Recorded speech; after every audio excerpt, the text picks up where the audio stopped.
And we are live, ladies and gentlemen. Welcome to another edition of the TokuTitanCast. I am your host, Davis Middle, and today we're going to be talking about Godzilla vs. Kong. Now that the movie's out, it's on HBO Max and theaters. It's been out for a few days. Already posted like a little first thoughts sort of video, like at the end of my Kong retrospective video series. But I am not alone here, because with me, I got Cole, aka Godzilla Gamer 77. What's up? We're talking about Godzilla versus Megalon. Oh wait, wrong. You're a bit early, man. We're not quite there yet. Dang it! Hey, but hey, happy to have you on. Thank you. And of course, from Nerd Cage Live, we got Jay St. G. Jay St. G and Titan Goji hanging on Easter weekend. You guys looking for a friend? When you hear our opinions tonight, it could mean the end, because we're going to talk Godzilla versus Kong. Opinions will be strong all night long. Let's do this. Alrighty. It's like every time you're on here, Jay, it's like I gotta let him do the intro. Always happy to be here, man. Thank you for inviting me to be part of this crazy debauchery we're going to have tonight. Oh yeah, and thank you very much for being part of this. Nice. Hey. King Homer, let's go. Probably the best King Kong remake ever. You're not wrong. And we also got Sean. So we're talking about Donkey Kong Country, guys? Yes, we are. Yeah, where he fights King K. Rool. I mean, listen, I'm just saying, Donkey Kong Country 2 is the greatest video game ever. Yes, sir. It's a great one, yeah. Yeah. And last but not least, we have Vin Diesel. I'm sorry. Davis, you told me this was a Venom 2 discussion. Under the trail. But today we're going to be talking about Godzilla versus Kong. Just to kind of get this out of the way, we're going to have a spoiler-free discussion first, and then after that, we are going to go into spoilers. And we'll go ahead and let y'all know like when we get into spoilers. So if you haven't seen the movie, you can, click out, watch it, come back later when all this is said and done. And after the spoiler discussion, we'll do open floor Q&A with the live chat. So sound good with everyone? Yeah, that sounds fine. I just want to say hi to who's here real quick. Zilla Punk, what's up? Godzilla 2005, what's up? Hey, BigJackFilms, he's here. That platform. Just to plug something real quick. Jay, we're having a Godzilla vs. Kong watch party on Nerd Cage Live coming soon, don't we? Yes, we are. April 15th. Not this coming Thursday, next Thursday. Sweet. Get the DiCaprio memes ready, because we're gonna be doing a lot of this again. Yeah, a lot of pointing, like how we did in the Zack Snyder's Justice League watch party. Yeah, I hope you like that picture. It was great, dude. I loved it. But just the fact that we're gonna have BigJackFilms and Scry going at it on the watch party. Keep in mind, Big Jack loved the movie, Scry did not, and one's Team Kong and one's Team Godzilla. I think it's gonna be more of a Rage in the Cage than a watch party. Yeah, I could definitely see that. It's gonna be a professional MMA fight, only via audio instead of physical. Yeah. Yes, everybody take cover. Place your bets, everyone. Team okay. Big Jack. Yeah. Davis, are you gonna be as comfortable on the couch as you were for the Zack Snyder watch along? Davis was like vibing all night. He was. Yeah, like I only had to get up once, and that was because my laptop was dying and I had to reconnect it. Like I easily could have watched the whole thing in one sitting with no bathroom. I could have watched it a second time through. Honestly, like the energy level was so high from everybody. We probably could have watched it twice and done an 8-hour stream. See, Valerie, what's up?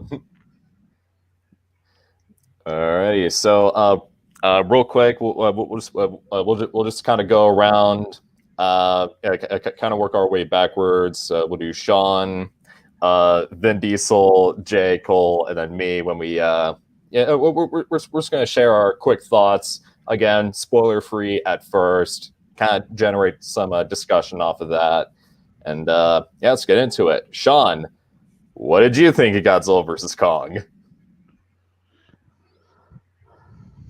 Oh no.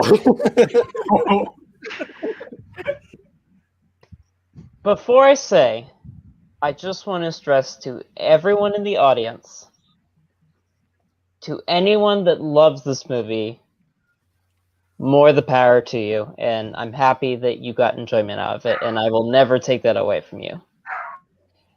That being said, I hated this movie. I detested this movie so much. This was Cancel Sean. I gotta leave the stream, guys. This was a tough set, and I will further go into it as the stream goes along. But let's just say this movie was not litty, and in the words of Jay, I thought this movie was. You know what? I won't take that away from Jay. I'll let Jay have it. Good man. I was thinking about, no. All right. Dom Toretto, go ahead. Oh, well, I'm on the other end of the spectrum here on this one. Thank God. I thoroughly enjoyed this film. Definitely far from perfect, I'll tell you that. But when I got done watching it the first time, the first movie that came to my mind in terms of if there was any classic Godzilla film that reminded me of it the most in terms of its tone, characters, monster action, plot, all of that, it was the original Godzilla vs. Mechagodzilla. It reminded me the most of that. It felt like a modern equivalent to it. And I just really enjoyed it. I like Godzilla vs. Mechagodzilla more, the original, way more. But Godzilla vs. Kong did give off that vibe to me, and I really enjoyed it for that. All right. Jay, actually, go ahead, Jay, because Okay, there's someone who we did not. Okay, Eric. Full disclosure, we did not rehearse this. Everybody on screen, I'm seeing everybody in the chat right here. I want everybody to say it with me on 3. In 3, 2, 1. Booty!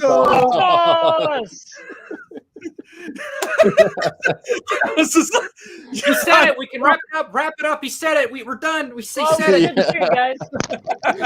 Listen, I wanted so bad to like this movie. I wanted to, and I had Sean texted me I watched it at 3 a.m. Eastern Standard Time when the movie first dropped. I had Sean texted me. I had other people texting me, and not to be rude, I was kind of like trying to ignore it because I didn't want anybody to sway my opinion.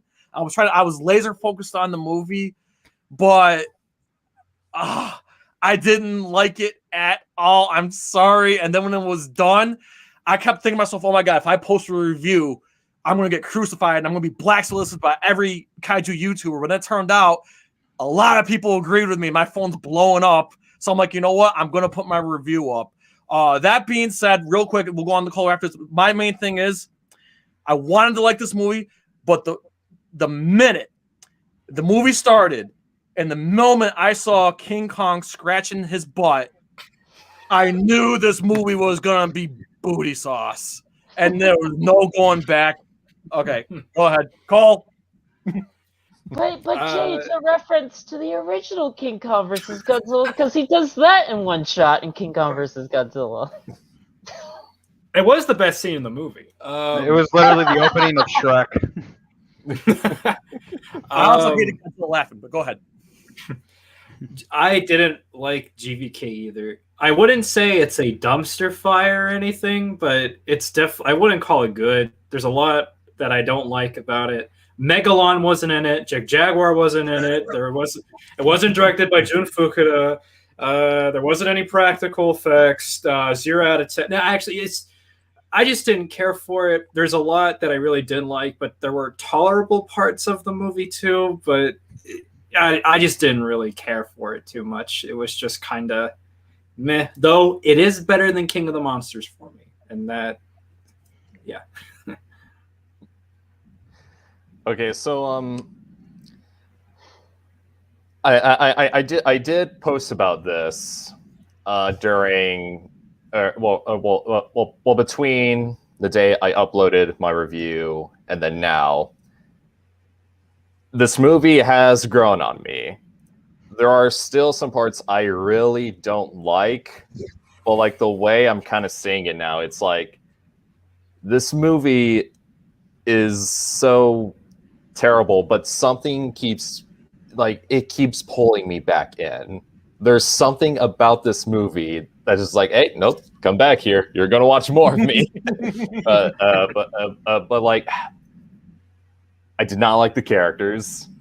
I thought the story was kind of all over the place. Editing was all over the place. The visuals looked unfinished at times. I mean, I liked parts of the score. I really like the action now. I appreciate the callbacks to earlier films. Yep. But it does not hold up well on its own as a film. Thank you. No. But what really did irk me about the film was that, okay, so there's this generalization from mass audiences that kaiju films are nothing but stupid fun. The characters don't matter. It's all about monster fights. I scream into my pillow every night because of that. This movie perfectly matches that description, and that's what kind of ticked me off about it. But then I started to accept it. Can I say something about that argument?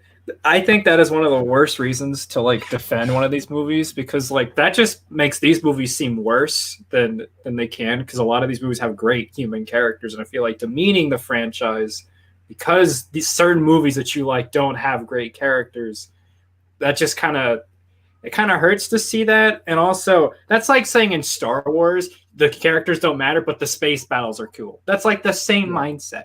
So I really don't like that argument, and I feel like that really hurts the franchise that you're supposed to be defending at the same time. So I just really don't like that argument. It'd be like saying if in the original Predator, the only reason you keep going back to that movie is for the scenes where the Predator is on screen. Yeah, exactly. And can we just say it's really sad when the best actress in the movie didn't even speak a word. All right. Actor in the movie didn't even speak a word of dialogue. Well, if Davis, could I say basically my number one positive about the movie? Yeah, sure, go ahead. This isn't really a spoiler, right? So one of the actors in this movie, I forget her name. Do you have her name, Davis? Wait, which one? Which character? The deaf girl. Oh, yeah. Great performance. I had her name written down somewhere. I'm just check the. Well, we all know who you're talking about. Yeah. Let me just say, I hated every single one of the human characters in this movie. I thought they were horribly written, but that girl did a fantastic job. She did an excellent job. Yeah.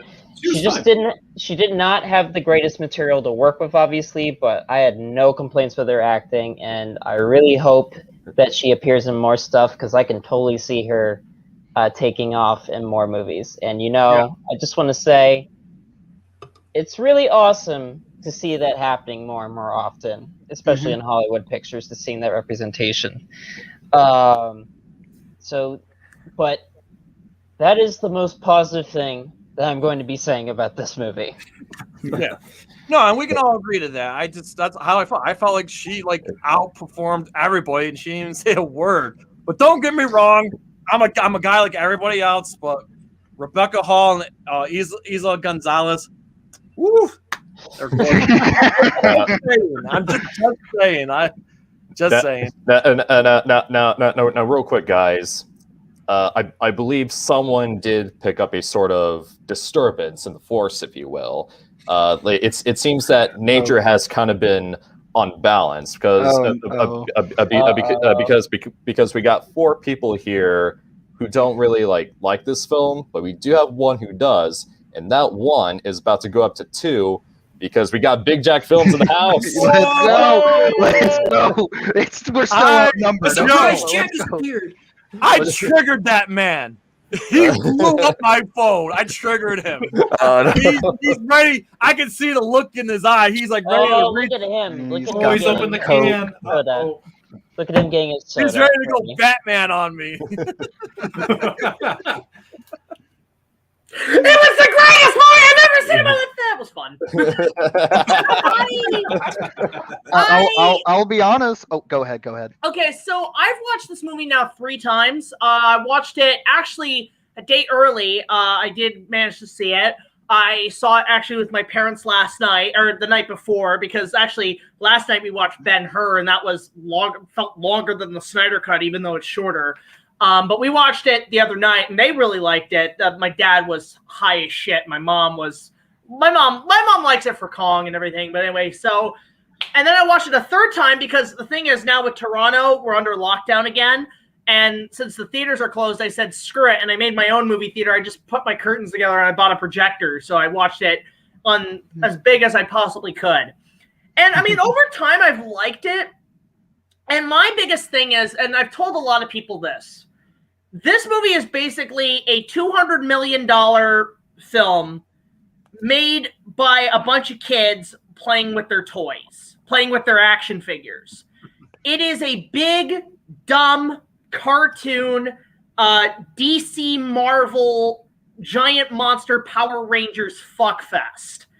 And if you can look, I think the problem is, I think the reason you guys are probably disappointed, you were overhyped. I'm sorry, you guys were maybe a little bit overhyped. I get it. This is the fight of the century. This is the fight we've been waiting for 60 years. And on that front, it freaking delivered. It was fun. In fact, the way it ended, which we'll get into spoilers, I felt was fair. Even though I was rooting for a certain side, I felt it was fair. And it's just a fun time. And I think that's the thing. Like, I mean, I saw today, literally when I was at my parents' place, my dad was watching Fox News.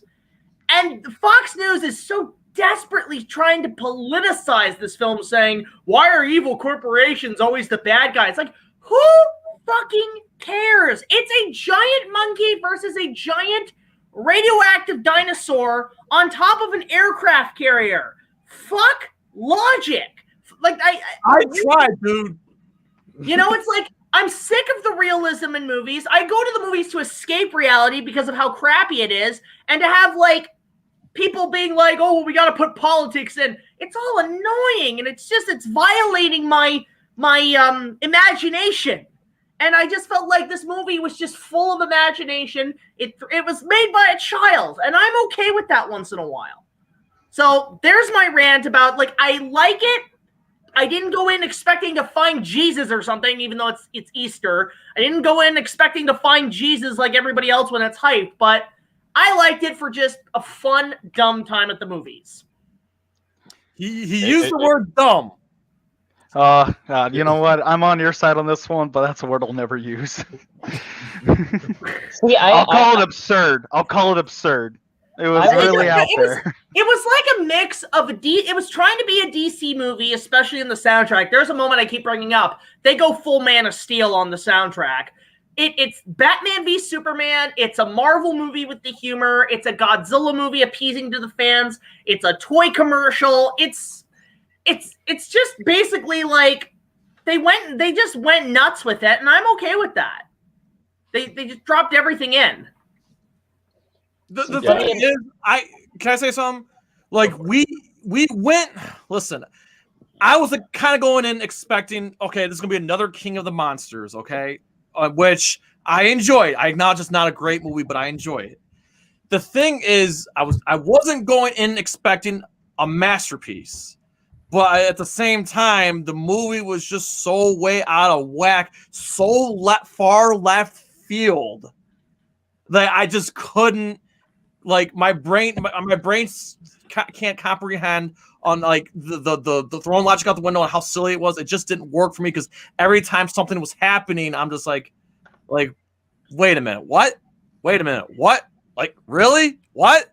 Like I mean, there's a couple scenes. I mean, there's dumb, and then there's extremely dumb, and it far crossed that line. It went Transformers. It went Bayformers.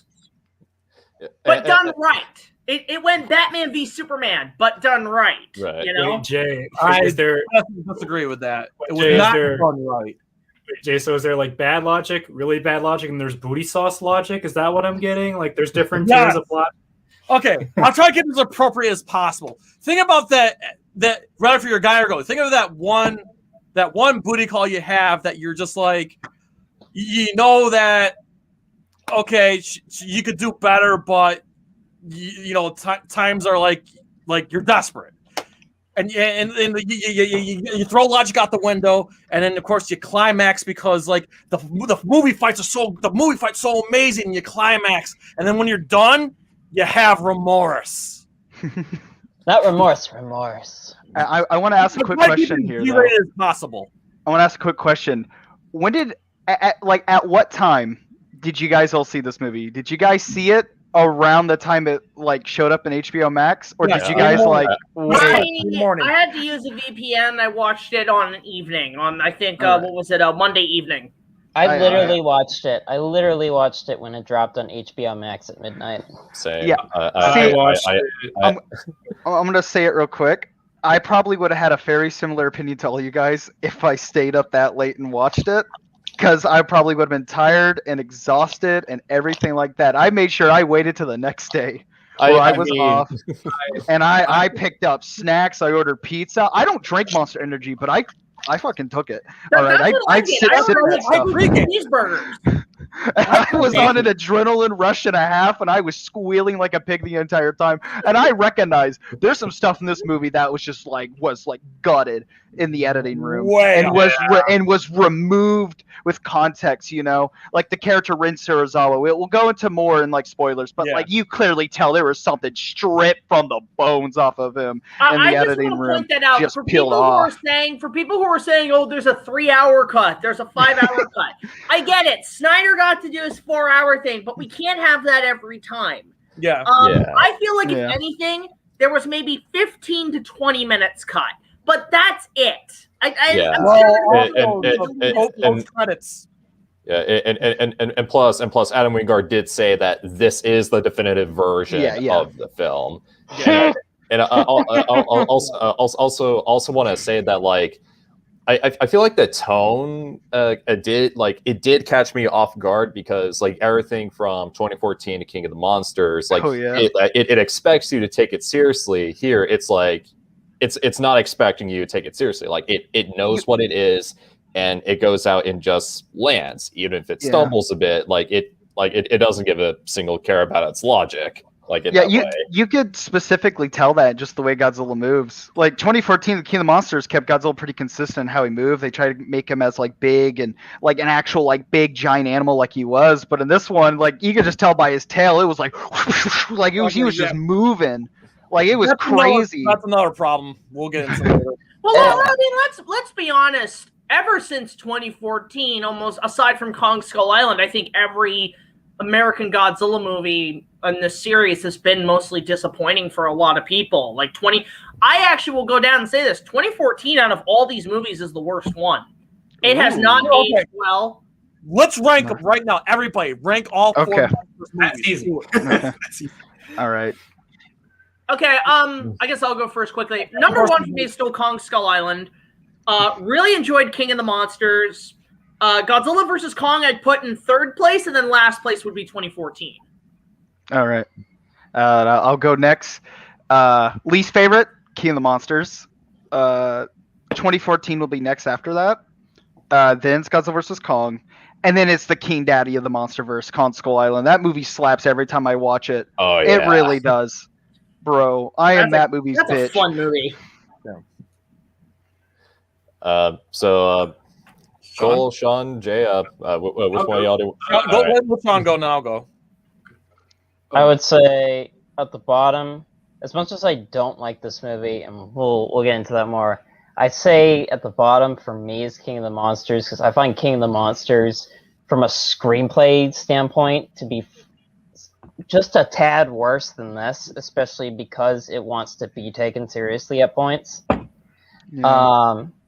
I also find that movie to be more visually frustrating to look at, with all the rain and the smog and the lightning and the dust and the yellows. Where everything has to be a DC movie and everybody has to be Watchmen and dark and moody and rainy. So at the bottom would be King of the Monsters, then Godzilla vs. Kong, then Kong Skull Island, and I'm sorry, 2014 I still think is the most watchable of these movies. Okay. Yeah, I love it. We're all different so far. So, okay, I think the best, hands down, Skull Island. Not even close. Not even close. Real quick, Skull Island, you have star power, you have great, the acting's great, it's got a great story, and it's the action, there's enough action to keep you going. It's just Soundtrack. Yeah, that too. I feel like it's the perfect Black Sabbath, modern David day, Bowie.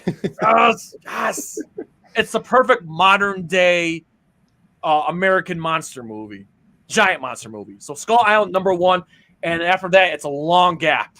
So then I'd say #2. Believe it or not, I'm gonna go King of the Monsters. I know it's bad, but at least King of the Monsters I think it's fan service. Okay, King of the Monsters is pure fan service, and I think it's dumb, but not to the dumb as like Godzilla vs. Kong dumb.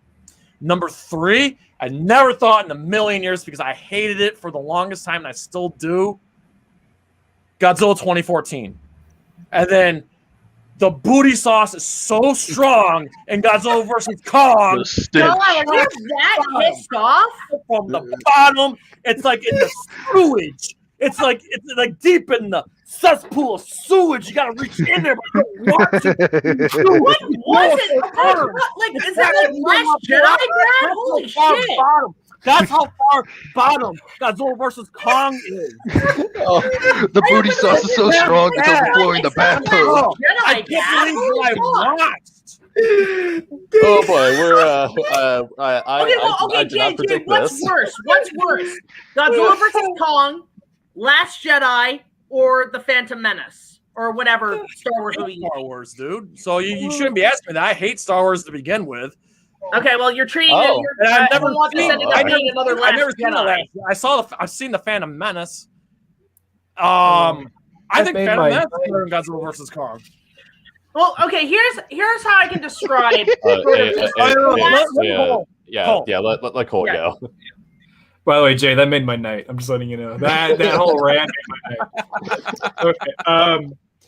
So for me, 2014 is at the top for me because I find that the most solid film. I enjoyed a fair bit. I think it has the best weight, the best cinematography, and stuff like that. I enjoy the characters. 2014. I know it's kind of controversial, but that's how I feel.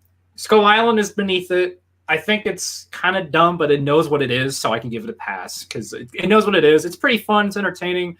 A little boring for me at points, but it's still got a lot of fun action sequences. Then below that is pretty far below that is GVK, and then way below that is King of the Monsters. I really don't like King of the Monsters.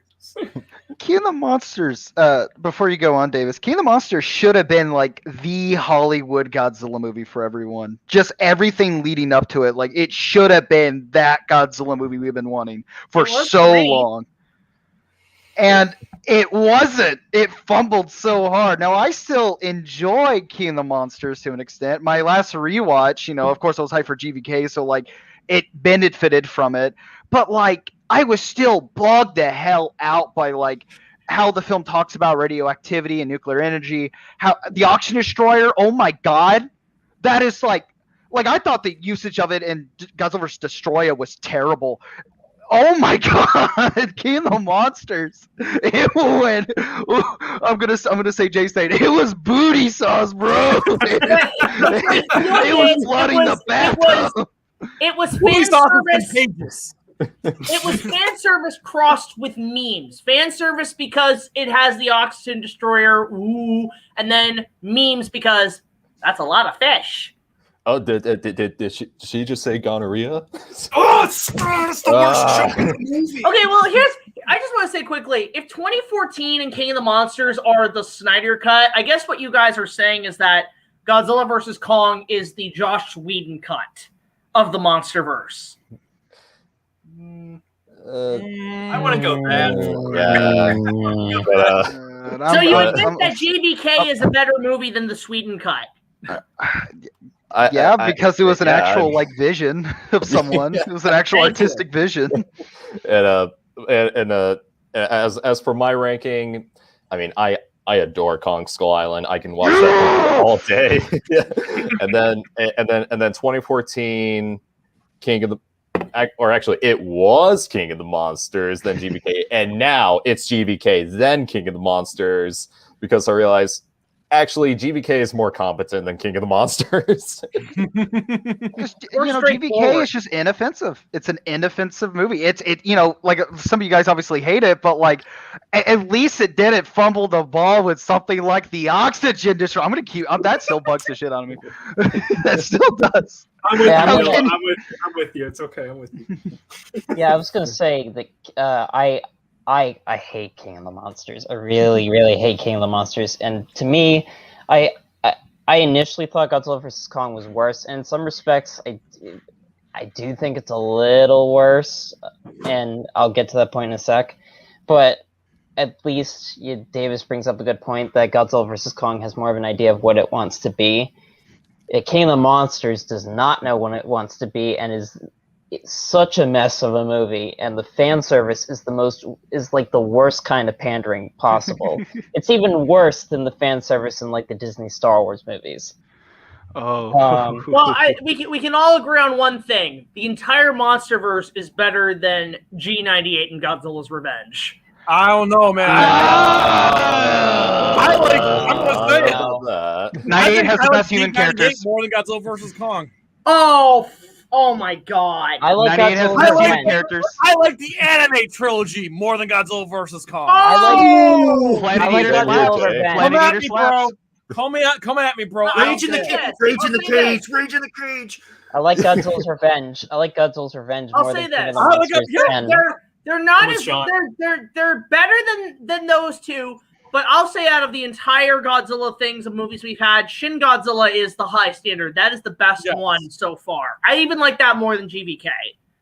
Oh yeah, I mean Shin Godzilla's that's a masterpiece. And honest to God, like Shin Godzilla is probably going to be the movie that I'm going to have to use to save Mark after he watches GVK. I feel like we lost Mark. So real quick, for those in the chat who don't know and everyone else here who don't know, so Mark is my partner in Nerd Cage Live. Me and Sean, Sean and Davis, we were kind of gently lure him in. We got him to watch Daimajin. He loved it. We got him to watch Kong Skull Island. He loved it. And then to prepare for GBK, he watched King of the Monsters. He hated it. And that being said, we all know he's gonna hate GVK. We just know it. So I feel like we're trending downward hard. So we got to tell Mark, like after GVK, that he needs to watch Shin Godzilla to help get back. And you got to convert him. Has Mark seen any of the other King Kong movies? Well, no, he just watched Skull Island. That was dude. If you guys watch Kong 76, he's never watched a giant monster movie. Like he's totally new. He's not familiar. He's new to the fandom. So we were trying. Well, if you end up watching the 76 King Kong, invite me to that. Show him King Kong lives 100%. Let's go. Jay, if you want to say Mark, show him Megalon, dude. He'll love it. He'll be a 10 out of 10 on his book. I guess if we could bring this back to Godzilla vs. Kong, I guess I guess we could start breaking down the movie. Why don't we talk about one of the first things that I immediately noticed, and when I watched Godzilla vs. Kong, and it only got worse as the movie goes along, and that's the CGI. Oh, I Davis, thought Davis, you have the floor. Davis, please, you have the floor. You okay. I mean, there were some parts in the movie where the CG looked unfinished. It's not really a spoiler since you kind of see it in the trailers. Like when Godzilla and Kong are fighting underwater, it almost looks pre-rendered. It looks like a video game. Yeah, and there's also a moment where Kong is like eating fish, and like the physics look way off, and it's just not that good. Another one. The CGI on the Apex facility. Dear God, what was that? You know what's really, really, really sad?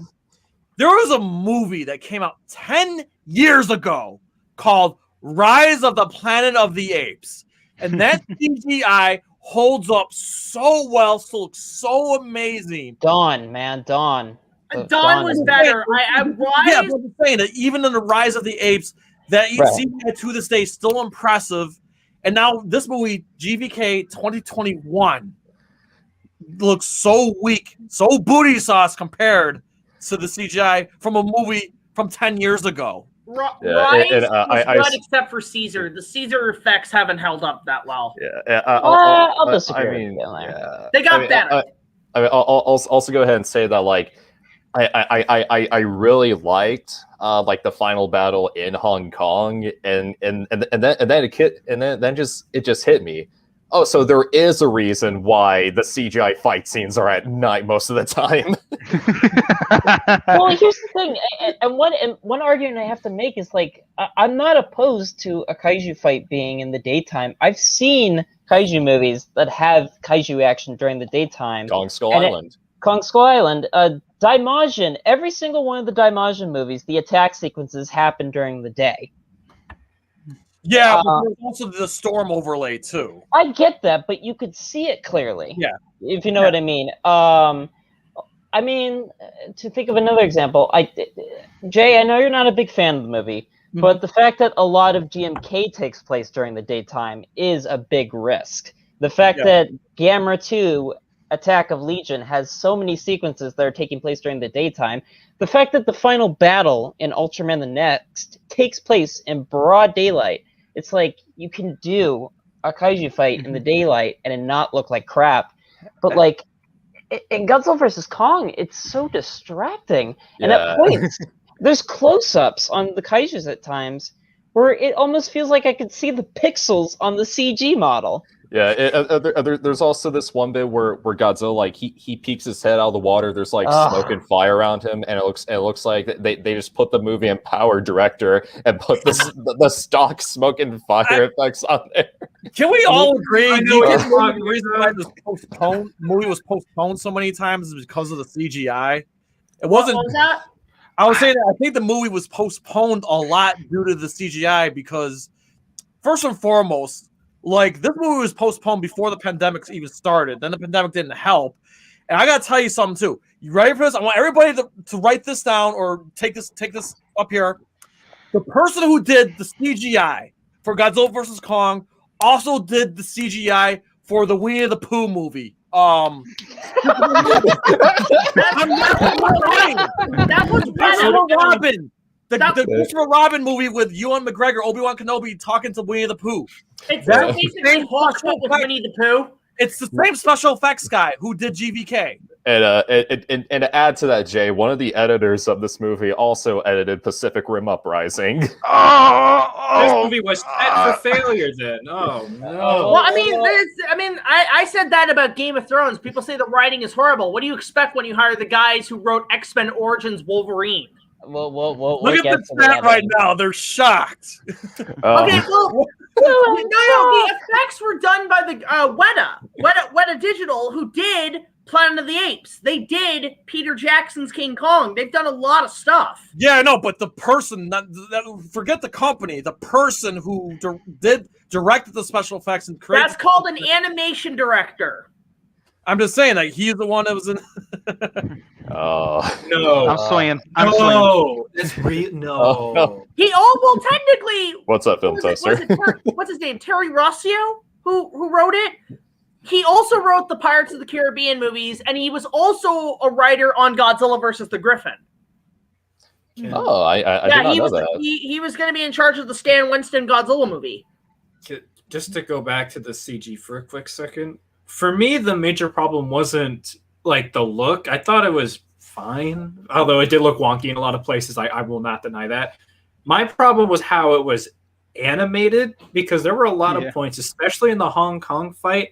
It felt, while entertaining, it felt weightless. And that's kind of a problem for these kind of movies, because I still think 2014 had the best weight out of all of these movies. Thank you. Yeah. Oh, Yeah, yeah. definitely. Oh, yeah. Saw them And, in like, 4K. Beautiful. Yeah. Beautiful.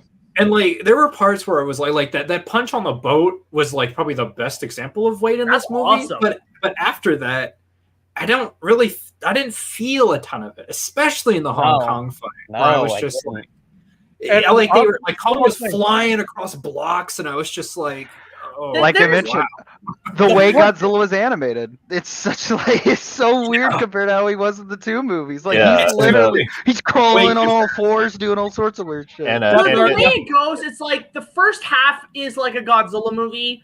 Then the fight, then the Hong Kong fight, then it becomes Pacific Rim, and then the third fight, it becomes a Power Rangers episode.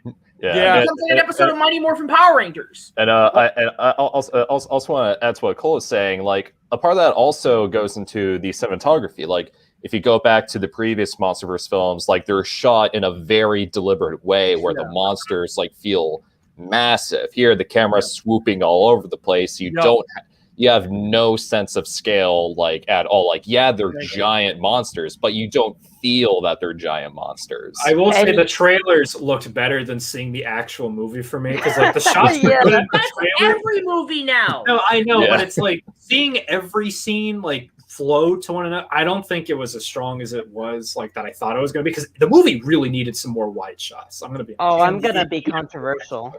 I'm gonna say something a little controversial. I honestly, to be completely honest, I think the CG in Shin Godzilla looks better than the CG in this movie. Yeah.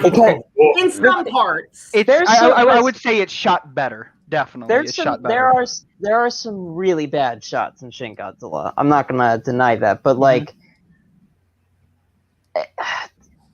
you can't deny that he's really well rendered in that movie, and Because they made him specifically to move and look like a guy in a suit. But the tail though, like the camera angles where you see the tail go above the houses there, I like how that shoots, looking upward, so it looks like you're looking up at it, Or the low angles, like there's that awesome one of the best shots in that movie that comes to mind is Davis, you know the shot right after he throws the bridge and he peeks through the smoke, but then there's also that shot where it's kind of like a low angle of his leg as he's walking by the military, and then it slowly pans up.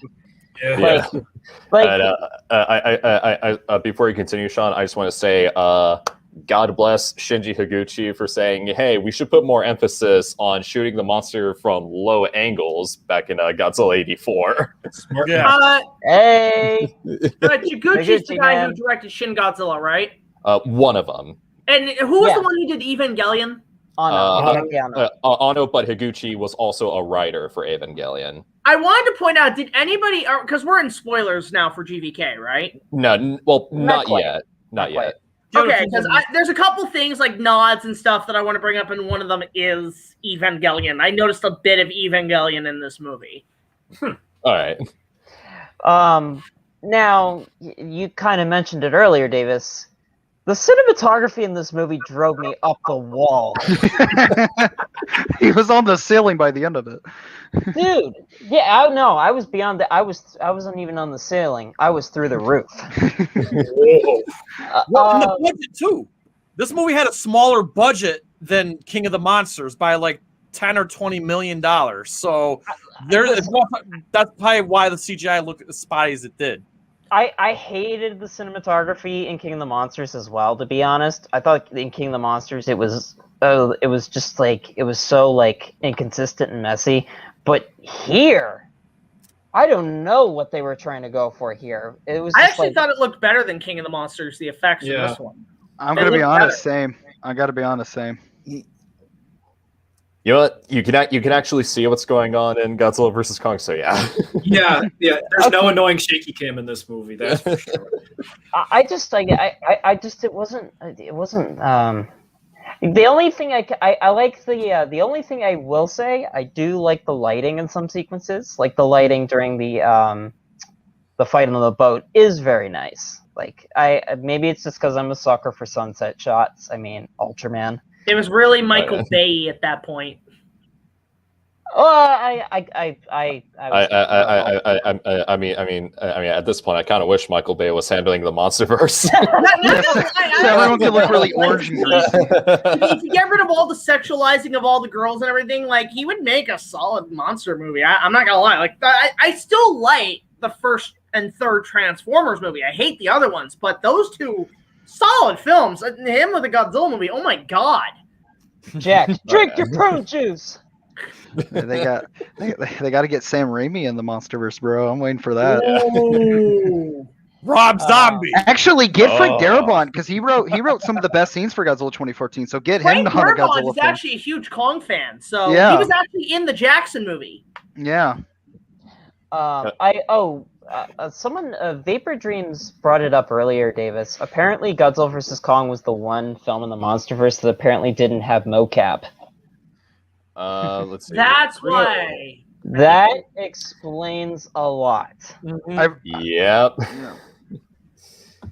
because Well, you could definitely tell how animators Godzilla in walked. frame. Like Godzilla had a very specific way of walking in 2014 King of the Monsters because that's just how the mocap actor, that's how he played Godzilla. That's how he did his Godzilla. But this one walks really weird. Specifically, the one scene where he's running, that looks so goofy. I love it. And I feel like part of that has to do with how shooting wrapped up before COVID happened, and then post-production was during COVID. So it was likely they couldn't get TJ Storm and Toby Kebbell. And I forget the name of the actor for Kong and Kong Skull Island, but I do know Toby Kebbell did the facial features and whatnot. But yeah, I feel like awesome. that's kind of the reason. They're definitely awesome, but I feel like that's kind of Yeah, they couldn't go to the stage, so they probably had to rely only on keyframe animation. Yeah. I will say, here's my question: which movie do you think had the worst color palette, Godzilla vs Kong or King of the Monsters? Because I will say, I was gonna say King of the Monsters. It was too blue. It was all blue. King of the Monsters I thought was ugly. I had problems with the color palette in Godzilla vs Kong as well, but I like the color palette in some scenes. I mean, Hong Kong was very pretty looking. GBK was just a big Skittles commercial of color. Yeah, honestly, Skittles. I mean, I am a huge sucker for neon, so I gotta go with GBK for the color palette. The colors reminded me of the Terminator. Yeah. Yeah. Tech noir. Oh yeah, well, I mean, we'll talk about in spoilers, but now that you mention it, Jack, I definitely get those vibes. Well, I do like the color palette in some sequences. I actually like how the island, quote unquote, looks in Kong. I will say though, the best looking of these movies is definitely Kong Skull Island. That movie had actually 2014 when you can see it. Yes, I 2014 had a great art direction as well. But even though I have mixed feelings against Kong Skull Island, the art direction of that movie was top notch.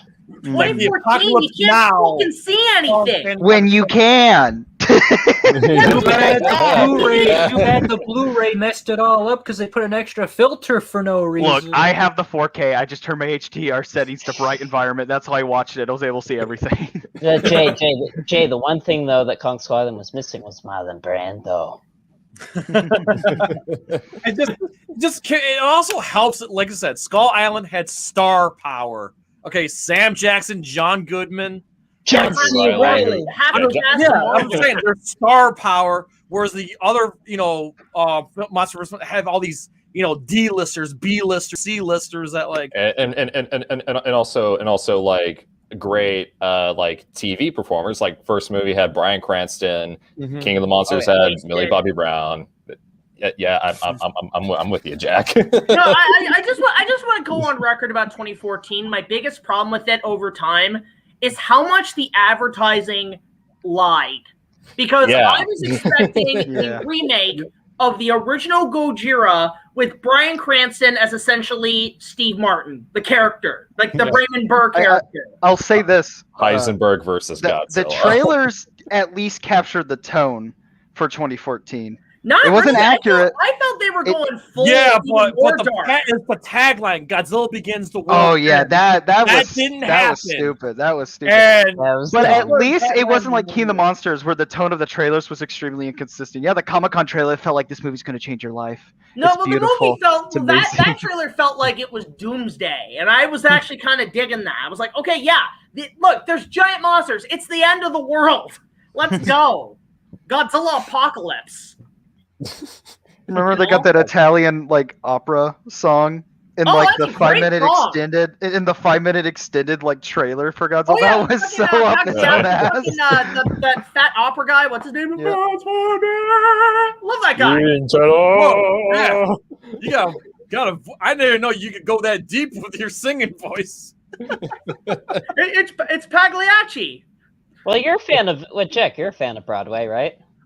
Yeah, I saw the Kong musical. I mean, to be fair, I did too. I mean, oh, you did too? What did you think of it? I didn't have the greatest. Here's what I'll say. I have some fond memories because I saw it with my grandfather. Aww. Yeah. The one scene that really hooked me was when they do the show scene where he's on the chains. I'm like, at that point, the guy was real. I was like, that thing's real, because at that point, you feel like you're part of the story. The puppet. Oh yeah, the giant puppet. No, like when he's on the chains and he's on stage and they're presenting him. Like that point, you're a character as the audience. I'm like, oh, this takes me back to the confrontation days at Universal Studios. Mm-hmm. Which, by the way, another thing, this movie felt like a Universal Studios ride.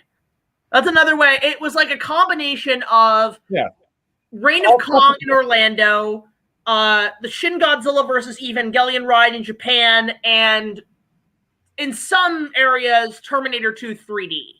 Like, it felt like all those rides put into one movie. In fact, I liked who was the one, I think it was, which one was the person on Twitter who made that amazing edit with, there was that one scene in the movie and they had the stuff with the cat in the hat. Oh, I think like Kaiju Legends might have. Yeah. It's just like a ride at an amusement park. You mean like at Universal Studios? Yeah, the movie was all spectacle, no substance, no story. It was all spectacle, just like what Scorsese said. Like, you know how he talks about how the Marvel films are not cinema. Godzilla versus Kong is not cinema. It's all. But it's saving cinema. It's saving it. I'm sorry, it's saving cinema. Yeah, Davis, you told me this is a masterpiece, right, Davis? You said you were going to convince me this is a masterpiece. I didn't say that. Hey, Jay, you said it was visuals over story. Like, like that's what you pretty much said, right? Yeah, I mean, it was just. Jay, one of my favorite movies is Ridley Scott's Legend. That movie lacks a story, but that's one of the most beautiful movies I've ever seen in my life, and I can appreciate it for that alone. At least King Kong versus Godzilla 1962 had, especially the Japanese version, legitimate story. Then there was satire on, Taco Man. Taco. Yeah, a story that John Dex screwed over Willis O'Brien in the movie. About. And yeah, the special effects are cheesy, but at least there's a story. Okay, stories is what makes movies. All right. I love the Godzilla suit though in that movie. It's awesome. Well, you don't love the Kong suit, the best Kong design? Hey, I actually don't- don't mind that suit when he doesn't have the long arms. When he's actually just stocky build. It Oh, yeah, he has actually long does not. He's such roadkill in that movie that he makes Splinter and Turtles 3 look better. I love the fact that they didn't have a zipper on the Kong suit. They actually stitched it together, so I had to be really careful with fire. But, yeah, Jack, he looks better though than Splinter in the 2014 Ninja Turtles movie. Oh though. god, yeah, fuck that piece of shit. Yo, what's up, Oh my Subtaste? god. Out of the Shadows was better, from what I heard. I didn't see Out of the Shadows. Kong should have hopped up on Godzilla and wrapped his legs Yeah, around his okay. waist. So that chat right there, Adam Wingard on Valentine's Day. I know. I remember But that. anyways, And then that set off a chain reaction. Never mind, I don't want to get into it. It don't set off get a into chain reaction on Twitter. Just They saying. were really close to kissing in the movie, but we'll get that in spoilers. here's Also, Alrighty. I'll say this: the movie was very Dragon Ball Z, especially by the end. Like don't very insult Dragon Ball Z. Don't insult Dragon Ball Z. Oh, I love Dragon Ball Z. Dragon Dude, Ball these tease nuts. my wife for fuck's sakes. Don't. I love Dragon Ball Z. Dillo, go in the corner. I've been. But here's my question: what is the story of Godzilla versus Kong exactly? Monkey Well, versus lizard. Sean, when a Godzilla and a King Kong love each other very much. Ah! You know, the thing is, Alright, Godzilla and Kong fighting is actually the B plot of the movie. When you think about it. Yeah.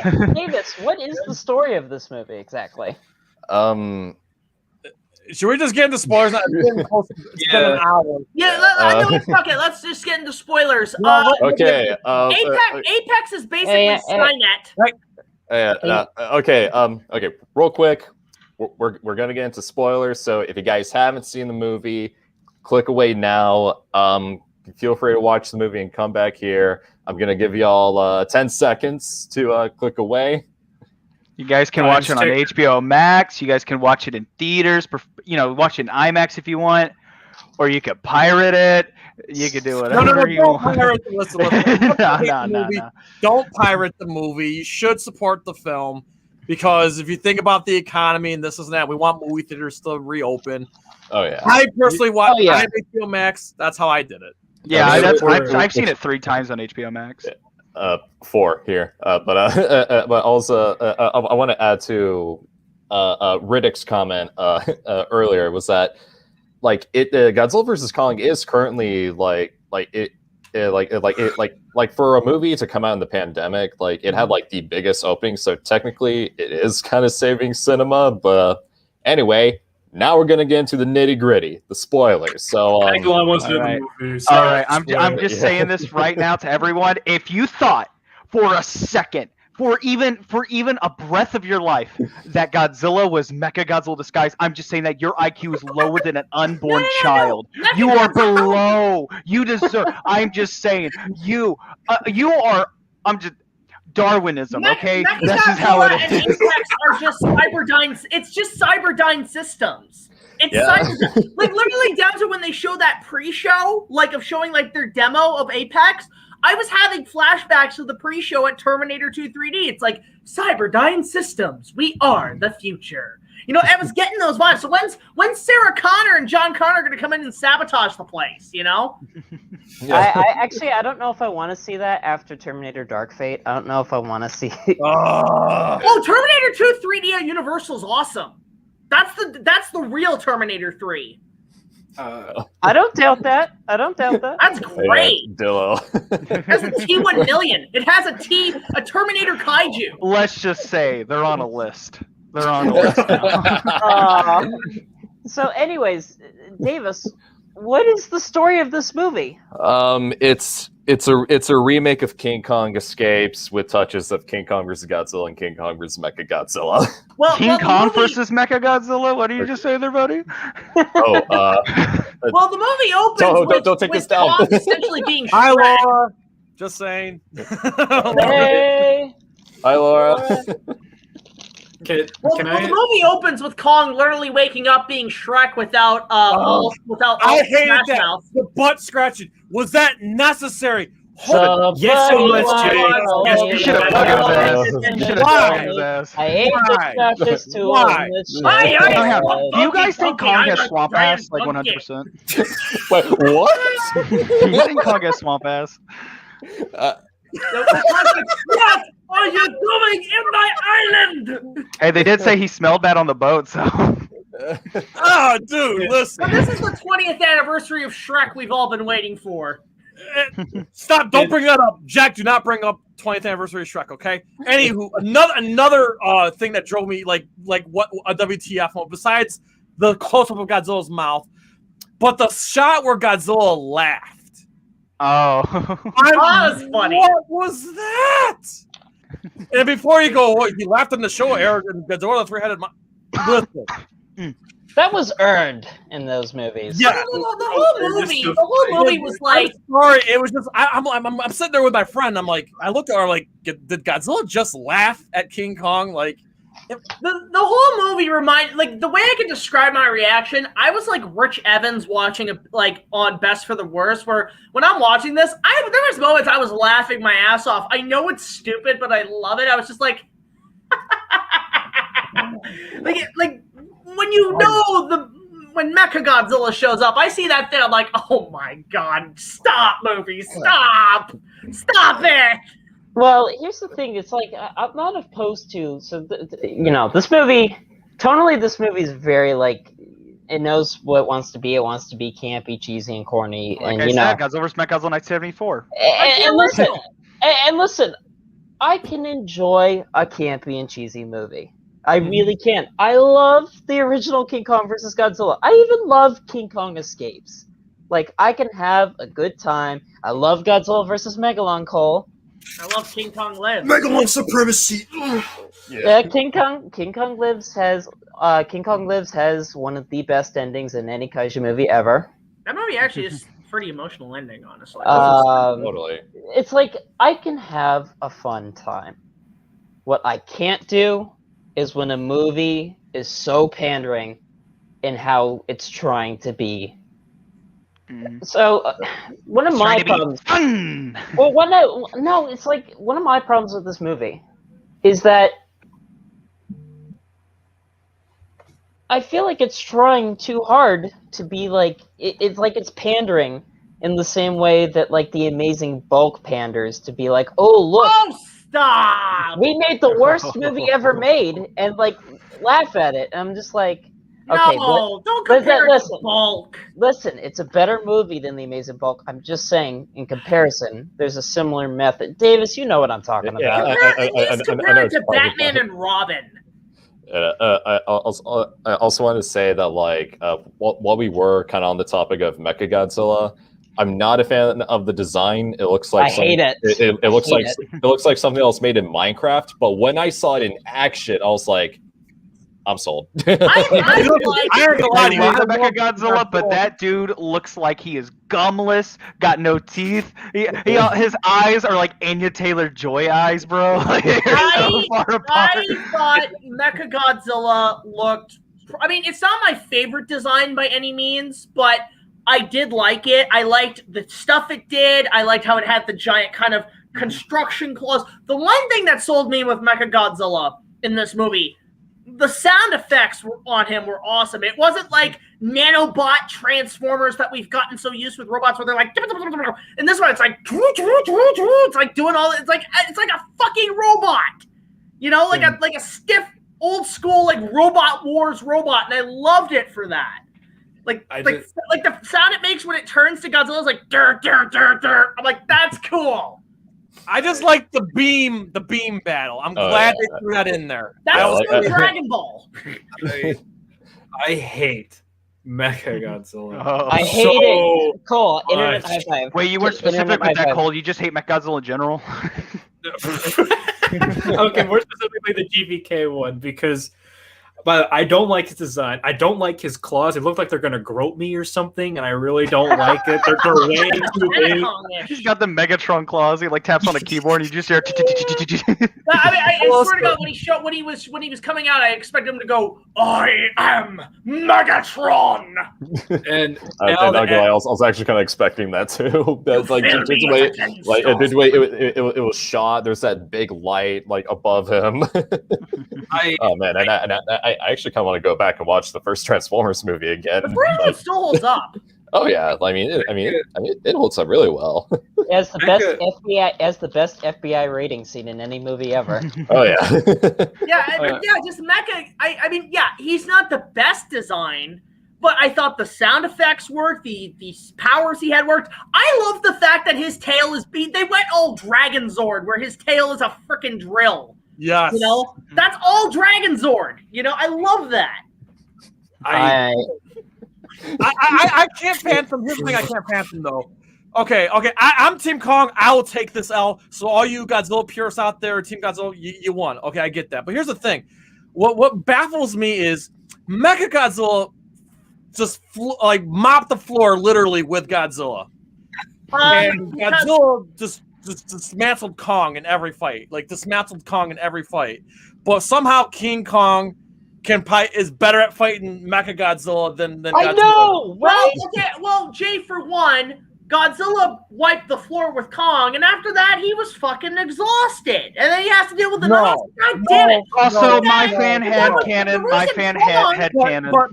Mechagodzilla is more so made to combat Godzilla than Kong, so Kong has maybe an advantage. That's my headcanon. Godzilla is because when he got that freaking charger thing, like out of King Kong Lives, he got a supercharge, he got a turbo boost, he got a sensu beam.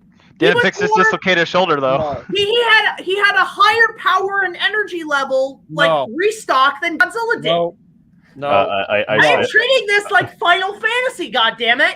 Like I just want to say something real quick. Like when that carrier exploded, like on Kong's chest, like it should have blew a hole in his chest. Hey man, Godzilla should have made a crater in Boston and King of the Monsters. Okay, Davis, that's another thing. Davis, you just talk. How did Alexander Skarsgård manage to run out of the ship, then run off of King Kong's body? And then run onto the pavement. Oh my god! Because it's a 90s. Are we not going to talk about that? Throwing logic out the window doesn't work because that. Dude, how did only 8 people die in Florida? I'm just saying in Godzilla vs. Kong. Like, Florida scene. There's one bit in the Florida scene I liked. Is like I love that opening shot of Godzilla where he's in the water and then he like comes out and roars. Because it's basically telling Florida's, we know you deal with gators every day, but here's a giant gator. He reminded me of a gator in Florida. That certain shot that you're talking about looks like a female genitalia. Oh no, I'm gonna act up. Davis. Speaking of which, you just mentioned an interesting plot hole. Speaking of plot holes, Davis, how come the underworld is somehow conveniently under Hong Kong? Because they have to make the joke about digging a hole to China. No. Well, it's so contrived. It's not only that, but like they need to build like this like super special like aircraft just to like go into the Hollow Earth, but then Godzilla blows a hole in it, and it's like they can just walk out of there if they want. Yeah, where was the vortex? They went into the vortex, like a portal in Mortal Kombat, but Godzilla just blows the hole and goes, "Hey, I see you down there." China. Can I just say when they got in the ships and they were flying, I looked at my friend in the theater. I went, am I watching a Godzilla movie or Star Wars right now? Because like this technology, starting from a 2015-esque world, and in 10 years they're at flying vehicle and giant mechanical robot. No way does this make sense. Absolutely no way. I was thinking less Star Wars and more Back to the Future: The Ride. I was getting more Star Trek vibes, honestly. I mean, not gonna lie, the Heath kind of looks like a fat DeLorean. No, it looked like the vehicles from Star Tours. It looked like the Super X. It kind of looks like the Super X. Why didn't you just call it the Super X? Don't insult the Super X. Okay, I'm sorry. You can insult the Super X3, Oh, but not the first. Hello, Hey. The Super Nintendo X. I see you there. David. Jay lost Jay, it talking to his Jay, poster. Jay, are you a fan of Godzilla 84? Absolutely. High five. Yeah, 84. Okay, so go back to Godzilla and King Kong. Okay, here's the thing that really, really bothers me. And we touched on it earlier a little bit. Okay, again, so how is it Godzilla moves so fast on all fours in this movie, and then like in Godzilla 2014, he roams around like a bumbling bear, but in this movie he's like lightning. He's like faster than Kong, and like Kong had no chance. And he's going all crocodile, and two, he's a thick boy. Yeah, I'm just saying this though. If I saw a monkey, I would be doing the same thing. Okay. Okay, listen, here's another thing that bothers me, especially about you Team Godzilla people, okay? So this movie just What do you mean, you people? Exactly. I was gonna say. I don't care. Hey, Hear now. me out. Listen, hear me out, okay? So Kong had no chance from the jump. But you Team Godzilla just get off every time Godzilla wins. Oh. Godzilla's like unstoppable. So if they make more monster versus movies moving forward, how do you expect to enjoy these movies knowing Godzilla's all powerful? Godzilla's gonna win no matter what. That's the trait of the character. He breathes fire and he's indestructible. So what's the point of making more movies if Godzilla can't be stopped? Pretty much. That's what I'm saying. I'm just saying this. I don't know why Godzilla fans are so obsessive over the feats and victories of Godzilla. I remember people were literally like, in order to win arguments against other people online about who would win, they started looking into like plot leaks online, trying to win arguments because they were so desperate to prove that Godzilla can win over Kong. That's just cheating. It literally, like people are so desperate to have their big lizard win over a big monkey. Like Kong fans usually were never like that. Like people who were rooting for Kong because they understood Kong from the beginning was at a disadvantage. Yeah, that is literally the equivalent of literally Biff in Back to the Future 2 having the frickin' sports almanac. It's like, we're gonna win because I know the outcome. Vapor Dream says, why do they choose Pensacola out of all places? It's kind of a nowhere city. Why couldn't they just go to Miami or Orlando or a more well-known city? Well, maybe if it's a not well-known city, they could actually find a place where they can make an Apex facility in that. Because I don't think you could probably do that in Miami. Yeah. Like, how are you gonna build Apex in a city like Miami or Orlando? Like, there's no place. I mean, they did build that giant Blade Runner pyramid in Hong Kong, which is already a very packed city. Can we ask why, number one, none of these movies ever went to Japan, where Godzilla, aside from 2014, but like why Godzilla, they never fought in Tokyo? I don't know why. And second of all, I think it would have been really cool if they fought in Manhattan. And like, say Kong takes the Empire State Building, instead of climbing it, he just tosses it over Godzilla. Yeah, but you see, Jack, you have to pander to China, so set it in Hong Kong. Can I say something that really bothered me about the story for a quick second? Yeah, so about the attack of the factory, they're like, he attacked an Apex factory and he's attacked a bunch of other places, but I don't know if they're connected to Apex or not. I'm like, they're all related to Apex.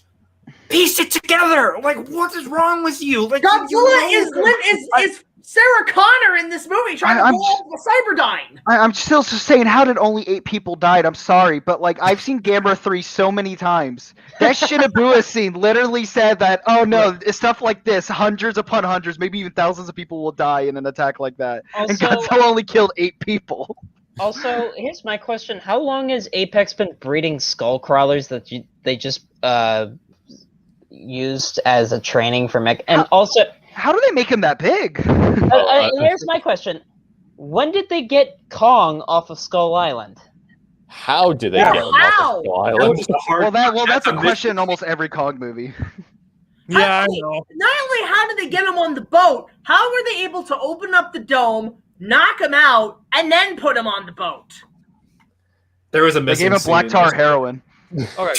Can we talk about the biggest missed opportunity of the film? Okay, Ren Sarazawa.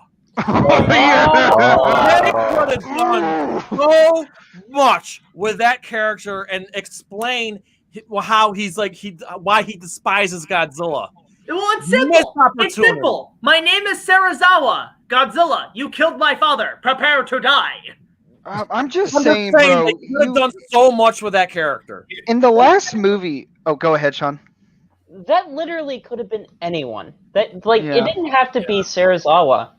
It could have been Charles Dance. Well, also, oh, sorry, you can go, Sean.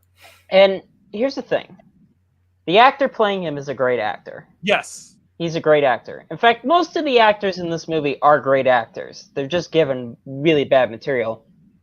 But that could have been anyone. And he's introduced. They don't do anything with them. And then he's killed off in the most unceremonious way possible. Before we continue, I just want to say, what's up, Shay Smithers? Hey, Shay. What if the final battle was at Mount Fuji? Oh wait, that'll be like Pacific Rim Uprising again. I'm sorry. Don't remind me of that, man. Don't remind me. Please don't remind me. Jay, can we agree that the original fight on Mount Fuji and that's what I was going to say. That's exactly awesome. what it was. It was literally the way they did Mecha Godzilla was like the way I can describe the way they did it. They pilot him like Evangelion, and they powered him with unobtainium from frickin' Pandora.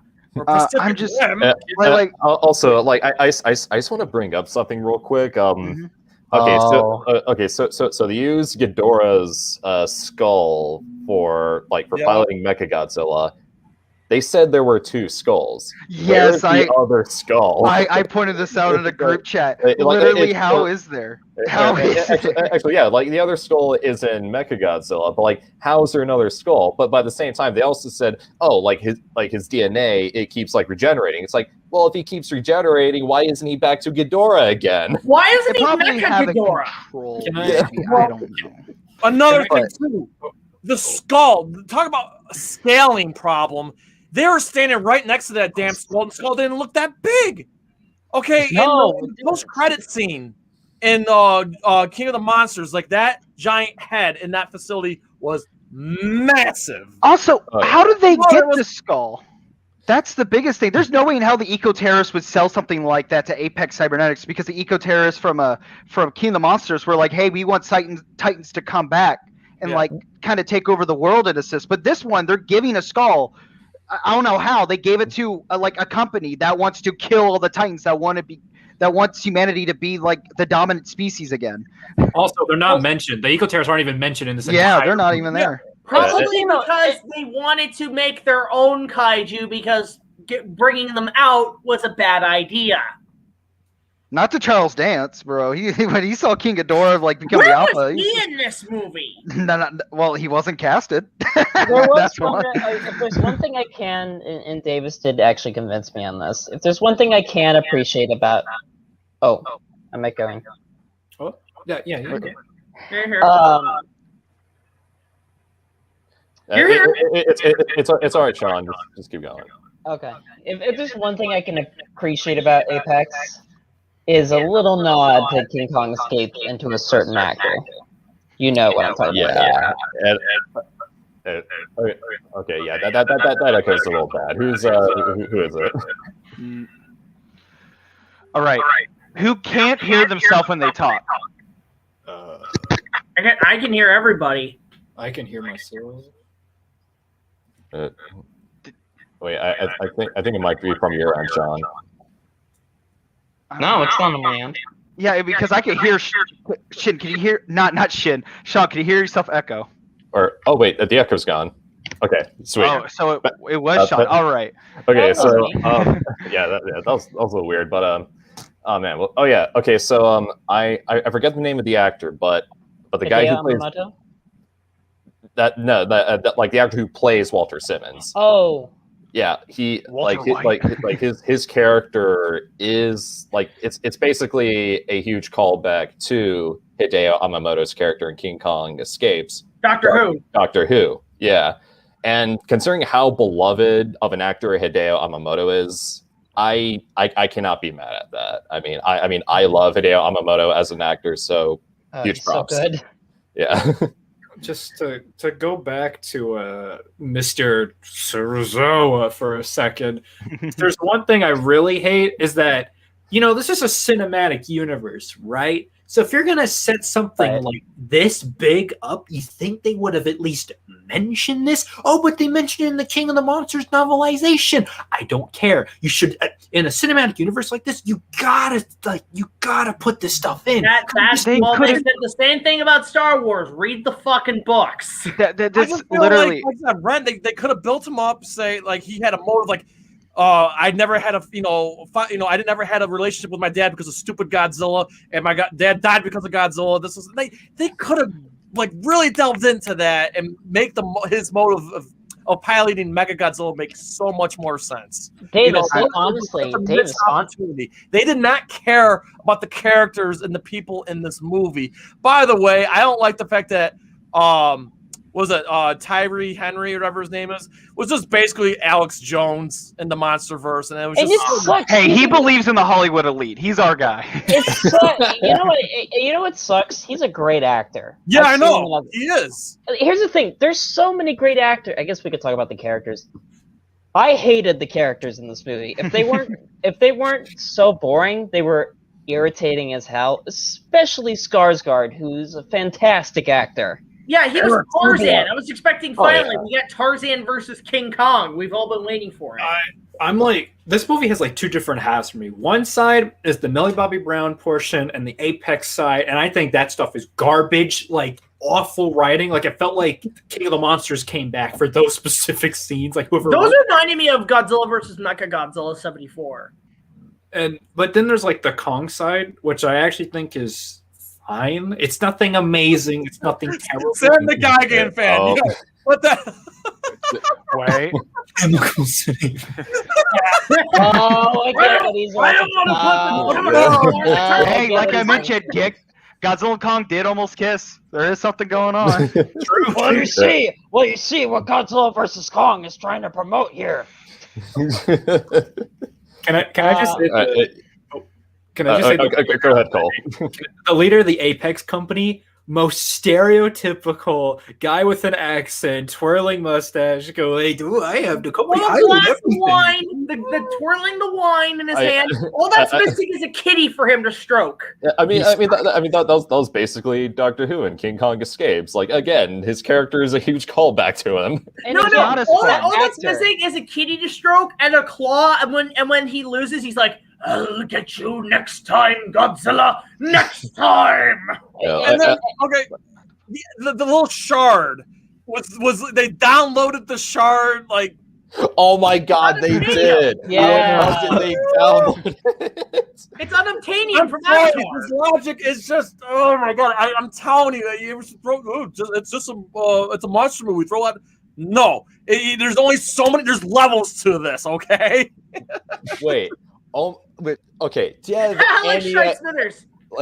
Comment. Space titanium? You mean from outer space? That's what this was. Peter's gonna be fighting his friend Godzilla. I just want to say, okay, if you could just download resources, you could find a cure for cancer, solve world hunger, solve the housing crisis. No, you just build a giant robot. Like what the hell? You know what bugged me about the movie? Where's my stimulus, Apex? Is that They literally faxed it. No, it's interesting. Apex never calls Mechagodzilla. It has to be this kid. Like, they never named him Mechagodzilla. It's a robot Godzilla. No, it's a Mechagodzilla. No, I was expecting at least on the computer screen to say Operation Kiru or something, you know? Or it's a heavy arms Mechagodzilla. or at least Machine Dragon, which is what Kiryu translates to. But or they just call it Project Eva. The name should have been Fake Godzilla. Just saying, that's what they should have called it.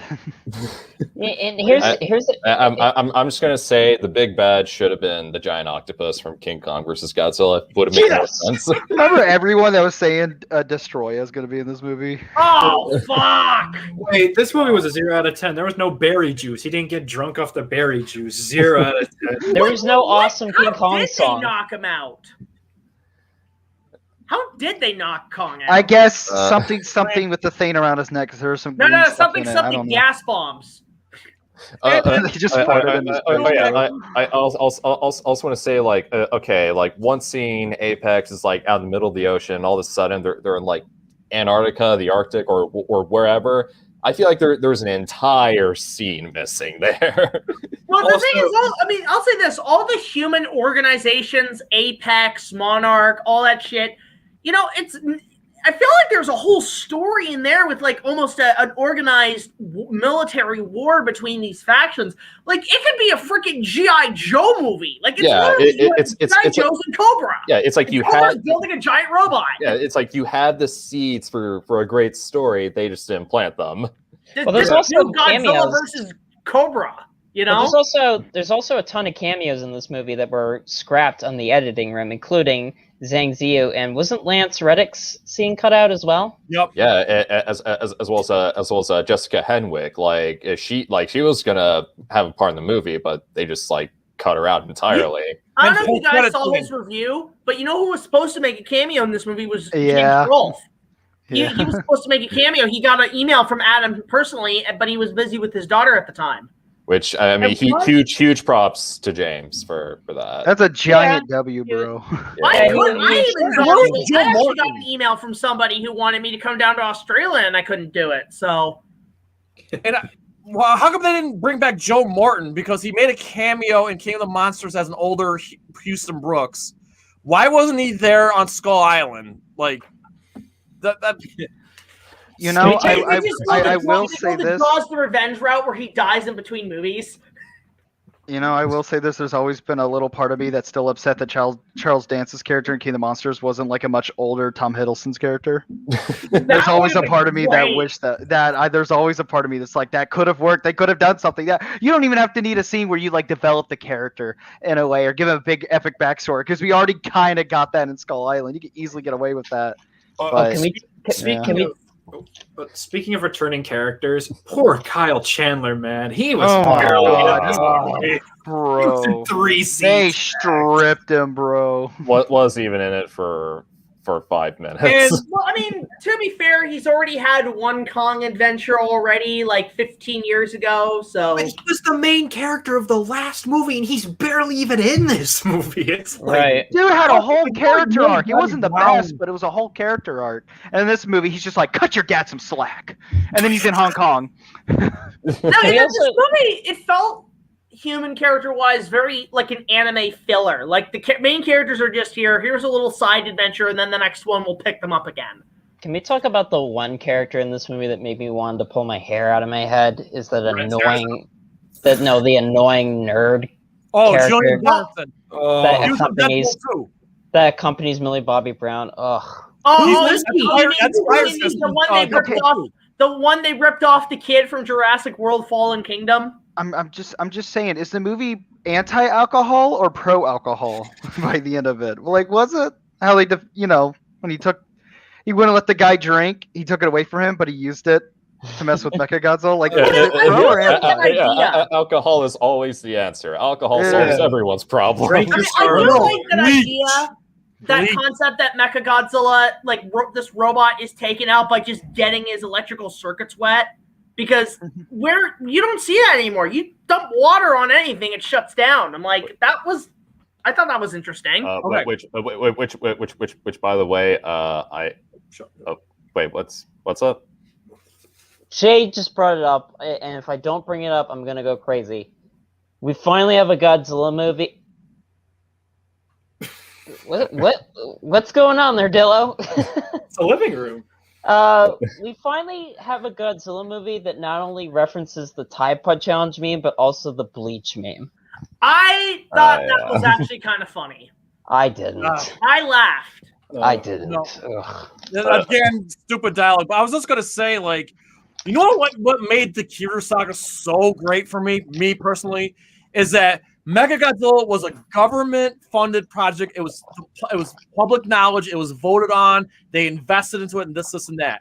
And this movie, how is it that Mechagodzilla is a secret and like no one knew about it all these years? Let's just assume it took years to build that's totally not a suspicious-looking Blade Runner pyramid at the top of Hong Kong. I mean, it's totally not for nefarious purposes or anything. Well, also, Did you guys notice that the level that Mechagodzilla is on is level 33? I think that was a nod to the original Kong. Yeah, I caught that too. And there's also a Denham University, like, you know. Oh, I didn't notice that. There was what, Denham University is? Yeah. Wow. Yeah. The ending credits in King of the Monsters, did they not say, like, you know how you see all those newspaper articles? Wasn't one of those newspaper articles saying they're developing a metal titan in Skull Island? Yeah. Wasn't there that they're building Mechagodzilla in Skull Island? That's what it came off as. It definitely did. I just want to, like, okay, I like Mechagodzilla in this movie, but one of my least favorite things what they do with Mechagodzilla is that they never explain why they're making a Mechagodzilla. Because they want to replace the original Godzilla. But why does it have to look like Godzilla? Because they want humanity to run the planet, and the best way to do it is just to have a giant robot. Also, works because It's there's a the reason Death behind Star. it. It's the Death Star. Where was the Mothra egg that was mentioned in the credits? Where's Rodan? Where's Behemoth? Where's they're dead. No, they're Where dead. are the other Mutos? Where's that one Muto that showed up at the end of? They're all They're all dead. They're all Yeah, dead. they're all It's dead. in the credit. They're all. It's in the No. audience. For what I've heard of the little Godzilla Dominion thing, they're just put to sleep right now. They're fine. I can't have anything happen to Behemoth. Okay, I can't. I'm sorry. Mammoth has to stay. Yeah, Behemoth is freaking awesome. Can he be voiced? Can he be voiced by Ray Romano? No, I prefer he be voiced by Peter Cullen.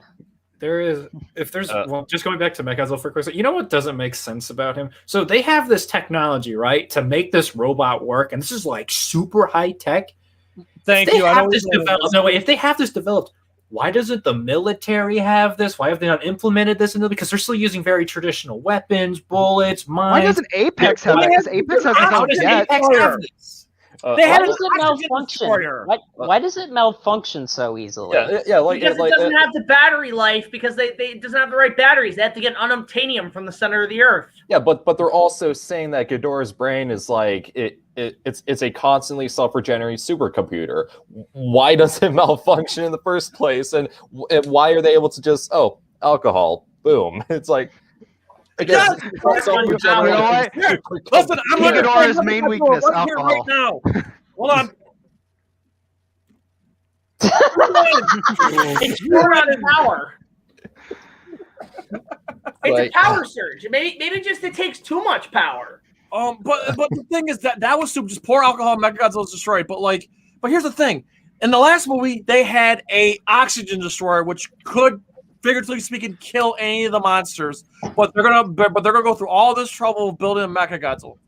No, it didn't kill Mechagodzilla. It just kind of shortened out its CPU. But it barely did anything. It just malfunctioned for 2 seconds and it was right back to where he was. Look, really, man, this universe has made me believe that no source of liquid can make something actually like get destroyed or stop working. Because in Godzilla King of the Monsters, the Orca, literally its motherboard was like exposed to constant rain, yet they were able to fix it. That's true. The same technology as waterproof phones. I guess just to go to a big thing now, they interrupted Mechagodzilla and he was downloading a car. Mechagodzilla .exe has stopped working. Would you like a refund? All right, The 30-day trial has expired. Cole, what are you gonna say? I guess to get to a really big topic, I hated the team up. I really hated it. Oh! Yeah, I did too. I hated it. Yeah, I mean, Batman like, v Superman. Batman v Superman. What a ripoff! I mean, I saw it coming, and I did too. admittedly, I still hated it. I thought it was kind of cool. It was fun. I love the part they And literally then tossed Kong- the building. Kong It's like, let's work together, buddy. But King it- Kong manhandled Mechagodzilla. Jay, But Again, Godzilla it's beats like rock, him. paper, scissors. okay, It's like rock, paper, scissors, and something like I said, Godzilla just dismantled Kong. Mechagodzilla mopped the floor literally with Godzilla, and then King Kong comes in and pretty much manhandles and chops him down. Like and does a Sub-Zero Mortal Kombat fatality with Yeah. One Hey, part okay. I love is when That he was jumps kinda cool. on him and like pulls him over the head and the laser's going off. And the music, literally, it's just the Man of Steel theme. When he's like, it's like da-da-da-dum, da-da-da-dum, da-da-da-dum. well, it was Like, Junkie XL. Junkie XL did do the Snyder cut. yeah, so. I did like how, because you know how like the one meme that went around for a while was Kong was going to lay down and see Godzilla be like, you saved me. Why? I'm key. But they pretty much did a role reversal where Godzilla's the one saying you saved me. There were so many moments in this movie, Cole, that it felt like Batman v Superman, and one of the big ones is being the scene where they literally, when Godzilla pins Kong to the ground, and they just roar at each other in the face. Just say that name. No, don't do that. Don't say that. I've heard that 500 times. My brain has mushed And because then of that it. makes Mechagodzilla Doomsday. I am hooked up to That's what machines Thanos. because of how many Save Mothra jokes have been done. Okay, like I am suffering. Okay. Well, Mechagodzilla, no, actually think about it. With the dead Ghidorah and everything, Mechagodzilla is Doomsday. Because what was Doomsday? A dead Zod. Yep. Cut, copy, and paste. Honestly, I mean, like, okay, here's my theory as to like why they decided to like put Mechagodzilla like into the movie. I feel like the plan was do King of the Monsters, Godzilla vs. Kong, then a Godzilla vs. Mechagodzilla movie with a team up with King Kong against Mechagodzilla.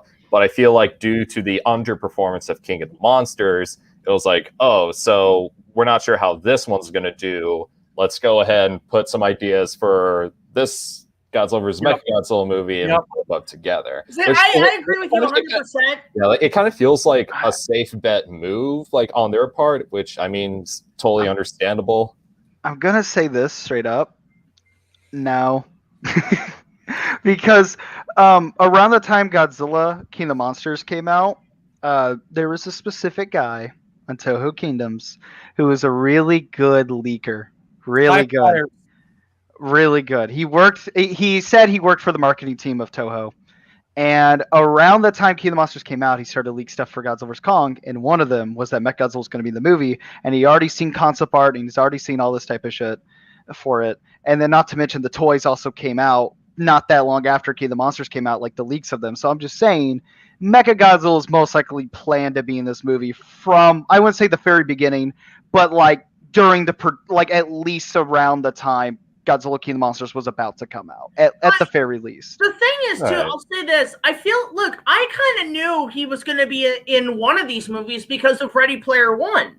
Because I guarantee when Spielberg and them were making Ready Player One, they just went to Legendary and said, hey, you got any concept art for Mechagodzilla? Can we borrow your homework? Well, not just that, but they got the rights to Mechagodzilla, too. Like, right under our the question is, which design do you guys like better? The Ready Player One? Ready Player One. Ready Player One.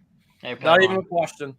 I don't like Reddit Player One. I'm sorry. Well, then you're not going to like Space Jam 2. You know what baffles me right now? The same people who are trashing Batman versus Superman are loving Godzilla versus Kong. That's just I shows think you it's because a story for those two characters is like Batman v Superman people don't like, but for something like Giant Monsters, it's okay.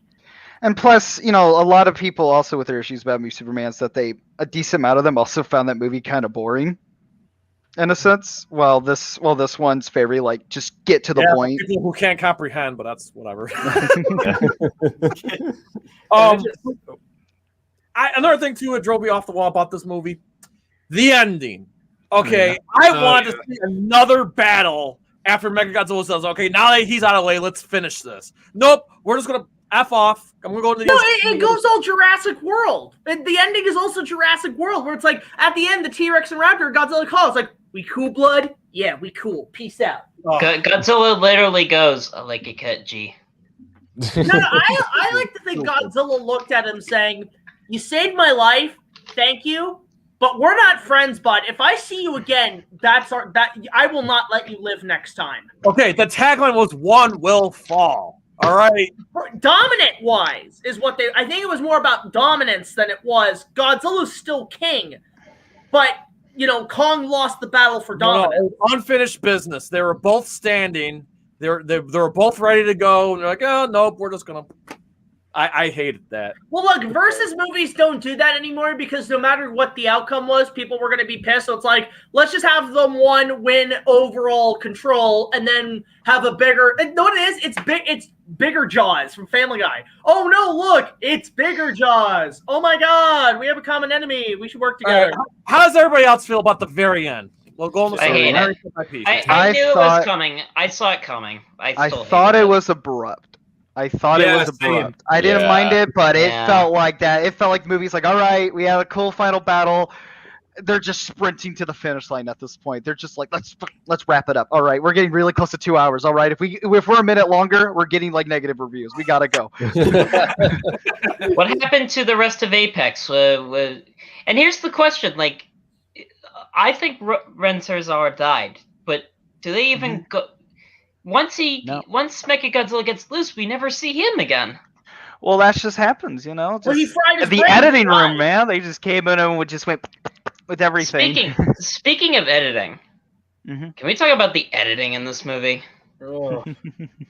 Yeah. Like it's obvious that they left out some stuff. It's like it's like there's not a complete story here.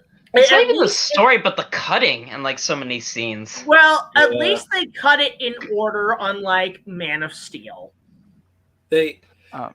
They just kind of cut to one thing to another, like a hard cut, and you just kind of got to accept it. Like they go, like, we got to take Kong somewhere. Just hard cuts to him on a boat. Nothing is shown. Nothing. Well, because we've seen every other movie to kind of know how they did it. That's, I guess, the only story is like, yeah, it's a cool they're trying to do Batman's dead parents again. We've seen it. We get it. Moving on.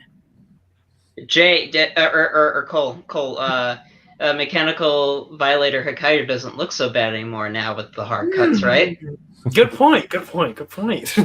Yeah. You should appreciate Mechanical Violator. It's fair game, Sean. It's fair game. I mean, I'm just saying everyone should appreciate Mechanical Violator Hokkaido.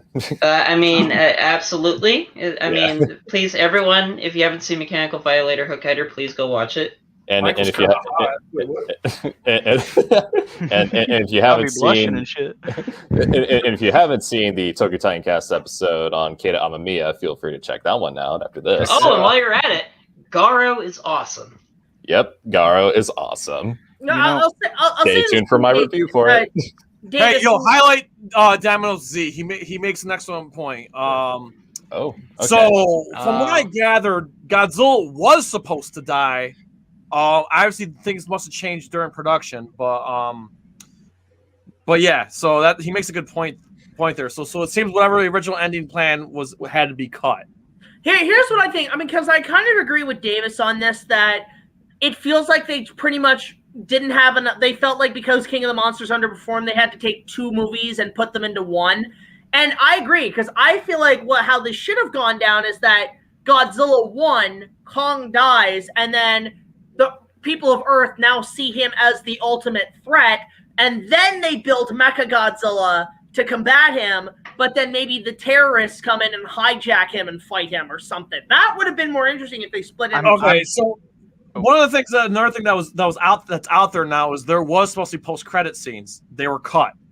Really? Right. Mm-hmm. I feel like it's probably clear evidence. It's because Toho, they're contracting. They cut their contract. I think that's what it was. Yeah. The after credit scene, there actually was one, but they decided to just go ahead and put into the movie itself. That's what Adam Wingard said, and he said it worked well. They just went ahead and took their one after credit scene and just put it into the movie itself. But I will say this: doesn't it feel weird? We now live in a post GVK world. big stuff, right? It's like, where were you when GVK came out? Yeah, it's like 60 but, years has gone by. What now?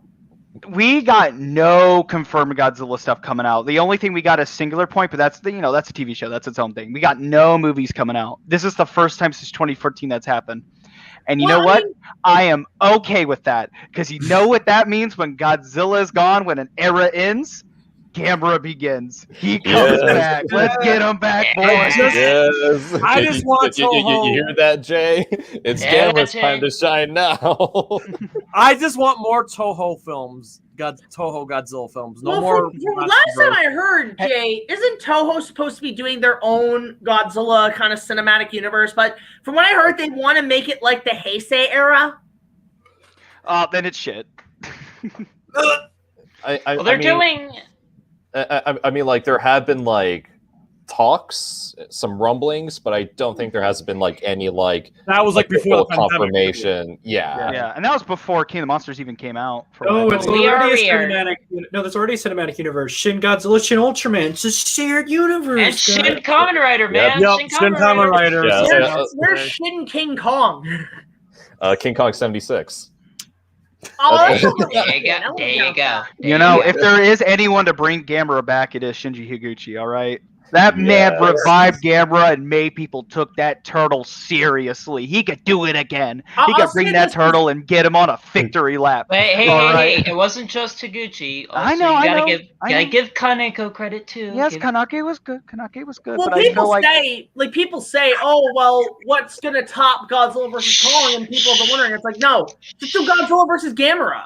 Oh, that's next. That's the next step. That would be cool, but I would like. The thing is, in my opinion, if you ever make a Godzilla versus Gamera movie, you got to introduce Gamera first, and then introduce Godzilla in it. It's got to be more of a Gamera movie than a Godzilla movie, 100%. As long as we get a versus movie, I do not care. Yeah. Where's Shin Gunhead? Where's Shin Sayonara Jupiter? Cole Shin Megalon. Cole Shin Megalon. I was gonna say. Where's Shin Bye Bye Jupiter? Like, I'm waiting for that, man. Oh, stop! No. Shin Pacific Rim. Shin Daimajin. Shin Death Kappa. Shin Extra Outer Space. No. Shin Reptilicus. Shin Half Human. Shin Zero. I mean, if Toho will allow a Shin Half Human. Davis. Shin Paul Blart Mall Cop. Yes. Shin Shrek. We need a Shin Shrek. I'll tell you this. With Half Human, I saw that movie like 2 years ago. Holy shit! People were right at how they treated the natives in that movie. Holy fuck! that was. Well, listen, wait a minute. Wait, so if there's already a new Shin Kamen Rider and there's one previously, does that make this Shin Kamen Rider? Like, there's two Shins now, or like how? Shin to the power of two. Well, Shin to the power of two. So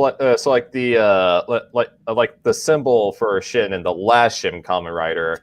That one meant true, so true Kamen Rider. This one, it's the new Shin, so it's new Kamen Rider. Still confusing, I know, but like Godzilla, Shin Kyoto Sentai Zyuranger. You know what's another thing that's really disappointing about Godzilla vs. Kong? Now that I think about it, I can't even remember the music from the movie. Again, there's one piece of music I like, and that's the Man of Steel beat that they drop when Kong grabs Mecha. I listen to that on repeat. That needs to be longer. It's such a generic music score. Well, let's be fair to Junkie XL. Junkie XL was also working on the Snyder Cut around the same time he was working on GBK. Which is fair. I'm just saying this though. Music. That is one bootleg ass Godzilla theme if I've ever heard one. I'll tell you that.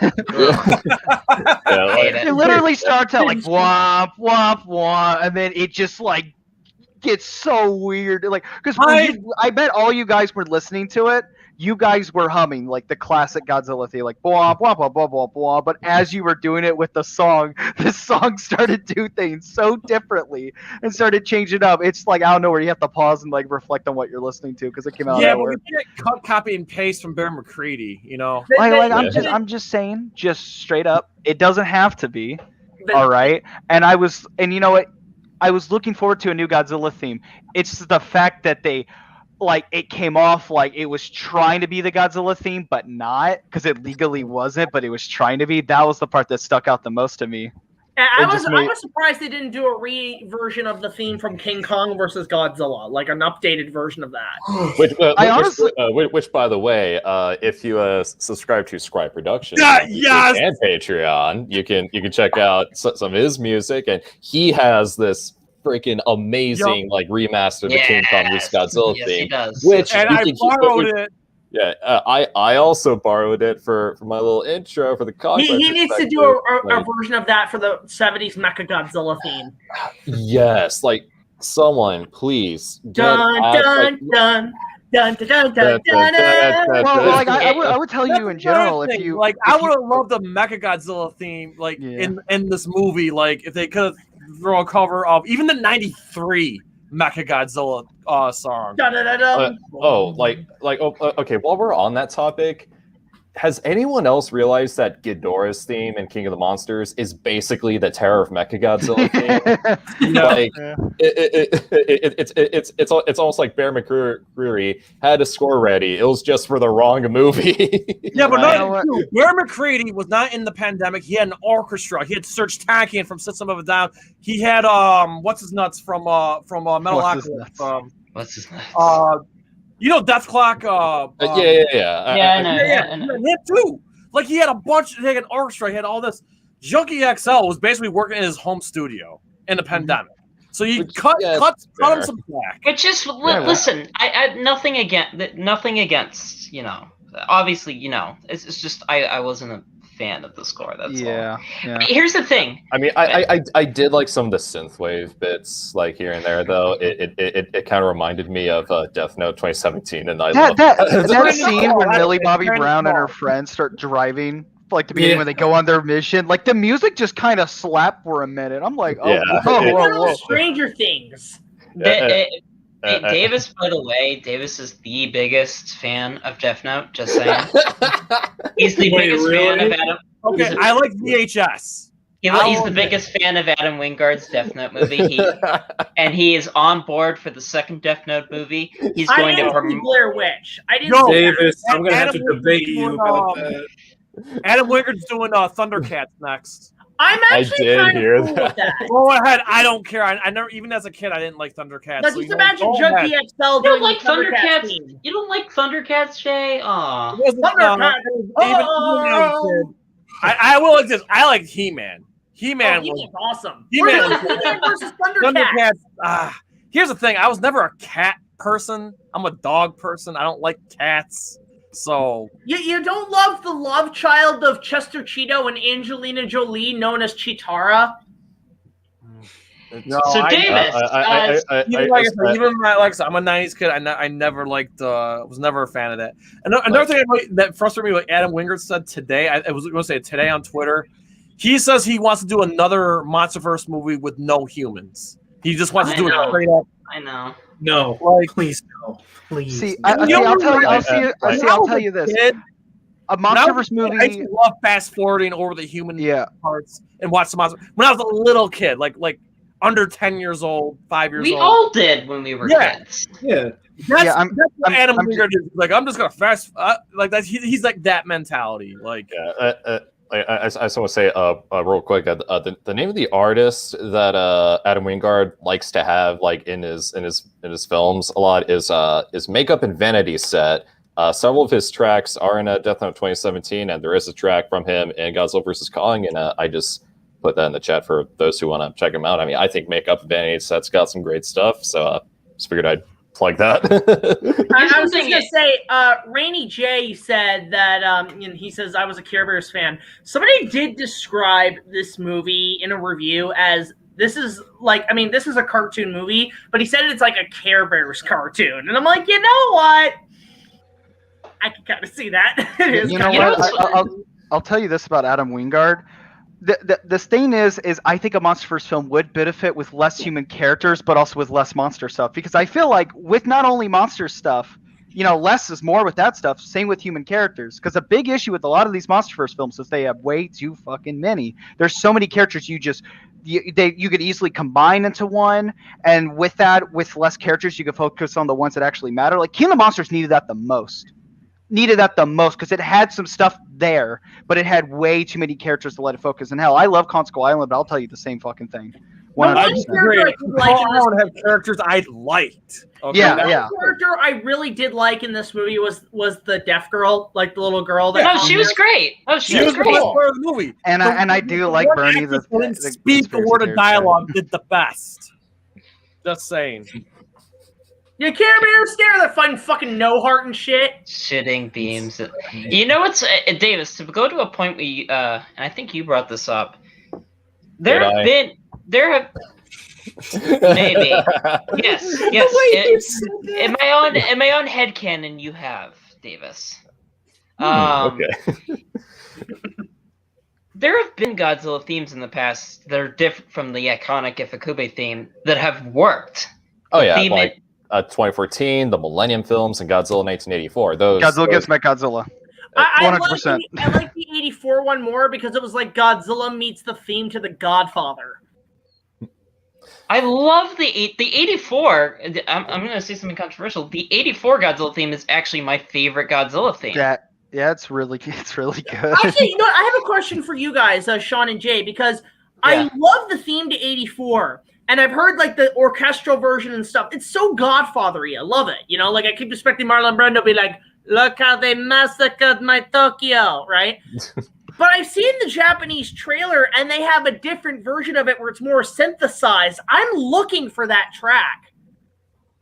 It might just be. I'm sure you can find it. 84 is the credits in the Japanese version. That Goodbye now, Godzilla. Goodbye now, Godzilla, my old friend. No, because in the Japanese first Japanese trailer for Godzilla 84, they played the 84 theme, but it's more synthesized. It has 80 synthesizers. It's not like a big orchestra. And I'm trying so hard to find that piece of track. Bro, Okay, they I'm literally sure- gaslighted Godzilla at the end of 84. I'm sure you could find. I'm sure you could find that on somewhere on YouTube.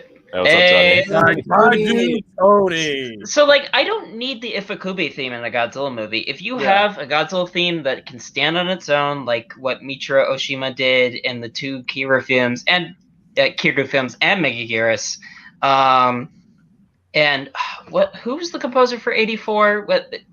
What he did for the score in that movie, like. Yeah, I don't need I love the Ifukube theme, but it doesn't need to be in a Godzilla movie. You know what? There's a Japanese score to a movie that I would love to hear in a Godzilla film. I know, like with Shin Godzilla, they use tracks from Evangelion and all kinds of stuff. But there's one Japanese film needs to be in a Godzilla movie. The soundtrack to Akira would fit so well in a Godzilla. Ooh, yeah. When I did my Godzilla vs. Kong fan trailer about a year ago, it has 3 million views, by the way. Holy shit. I used the Requiem track from Akira. Congrats. The drums. Congrats, like man. the That's drums. good, man. Wow. Yeah, like the drums to Akira. I'm like, that just fits so well for a dark 54 Godzilla movie. I'm like, please, somebody do that. Yeah. Boom. Because it sounds like Godzilla's footsteps. Yeah. Can I Yeah, just it sounds say- like his footsteps. Can I just say one of my favorite, and this has nothing to do with bias. Legit, one of my favorite renditions of the main theme is the main title sequence of Megalon. It has such a good beat. I'm serious. This is no bias. I'm legitimately. Bro, the Kamakuris' theme from Son of Godzilla hits so hard. It's such a good track. I love it. How about Godzilla? No, they just played the theme to Son of Godzilla. Oh, that's great too. But the Kamakuris theme, bro, like for a monster like that, his theme is amazing. Well, their theme is amazing. It's so good. It's creepy. It's There's creepy, one dude. thing in King of the Monsters that was really like a big misstep.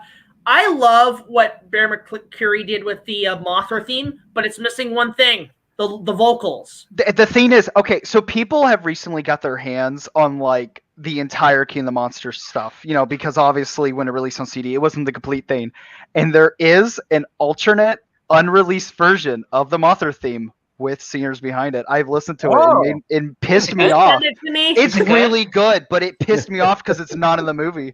It Yo, was so Sky good. Productions Mothra theme. Yeah. The dubstep, oh my god! And listen, I hate dubstep, but the way he incorporates dubstep into the Mothra theme and the vocal, oh my god, dude, it's. I'll say this too, Godzilla Gamer. Scry Productions needs to do an epic cover version of the Jet Jaguar theme. I I'm will just I will saying. give him Put some all my emphasis money. on that I will punch, give him punch, all my punch part, bro. Punch. Punch. No, but you got to make the punches like an epic choir saying it. Yeah, and you also got to Yeah. have like a big, nice, just like something bassy or something like drum in the It's like background. the Kira theme. It's like the Kira theme in Godzilla against If they Godzilla. do more MonsterVerse movies, okay, one, you bring up the Hollow Earth, but for fuck's sakes, get Megalon in there, and for God's sakes, get Jet Jaguar. He shrinks down, he takes off his mask. It's fucking Bryan Cranston. You know, I'm just Stop saying this. giving me Though. fantasy. I'm In response to the failed Mecha Godzilla, they're gonna build Jet Jaguar. I'm saying this Yes. though. If they ever continue the MonsterVerse and they ever make spin-off movies of other monsters and just, you know, not just keep making Kong and Godzilla movies, I would love a solo Mothra movie, and I would love the main monster villain to be Hedorah. Personally, that's what I want. That's what I want to see. I see where I you're would- going with that. That's my actually- pipe dream there. That's what I want. You bring up Yeah. spin-off movies. Like, if I did a Mothra movie, I would actually have it take place during World War II and have it where maybe, like, Mothra invades Germany. Like, she goes into Germany and, like, takes out, I don't know, Nazis and shit. But then if you did a Rodan movie, my idea, set Rodan in the 80s and make it a Top Gun movie, but with Rodan.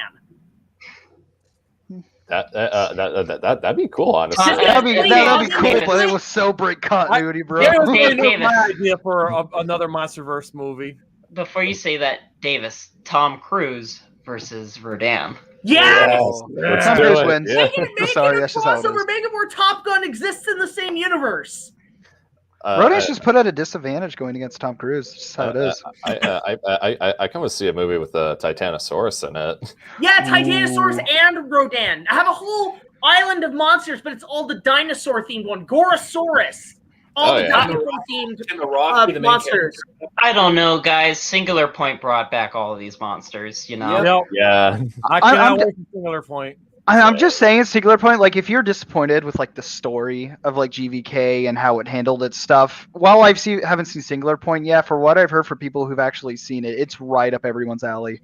Like, it has some great world building. It has some great, like, not only great monster stuff, but also some genuinely, like, fun characters that you care about and you get really into, and also, like, a really engaging story. We obviously don't know where it's going to go, but for what there is in the 2 episodes, for what I've heard, it sounds really engaging. I'm really excited. Well, I'll give it a shot at some point. I If I could just get this off my chest and listen, you know, I don't want to take this away from anyone. I'm just someone giving their opinion. You know, it doesn't matter in the end. You know, anyone can think what they want to think.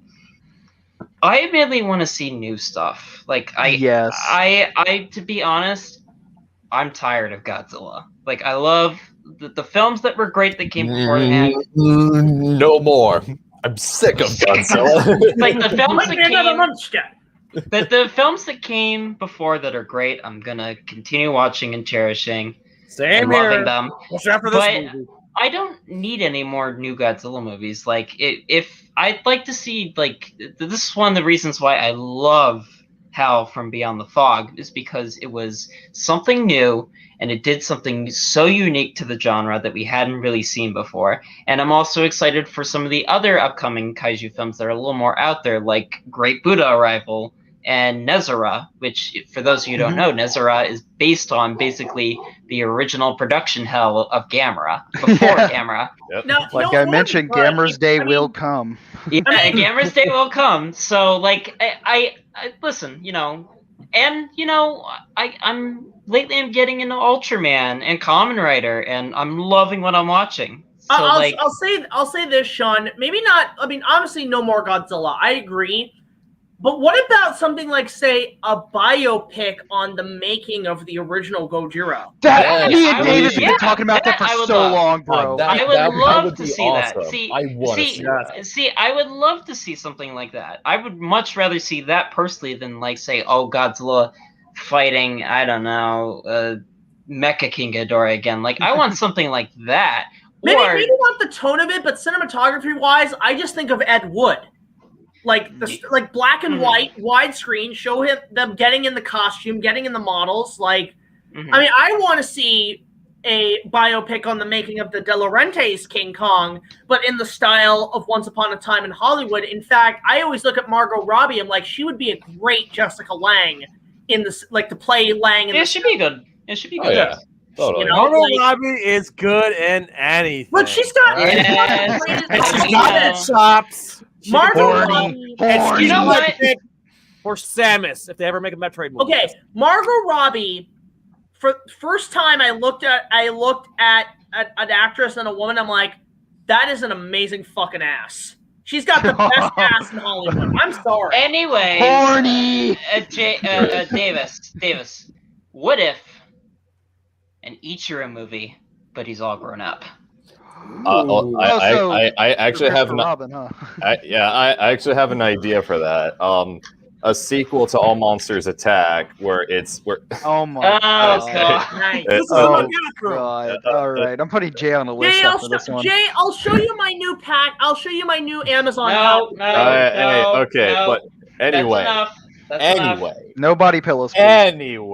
Anyway, I actually have an idea for like a All Monsters Attack sequel where it's Ichiro and Gabriel all grown up. I mean, like they've kind of gone their separate ways ever since they were little, and you know, whatever circumstances be at hand, like fate sort of draws them back together, and they start hanging out again, so it starts to rekindle like the friendship that they were able to like build like at the end of All Monsters Attack. I honestly want to see something like that. I think I had an idea too about somewhere along the line. I think I mentioned it on this channel before. Is a sequel to All Monsters Attack where Ichiro's dying in a nursing home, and his family, his kids and his grandkids despise him, and then he gets a visit from Minya to convince him, hey, you should go back and see your family or whatever. They should come see you in the nursing home. Like I would love to see an old,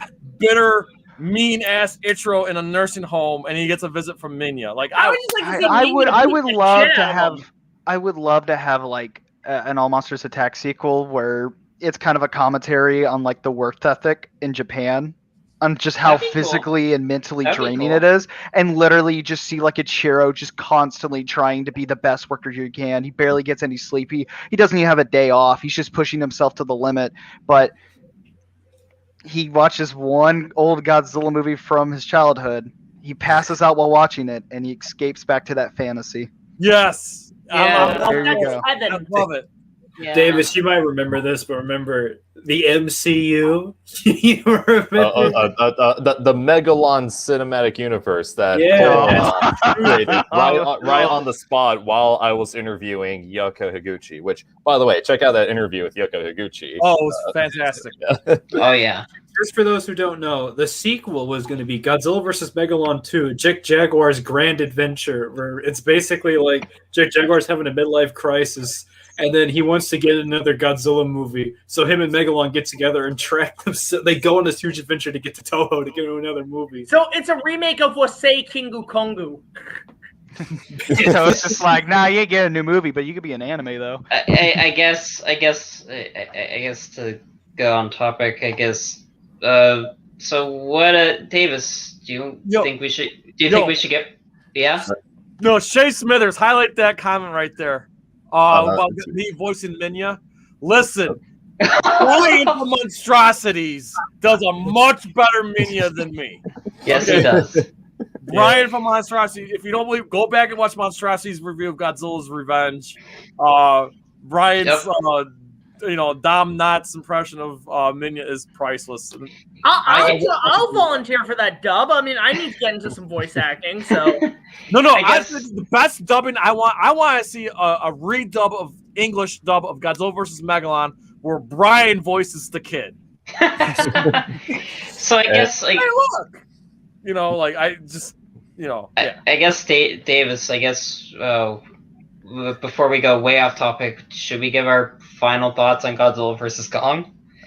Yeah. Let's go ahead before we do open floor Q&A with the live chat. Let's all go around, share our final thoughts on Godzilla versus Kong. And Davis, can we also rank, since we already ranked the Monsterverse, can we rank where we put Godzilla vs. Kong in the entire Godzilla catalog? Well, I gotta open up my letterbox for that. I already got mine, so I was just saying. Can I at least put a rating? All right. Sure. We'll start backwards. Go with Sean, Vin Diesel, Jack, Jay, Cole, and me. Okay. I just am waiting for someone to do a Vin Diesel impression. I know the drill. I guess to give my final thoughts on Godzilla vs. Kong, I really don't like this movie. And here's the thing: I didn't want to go into dislike it. I wanted to have fun. I always want to go into a movie and enjoy it, but I personally didn't enjoy it. I didn't have a good time with it. But all that being said, to anyone who loves this movie and who gets enjoyment out of it, that's great. More the power to you. This is just my opinion. It's not fact. So anyone who likes this movie, I'm glad you saw something in it that I didn't. So, as in terms of where I rank it, I put this at the bottom. I still think King of the Monsters is worse. I still dislike the anime trilogy just a tad more, just because the anime trilogy, the fact that it's that bad and it could have been great, I find a little more upsetting. So that's pretty much it. So yeah, again, if you like it, great. I'm personally I wasn't a fan of it. That's it. All right. Dylan. All right. So I just kind of redid my letterbox list real quick. Just kind of refurbished it a bit after our talk, and I would place it number 22, right in between Godzilla Tokyo SOS and Destroy All Monsters.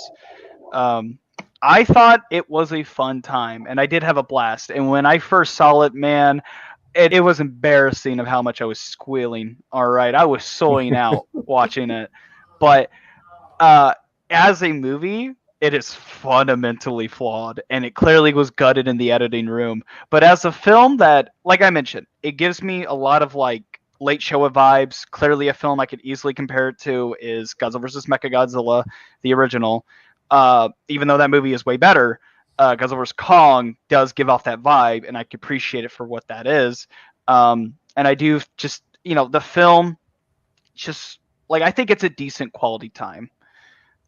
Not far from great. I'll definitely choose other Godzilla movies over it any day. But I think it's fine, and I don't mind returning to it again, even though I already watched it 3 times. But yeah, it would place number 22. All right. Jack. So for me, I need a few more viewings to really kind of get my overall feeling. In fact, I don't know when I'm going to get to reviewing this as part of my Kong reviews. I think I do need to watch it a few more times because the hype is still there, the fun is still there, and this is just a big, fun, dumb time at the movies. It's one of those movies you turn your brain off and you just enjoy the visuals, you enjoy the fun action scenes, and when the human characters come on, go on your phone or something, who gives a shit? It's a wonderful nod to all the films. But I do have to categorize it in 2 separate categories. As a King Kong film, it's nowhere near Kong Skull Island. Kong Skull Island I put kind of in the middle between, it's not as good as 76, 05, and 33, but it's better than Son of Kong and King Kong Lives. That's where I put Kong Skull Island. Godzilla vs. Kong needs a bit more time to figure out where I'm going to put it in my ranking. The same thing with a Godzilla movie, because I do have plans because a lot of fans have been asking me to break the mold and actually review Godzilla movies, which I'm not really the biggest fan. I like Godzilla, but I'm more of a Kong guy.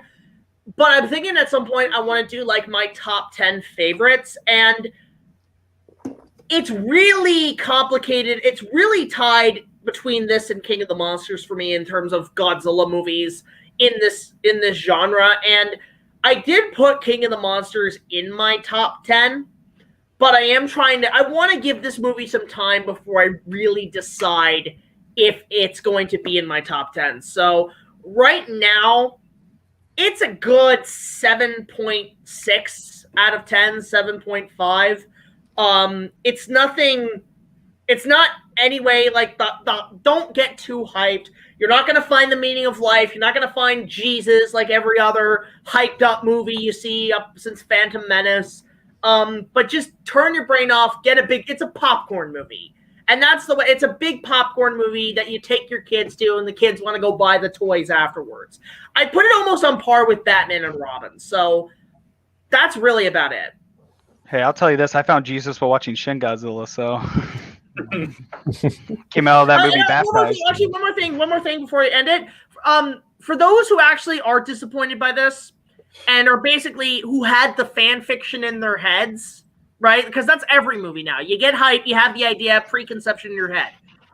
If you don't like it, then to quote Lloyd Kaufman, direct your own damn movie, make your own version and compare, is what I tell people, i.e. a fan make. And going back to what Sean said about the editing being terrible in this movie, I mean, Davis, do you agree the editing was terrible? Yeah. Okay, which movie was worstly edited? This movie or my Kong movie? Okay. I hate to put you on the spot. Yeah. Honestly, Jack, watching your Kong remake, there's a lot of passion, a lot of soul. I honestly prefer your Kong movie. Yeah, same. Thanks, guys. Same. So, I mean, seriously though, that's unbelievable, man. I mean, like, I had when I originally finished it. Just go off subject. When I originally finished it, like the first edit, it was like 4.5 hours. It was longer than the Snyder cut. And no, do not release the BigJackFilms cut. Oh, I'm sorry. What was that? I was just tweeting. Release the BigJackFilms God cut. Damn it! I'm kidding. Hashtag continue the Monsterverse, guys. I'll continue it. I'll make it better. Yeah, do it, please. All right, but Jay, let's hear it. So I'm like I said, I don't want to be straight up bashing the film. Look, I understand the action and the fights are phenomenal. I get that. But the problem is that just because you have such a great fight, great this and that, does not make it a good film. The action and the fantastic fights don't make up for all the blemishes of the characters, the story, the dialogue, and of course, logic. All right? I tried throwing out the logic out the window, but again, there's levels to it. It's just a straight up booty sauce movie. It just didn't work for me. If you like it, that's fine. I'm never gonna knock people for liking it. I'm happy that this movie's the biggest pandemic box office opening ever, and people are really liking it. But the problem is that this movie hurts. Okay, yes, it's got fantastic action, but with the lack of story, the problem is the general audience hates Godzilla and the old Godzilla movies because they can't get past the rubber suits and the cheesy special effects. But the problem is those movies have great stories, and that's why those movies work for me and they're near to my heart. Is that their stories are executed so well, and they're entertaining. And it's just this Godzilla vs. Kong is the exact opposite, where it's got great special effects but no story. And like I said, the movie just did not work for me. I don't mind that it worked for other people, but it did not work for me. And as far as ranking it over the overall catalog of Godzillas, it's down there at the bottom of the sewage, the bottom there with G98, Space Godzilla, Megaguirus. It's in there in that category. This is like bottom 3 Godzilla movie ever for me. So visuals over story. So you rated on par with the same way people describe Legend. I wanted a complete movie. Why can't we get a complete movie with a good story and great special effects? It also doesn't help that I'm coming off the Snyder Cut, which was lived up to the hype, was a complete attention to detail story. I feel like we're going to see a Snyder Cut wave in fans now. That every time the movie comes out, release this cut. Jack, you're interrupting me. Sorry. What they should have done, put my foot on your neck. What they should have done is Warner Brothers probably should have gave a bigger gap between the Snyder Cut and GVK. Even though I was happy I'm getting all these movies at once, but again, they're so close together that, like, you know, I think the Snyder Cut didn't help me going into Godzilla versus Kong. Okay, now I'm done. All right, Cole. Okay. So GVK, I went in with low expectations. I was kind of thinking this would be like a 5 out of 10 kind of movie. I basically got what I expected. It's a movie that does not really care about its human characters. It really wants to go to fast-paced action sequences, but the movie doesn't really work. I don't think it's a good movie. The characters are underwritten. They're very, like, oh, I'm forgetting the word. They're underdeveloped. They're very shallow, or just poorly written in case of all the other characters with Monarch. The villains suck. Mechagodzilla sucks. The action scenes, while entertaining, have no weight to them, or they're very weightless. They're kind of just like, they don't really have much impact for me. The soundtrack's forgettable. The cinematography is okay, but it's kind of disappointing for me personally.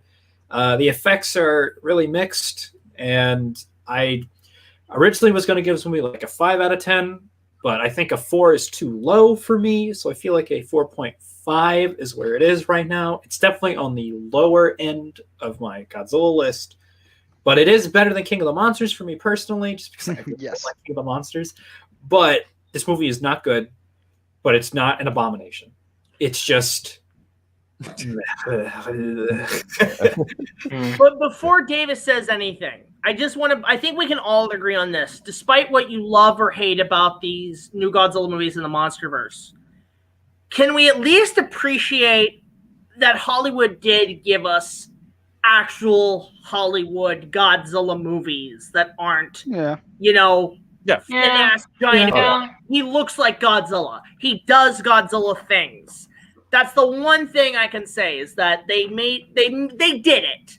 You know, they did it. It exists. Yeah, we got it. We finally got it after years of complaining after 98. We got it. And yet 98 still has the best human characters.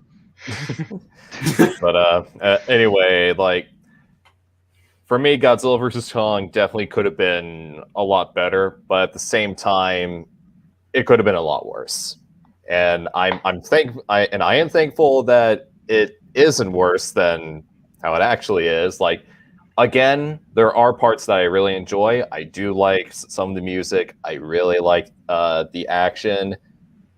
Like, it's like I mean, I did bring up this comparison when I talked about it in my last video. It's like, yeah, you go to a restaurant for the food, like how you see a monster movie for the monsters.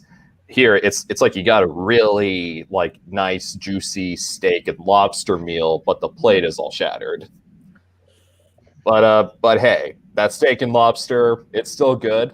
I'm gonna eat that up anyway, regardless. But just pick out all the shards from the plate. Yeah. But wow, that's pussy shit. You eat the plate, man. The quote Transformers. I eat the whole plate. I eat the whole plate. But left 3 donuts. Yeah, like characters definitely could have been a lot better. It sucks that a lot of their stuff got cut out. Was definitely disappointed with some of the characters, like Gia and Ren Serizawa, where they definitely could have been, like, a lot more fleshed out. Like, again, they had the seeds, they just didn't plant them. But yeah, I mean that's pretty much about. Most commentary says, "Show the plate who's king." Titan Goji versus plate. I mean, speaking of plates, I did like. There's one bit I did like with Godzilla in this movie very quickly, is the fact that when he's, like, in the water, he's basically a shark. You know, like, I was noticing a lot of nods to, like, Jaws, like when he goes, like when when he's about to launch out at Kong, I was like, he's going under the boat, Chief. He's going under the boat. Yeah, like that's another thing I forgot to mention before we wrap this up real quick. I liked how Godzilla was a lot more animalistic during the fight, whereas Kong was straight up doing MMA stuff. But anyway, Godzilla versus Kong, it's definitely got problems, like huge problems. But if you enjoy it, more power to you. I'm never ever gonna want to take that away from you. I mean, amen. Enjoy what you want. I'm happy you guys enjoy it. And honestly, I'm actually going to see it again in IMAX next weekend. So at the end of the day, listen. At the watch party. At the Godzilla versus Kong watch party over I here. think for the watch party, I'm actually going to watch it on my projector here, like the setup projector I have, because I actually very quickly I have it on my computer, but I can connect it to the projector and play it on my curtains. Here comes nerd flexing. Oh, yes. That's all the nerd flexing you're getting tonight. At the end of the day, listen. At the end of the day, see the movie for yourself and walk away with your own judgment. Exactly. Don't let anybody like this a-hole over here swayed you. Like, don't listen to me. You listen to your own. You don't agree with me? Hey, I'll say this about that plate analogy. King the you know how you said Godzilla vs. Kong's plate shattered? You're eating King the Monsters out of a fucking dog bowl. Okay, that's just how it is.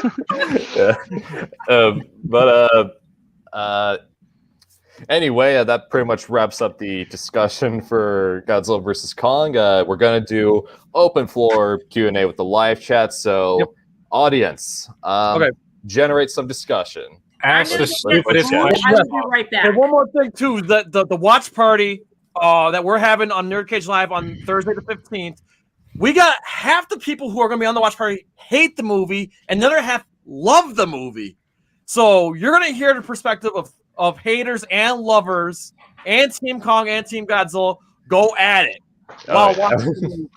That's going to be fun. Oh, by the way, Dillo, here's me nerd flexing. Look at this. What are you flexing? What are you flexing? I can't see. Hold it still. Oh my god, I'm gonna step on your stomach really hard. Oh, Do you know that this is a poster / pamphlet for Kaihachi Okamoto's amazing film Battle of Okinawa, which happens to be Hideaki Anno's all-time favorite movie. Man, the only thing I can flex is that I bought every Arrow Video release of all the Gamera movies. Like, that's the only thing I can flex. Oh, you bought all of them? No, yes. Dion's got a good question. He's like, do y'all like cheese? Hell yeah, bro. But not too much cheese. Sometimes cheese could ruin a meal. 15x sharp cheddar cheese, man, is the way to go. Melted blue cheese on my burger. Hell yeah, man. Cheese is good. Wait, why are you talking about the lame just cheese? Mac and cheese, though. Now we're talking. I have become an artist with grilled cheese. I'm getting my tortilla cheese dip right now. So. Hey, there we go. Hey, it describes the movie. It's cheesy. Yeah. It's quite cheesy, Romy. Hey, Jay, Swiss or cheddar on your burger? Oh, both. Swiss. Yeah, Swiss. Double, both. What, melted crumbly blue cheese and bacon on my burger. I hate blue cheese. I hate blue cheese. Speaking of, we're talking about Max in the chat. Blue cheese sounds like an STD, bro. But Wayne Dozi's Taco Bell food review. Dynamite. Yes. That was the pinnacle. More food reviews. I might do more food reviews too.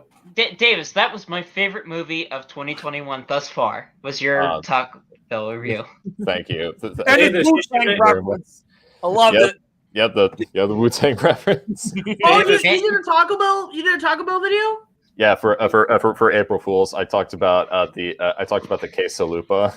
I actually did because I followed what's that food thing? Yeah, I can't remember what. I basically did a challenge where they had it where you have to get a big crunch from Taco Bell and a Big Mac, and you put them together. I went the extra mile. Instead of a Big Mac, I got a Whopper. Oh, nice! And I put a big crunch and a Whopper together. It actually tasted really good. Dude, I love your Jack. I love your Chuck E. Cheese video. Well, that was the first time me and Brad had Chuck E. Cheese in years. We actually went to the same Chuck E. Cheese I used to go to as a kid, and that's where I used to play the shit out of Jurassic Park Arcade by Sega.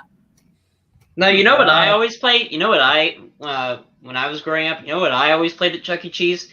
The Star Wars arcade trilogy game. Oh, that game's awesome. It was for me, it was Jurassic Park 94 or Turtles in Time. We had Turtles in Time growing up. And actually, fun fact, going to kaiju-related things, the what's the Raw Thrills, the company that's making all these arcade games right now, they just made a King Kong arcade game. Nice. And I'm wow. I need to play this shit.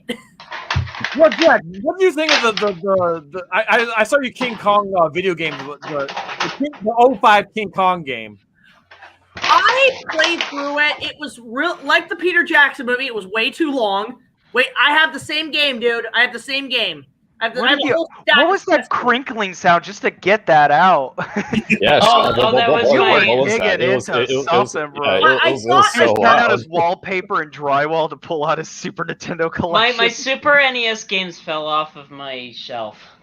Oh. And whose fault is that, Sean? Look, they all Sean, we know you're malnourished, man, but you should be able to pick all that up. Look, they all fell on me. All those game cartridges are older than him.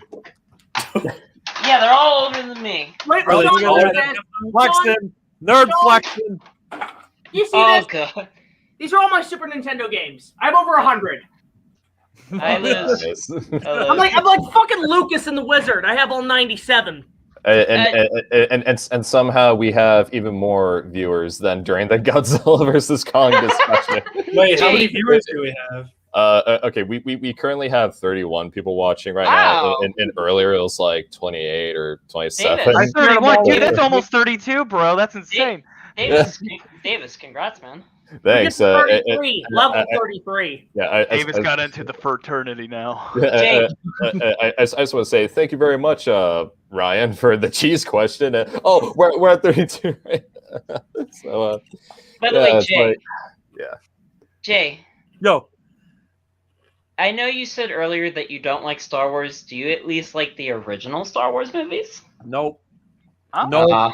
I loved it as a kid. Okay, I loved Star Wars as a kid, but as I got older, I had a roommate that was obsessed with Star Wars. Oh, yeah. Star Wars, that fandom. Okay, listen. I love the movies are wonderful, but like Star Wars fandom, I think what did it for me is when those Star Wars fans that threatened to kill Natalie Portman's boyfriend. And that was like the moment I realized that Star Wars is the worst fan base in the world. And I want nothing to do. Yeah. I'll be honest, Jay. Any of it. I think the fandom really began to hate when the special editions came out. That's when it all changed. Was the special editions. Well, Jay, listen. The Final Fantasy VII fan base is a whole other can of worms, but I can still play the game and love it for what it is, despite the fan base. So it's a fair. I grew out of it. I honestly grew out of it. See, Godzilla, I never grew out of. Star Wars. What about Alien? What about Alien Predator at least? Yeah.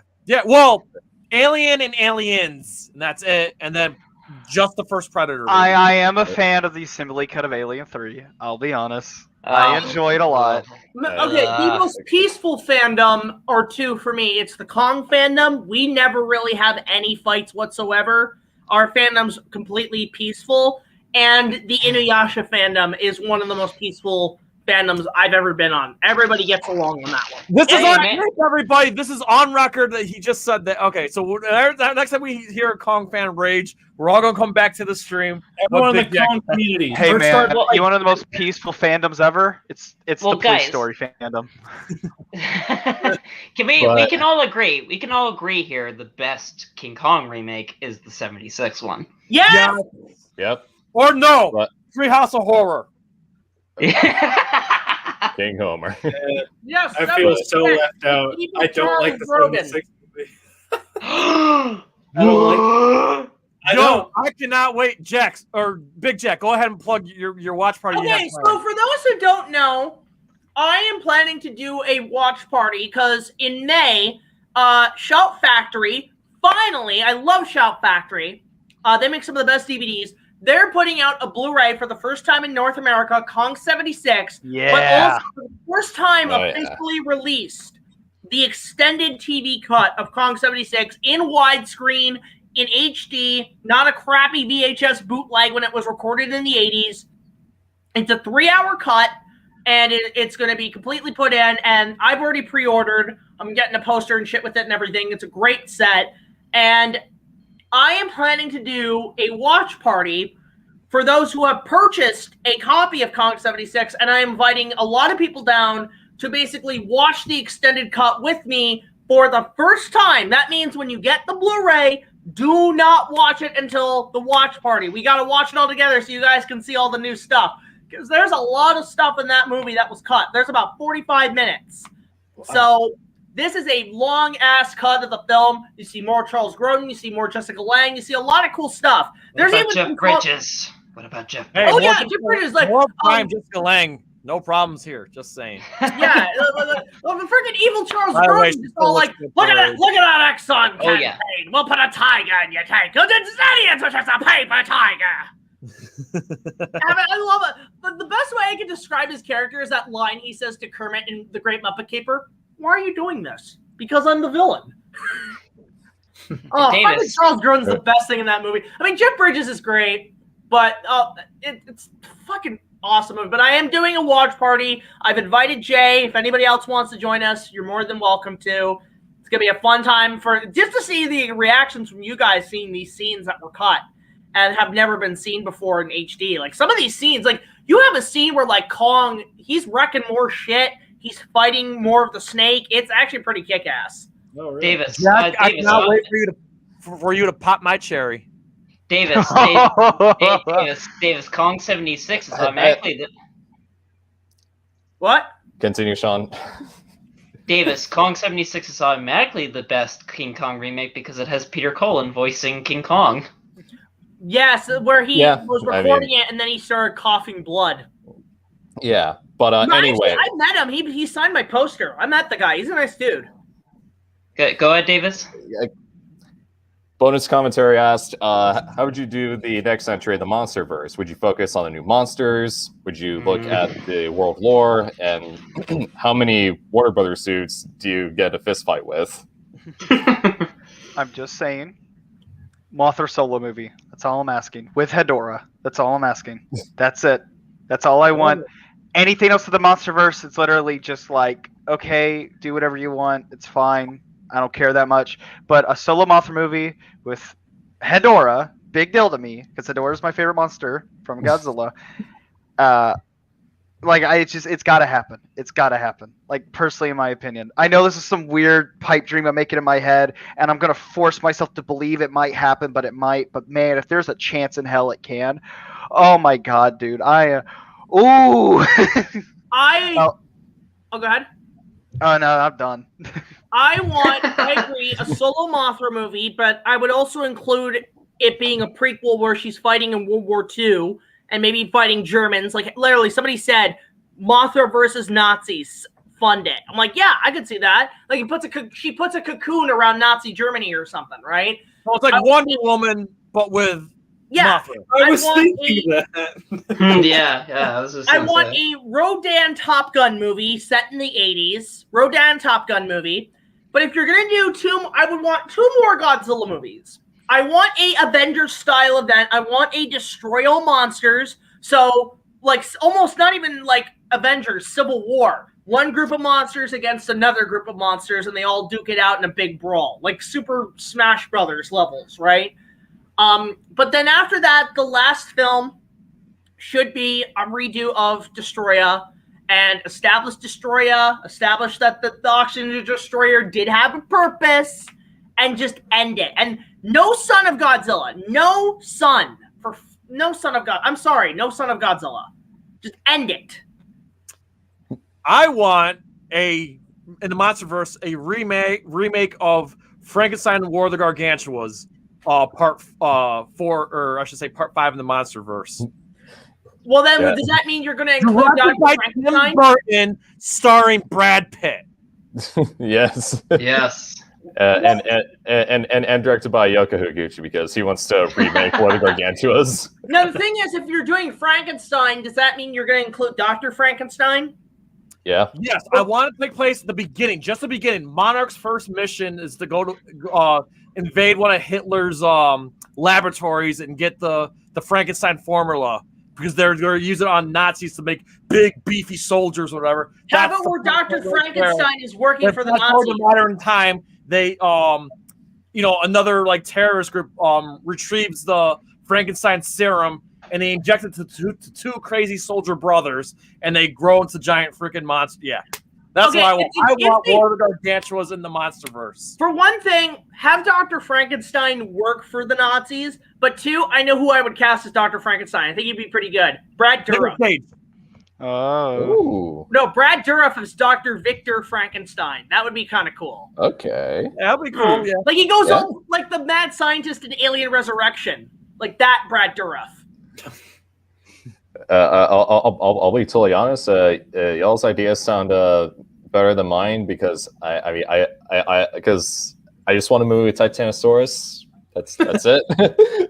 yeah. Y'all actually like have this stuff planned out, and meanwhile, Davis, like, you know what, Davis? Davis, you can play Titanosaurus. I mean, you're tall enough to be him. Yeah. But I'm also too big to be Titanosaurus. But do you have the What are you talking about? Also, Davis is not a peaceful dinosaur. Last time I checked, okay, he's far from. Yeah, I remember my encounter with him at G-Fest. I remember. Yeah, he put you in a headlock immediately. He couldn't fight back. Hold on. I'm not worried. There is no stuff. I'm joking. I'm joking. It's a joke, Jay. But however, I did punch Sean like a football, and he flew right across the hall. It was amazing.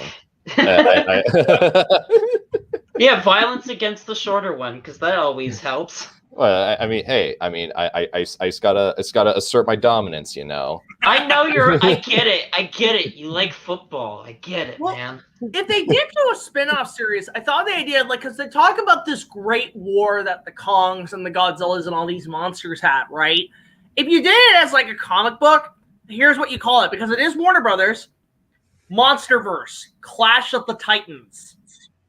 And that way you can maybe include, say, the Kraken. You can include, mythical Roman sort of mythology monsters. Yeah, because King of the Monsters did sort of imply that, like, cryptids and other like mythological like creatures were technically Titans. So that can definitely work, Jack.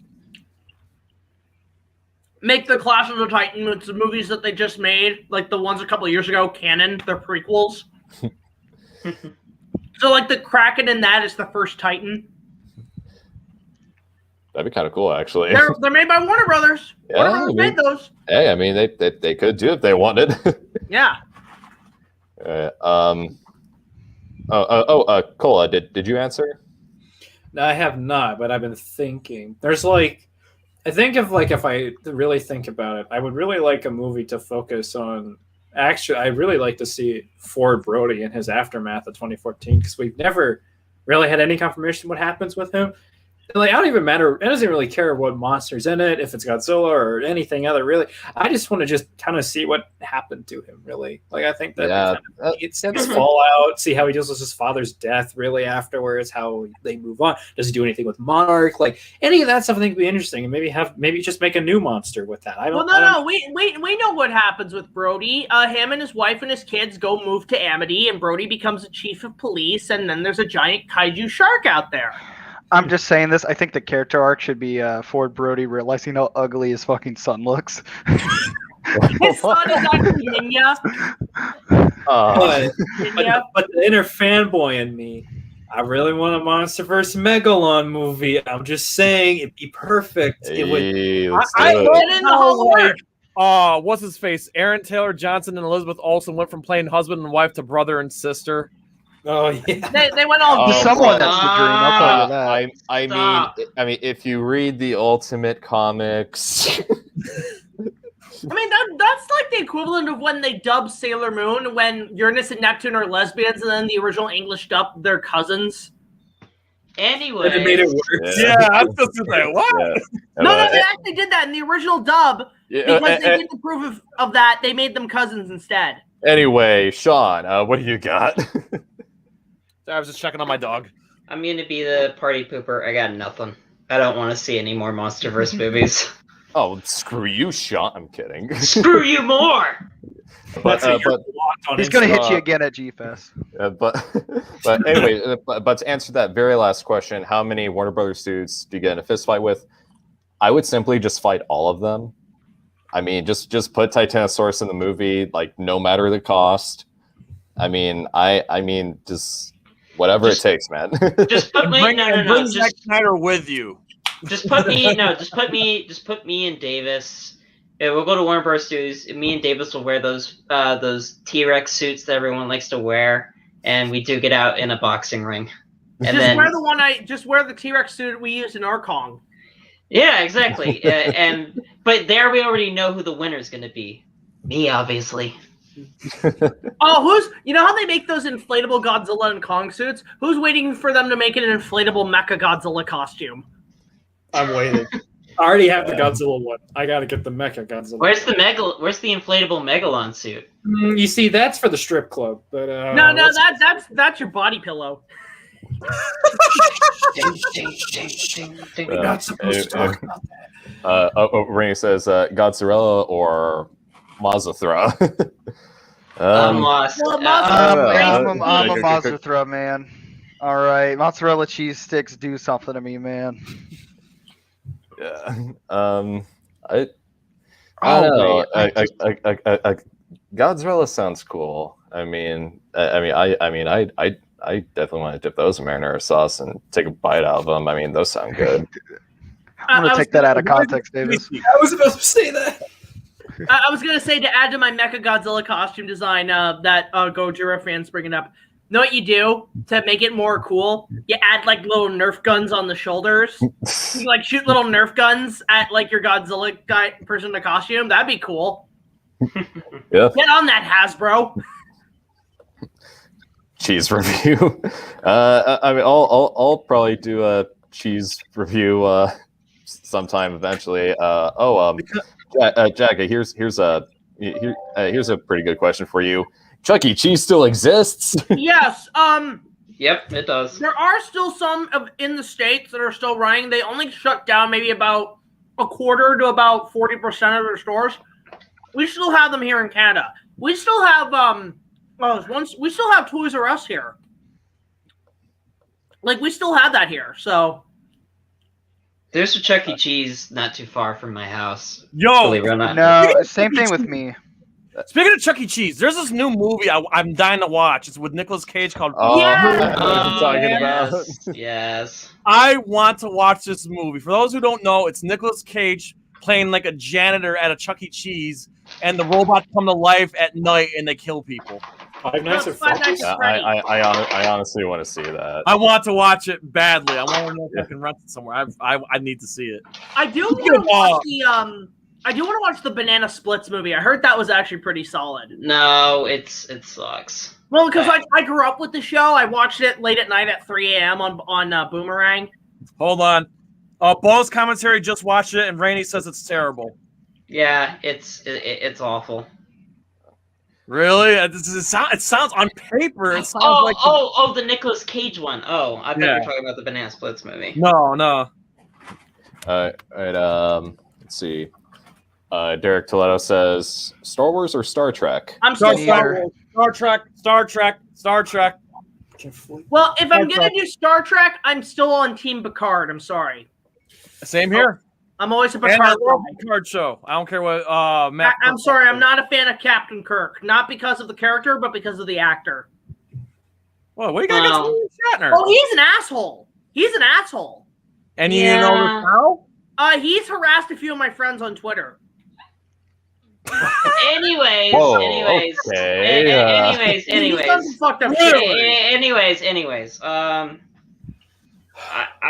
used to say Star Wars, but that's only because of the original movies and some of the animated shows. I would honestly say I think Star Trek is the more consistently good franchise. Thank you. By the way, Jay, favorite Star Trek movie? Oh, Wrath of Khan and First Contact. Wrath of Khan, Yeah. Wrath of Khan, Khan's man. great. I just want to say, who just breathed into their mic like really loudly? That was not me. That was not me. I'm just kind of lifting my mic up a little bit, just in case it was me. The thing is, okay, here's my thing with Shatner and Kirk. Okay, I get it, but like I've heard he's said some bad shit to some friends of mine. But I'm sorry, I hate him so much. Spock deserved to be captain. Spock was always the captain. Who hurt you, Jack? I do. William Shatner, you just explained. I will say.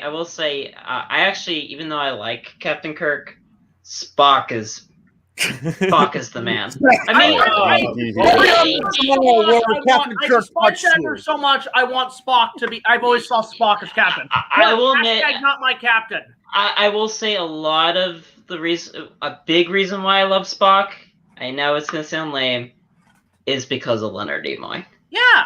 Leonard Nimoy, man. A great actor. Man, y'all skipping on And Bones. a great person. He's in Transformers too, isn't he? Yeah, he played. He he was playing the third same character one. he was in the original Transformers movie. But anyway, Cole. Hey Jay. Bones does not deserve to get. He doesn't get slept on. He's a loony. It's great. No love for Scotty. Bones is great. Scotty's great too. It's no use, Captain. I cannot reach the control panels. I'm so fat. But to answer his question, I like Star Trek, a little more than Star Wars, honestly. My man. Yeah. Oh, Jay. I just find the characters more interesting, Thank you. And plus, now I haven't seen all of Star Trek from what I've seen, like the subtext in the original series still holds up pretty well. And I want that Quentin Tarantino Star Trek movie. I want it. He's also at the same time making a sequel to Django Unchained, which is going to be a crossover with Zorro. Really? Which I want to see because he did the comics. He did the comics where he crossed over with Zorro. And then that one, it's an aged Don Diego who's super old and he's on his last days and he's an outlaw. Now, the rumor is because both the Django and Zorro, Django was done by them, but Zorro is owned by Sony because they did the two Martin Campbell films. Rumors going around that Banderas has been asked to play Zorro one more time to make those canon to that continuity. Oh, nice. And I think that'd be great. It'd be his last ride as Zorro, and I would love to see the established thing. He's an outlaw, and that Elena and his annoying son Joaquin are dead, and he's running from the law. He comes across Django, he dies, and then after that, then you can do whatever, because they've been talking about rebooting it. They've been talking about what the hell to do with Zorro, and I think, you know what? We have all these superhero movies out right now. Where is the first superhero? Where is Zorro during all these superheroes right now? Just to answer the question, I'm basically kind of like what Sean kind of said. I think Star Wars has 3 really good movies, but I think the rest of the franchise is pretty awful. Yeah, 100%. I think the franchise is a disaster. But my dad is actually a really big Trek guy. He introduced me to Star Trek, and I've seen most of the original, all the movies, every Star Trek movie I can find. And I think Star Trek is definitely a better series. So I'm really conflicted, but I think I would have to say Star Trek is better than Star Wars, just on a consistency level. And I actually like a lot of the films. I think a lot of the movies are pretty good. So hey Jay, out of curiosity, since you're a fan of Wrath of Khan, what do you think of the Khan's first appearance in the original series episode Space Seeds? Oh. Oh my god, it's been such a long time. I don't remember the first series as well as I remember the movies. Because I was more of a Next Generation guy. Dude, Ricardo Montalban, man. Yeah, I love him in Planet of the Apes too. In the yeah. He's fantastic. He's fantastic in everything. But yeah, he was in a movie. He was in a movie, a remake of the Mark of Zorro, the Tyrone Power film, and he was alongside. Yeah. Who was the guy who played Skeletor in the Masters of the Universe movie? Basil Rathbone? No. Who played Skeletor in the Masters of the Universe movie with Dolph? Oh, I did. No, who was the actor? Vin Diesel. Vin Diesel played Frank and Langella? with Skeletor? I don't seem to remember the name. Sorry. Frank Angela. Well, he was Zorro, so it's basically Khan versus Skeletor. Frankie. Yeah, I know what Big. Wow, you've seen the Bye, Mark of Gordino fan.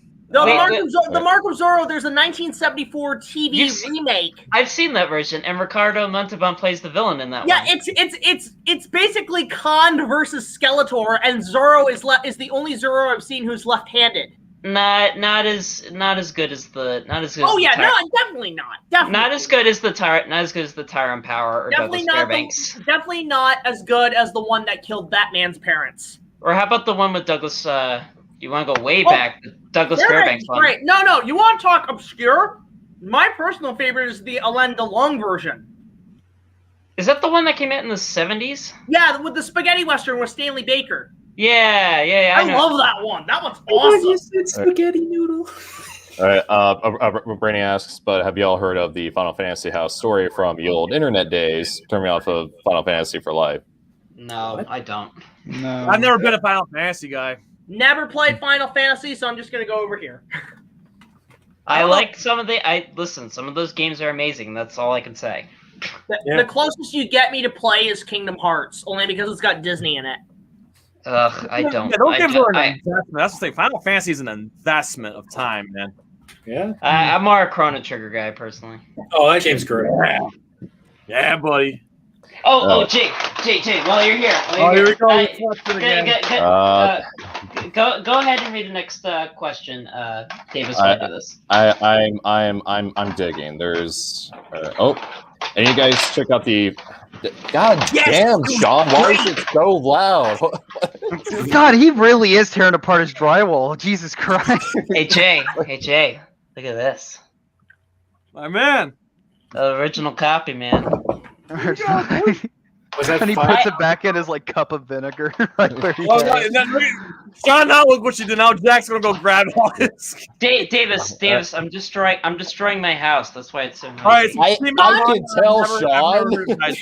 John, I need to know, what is your favorite Super Nintendo game? Super Metroid. Same Okay, here. I have that game, but for me, this is not only my favorite game on the system, it's my favorite game of all time. I plan to review it. What is that? Aladdin. Oh, okay. By Capcom. This is the greatest game ever made. Fuck the Sega Genesis version. I like the Sega version better. I like the Sega version Just better. because it has a sword doesn't mean it's better. Sega version's better. This is Capcom. What do you got? Race in the Cage. Which is the better?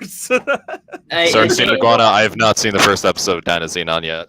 I have. It's really good. It's great. I loved it. Oh, all right. Yeah. I mean, I'm still in need to rewatch SSS's Gridman, so I definitely plan on checking out Dynasty on. You should. Gridman's also great. I watched Zeo Ranger years ago, and people told me I should watch Die Ranger. I'm like, I don't know if I'll watch Die Ranger. I heard a lot of good things about Die Ranger. Die Ranger's actually great. You should watch Jetto Man. Yeah, I hear Jetman's great. Oh, it's great. Mamiya worked on it.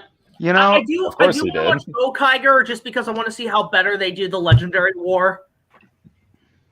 All right, Davis. Godzilla 2005 has been asked. Oh, sorry. We're like 20 minutes behind on questions. I'm trying to power through them. I'll shut up. Thank you, Sean. I'm kidding. Favorite mecha anime? I gotta go with Gundam More in the Pocket. Yeah, Gundam More in the Pocket. For me, it's Mobile Suit Gundam Seed. Fuck Destiny, but Gundam Seed because it's Star Trek meets Top Gun, and I love it. Yeah, I definitely want to get to Seed eventually. Captain Romnius, like in terms of the hottest chicks in the show, it's a tie between Captain Romnius or Flay Ulster. Flay Ulster's a bitch, but Romnius is like a female Captain Picard. She's actually kind of awesome. The original Evangelion is also excellent. With that amazing meme opening that sounds like a mariachi band. Like do do do do do do do do do do ole. The closest I can say to a mech anime is Evangelion because I haven't really watched a lot. No, Gurren Lagann actually. Gurren Lagann. That's my favorite anime of all time. I love Gurren Lagann. That's a good one. I love that show. The best mech anime is that episode of Dexter's Lab where they do all the mech shit. No, Go that's Dexter's a regular Family. show. No, that's If I could regular. say an underrated, if I can also say an underrated one, Macross Plus. Yeah, that's a really good one. Which, by the way, in the English dub, the main character is voiced by By Bryan Bryan Cranston. Cranston. Wow. Hell yeah. Dillo, you got a favorite mecha anime? No. I got nothing. Very I got nothing. Jay, I know you don't really watch a lot of anime, but what's your favorite anything with a giant robot in it? Oh, well, honestly, if you're talking live action or anime, because like just anything, because you don't really watch a lot of anime. Mighty Morphin from Power Rangers. when it comes to freaking rope, Terminator. Yes. Terminator. Yeah. What? The One first or one. The first Jay, one. Jay, Second. one or two? Oh, I like one more. Yeah, two. Two. I'm one. I'm always been a one guy. As much as I love the first one, I feel like 2 is the better movie, but I always go back to the first one more. You know what? I'm a It's Salvation gritty kind of and guy. I've dark and always violent. been. Can we just agree that Arnold in that first movie is genuinely scary? Oh my Oh, god, yeah. he's like Yes. fucking Oh my god, slasher it's villain. terrifying. I can attest to that. Yeah, absolutely. He's like I- fucking Freddy Krueger and Jason and shit. I just love that bit. I just love that bit towards the end when he gets into the truck and like his face is all disfigured. He says he just looks to the truck driver, "Get out." Get out. My favorite scene in the movie is the gun shop scene where he's just like the 12 gauge autoloader, the 45. Oh, he's like, "You can't do that." Wrong. No, I love it though. I've seen like so many gun shop scenes in movies, and one of my favorite things is you look in the YouTube comments and everybody says, "Yeah, but does he have a phase plasma rifle and a 40-watt range?" And then somebody will reply with, "It's just what you see, pal." Was he 9mm? All right, let's see. Great movie. What's a movie you can name that no one here will know? Gone. Me. Yeah, me. I'm a movie that no one's ever heard of. Man, my life, the movie. I guess if I can be serious for a second, a movie that I absolutely love that I wish got more attention. It's a movie called Happiness of Us Alone. It's a Japanese movie from the 60s, and it's about a deaf couple during post-war Japan. And my God, Davis, I showed you it. Why don't you? Yep. It's a very, very emotional film. It manages to be both heartbreaking and wholesome at the same time. Yeah. How about you, Davis? What's a movie that you know? Well, I mean, shit, I almost fell back in my chair for a moment, but that would have been a first. yeah. I mean, these. Okay. I know it's off topic, but Oh, look at him. these are the chairs that come with all the dorms, and they suck. You deserve putting it the right there. fattest L, bro, for that. But hey, but it's all good because I'm an RA. I got the room for free, so it's. Hey. But anyway, Freeloader. If I were to name a movie that I mean, some people might know this, but not everyone will know it, is The Red Spectacles. Oh. Oh, I thought you said the red tentacles. I was like, what? Oh, you mean the What red size is that, testicles, buddy? Davis? You mean the Oh, red man. testicles? Shut up, Dylan. Be quiet. Just put the mute button on. Where's him. Mafuni when you need him, man? He should be in here. No, Where is he? don't let Mafuni into this, please. I have If 5. Mafuni was in here, all these conversations would be extremely one-sided. I'm just saying. I can Oh god. I can attest to what David said. The Red Spectacles is fantastic. It's a beautiful movie. It's really it manages to be. You know what? I'm not even gonna say it. Just watch it. I don't want Yeah. to spoil anything. It's on YouTube, and it's directed by Mamoru Oshii, same director of Ghost in the Shell. I've got kind of five. One's an anime, and I don't know if you guys remember it from the old days of Toonami, but I used to watch the shit out of it. It was great. Ronin Warriors. I remember Ronin Warriors. Ronin Warriors was awesome, and why does it not get any more attention? I have no idea. But when it comes to Ford films, they're all animated. 2 are stop motion. The first 2 being the Felix the Cat movie, which is such a guilty pleasure. It's like Doctor Who, Star Wars, and all this shit. It's weird, but it's fun. This one is so bad, but they're mostly so bad it's good. The Magic Voyage with Dom DeLuise voicing Christopher Columbus in a German adaptation of the story that involves like fantasy and shit. Oh, I know what you're talking about. And Corey Feldman. Yeah. Then there's the Gumby movie, which I kind of love the Gumby movie. Oh my god, you know Gumby? You know what Gumby is? I love Gumby. Gumby's awesome. At the end of the movie, he fights basically Mecha Gumby, and they go into like King Arthur, and then they go into Star Wars, and like you see a lightsaber cut Excalibur. It's actually kind of neat. But there's one stop motion film that people seem to forget about. It's one of my favorite animated films, and it's a stop motion film called Mary and Max, and it stars It's Philip Seymour Hoffman in his best movie, and it's about a little girl who writes because she has no friends, and because she lives with an abusive mother, and she writes a letter to just some random person, and it reaches this guy named Max in New York City. Yes, the Max in New York City. He's voiced by Philip Seymour Hoffman, and he's actually a guy with autism. And in my opinion, as a person who is a huge advocate for people on the spectrum, it is what I find films about autism never get it right. And people think Forrest Gump, Gilbert Grape, bull fucking shit. Rain Man, fuck that crap, right? There's only 2 that I can name that did it. One was Mary and Max. Like the way to describe it is so accurate. But the other one, surprisingly, is The Accountant with Oh, that one's good, Ben Affleck. Oh yeah, I really like that one. And you know what?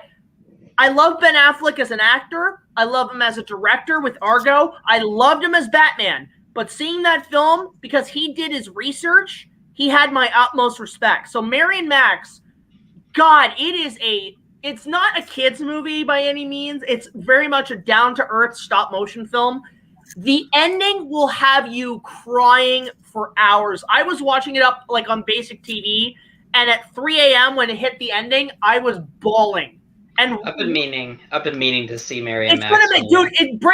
Get the tissues. It's gonna make you cry, dude. It's gonna hit you hard. Is it on streaming? Is it available to stream? It's really hard to find. It kind of got put under a lot of film festivals and it got a couple of awards, but it's kind of been forgotten about. I'm surprised. Talk about a movie that deserved Best Animated Feature at the Academy Awards. That movie got swept under the rug.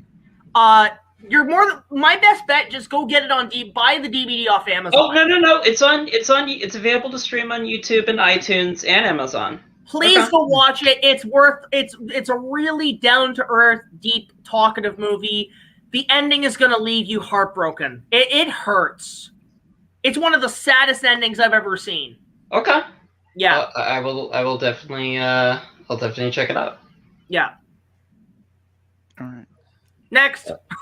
I'll go. I got one. Yeah. You go, Vin Diesel. Yeah. I'll go because I matter more than the people who haven't went yet. There's this South Korean film that came out in 2013, and I saw it on Netflix a few years ago. Sadly, I don't believe it's on there anymore, and it's called Hope.